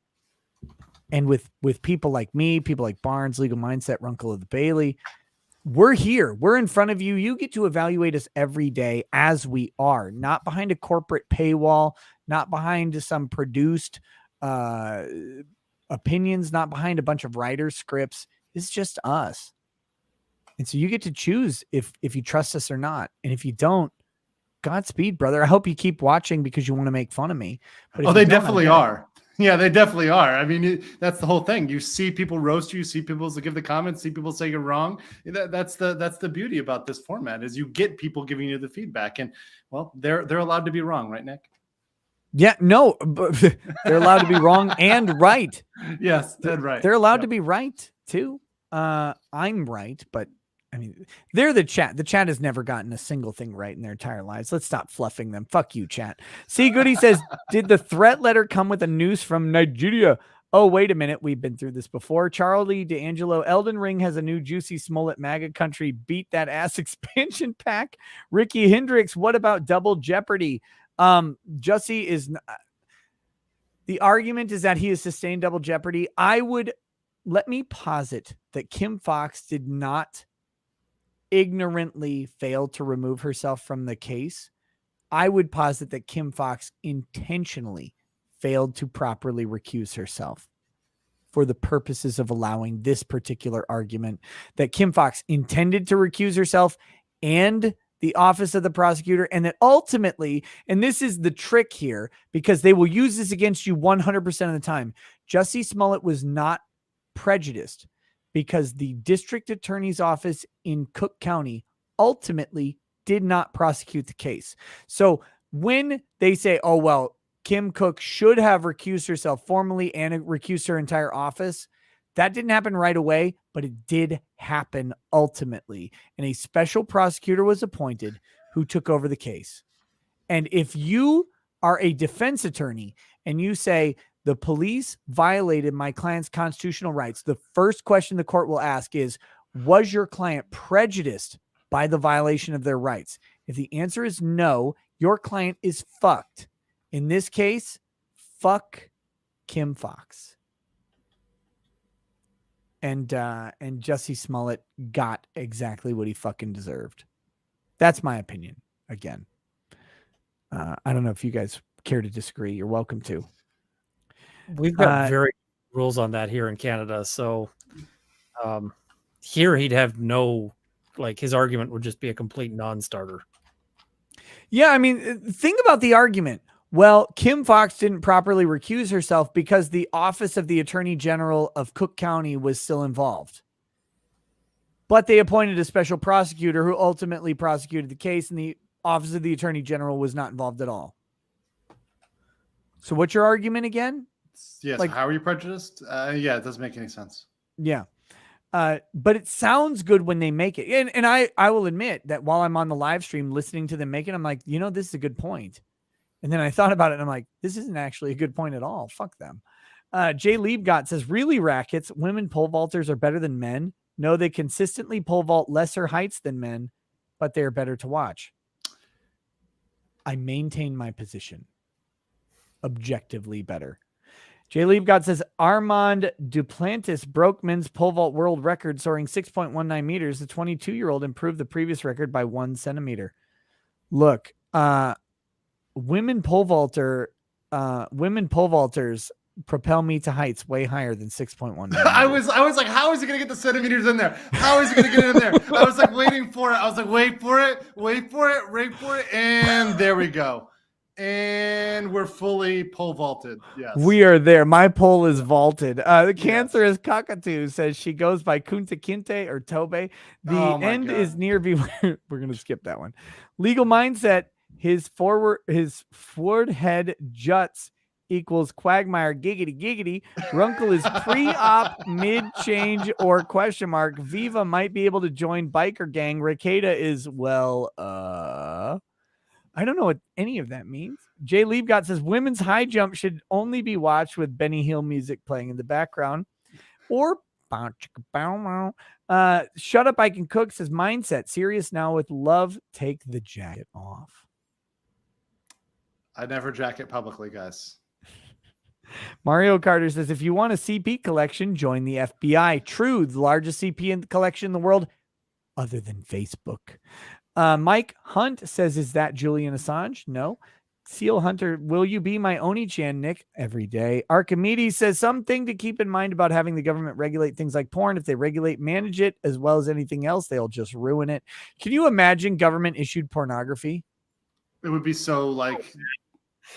It would be a fat pre-op trans man as the woman getting ass pounded by the grossest Jack Murphy knockoff you can imagine.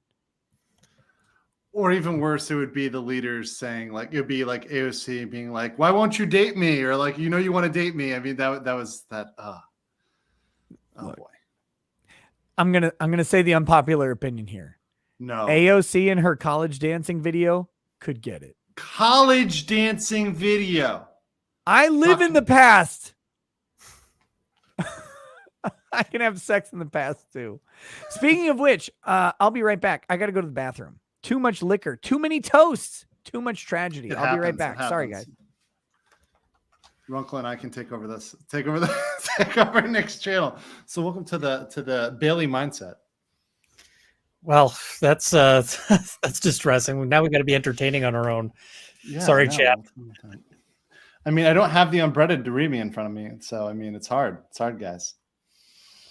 I'm actually really impressed by the unbreaded manifesto and just how, at certain points, it seems like he's grasping at a point, but there's just so much schizophrenia in there that it's hard to make out what's going on. That's part of what makes it good, though. That's part of what makes it unbreaded, is you never know where it's going to go until it goes the same place for 161 pages or whatever else and continues to rant. It's just like every single page, you have no clue what's going to happen, which makes it great, which makes it beautiful. Oh, somebody's asking me to tell you about the submarines that used to be in West Edmonton Mall. So I actually saw them. I didn't live in Edmonton at the time, but there used to be a couple of submarines in like the mall. And so Canada's naval force was was just sitting in a mall. But I kid because they weren't like anything else, but they had submarines there for some reason. Yeah, I was just like, I don't know what body of water is near Edmonton that where you could get a submarine in Edmonton because it's so far, like in the middle of Alberta, as far as I know. Literally just in the aquarium. Oh, okay. Like that was it. They were just sitting there floating. Mm. It's like somebody thought this was a good idea, and is what it is. So yeah, There you go. I don't know why they thought that was a good idea, but they're not there anymore. Probably didn't just get like the- nice. Yeah, probably didn't get enough ballast. I suspect that it's just once they start to have maintenance problems, they get really expensive. God damn it! Even the stupid icon from the Dumpster Bros, that one just kills me. I can't like look at that straight. I saw that the first time. It's like one of the cursed images from Nick. Is Nick's head on the Dumpster Bro photo? Just, oh man. So your next video is how not to get is your next video gonna be how not to get yourself broken into? I've been meaning to do that. I want to try to find.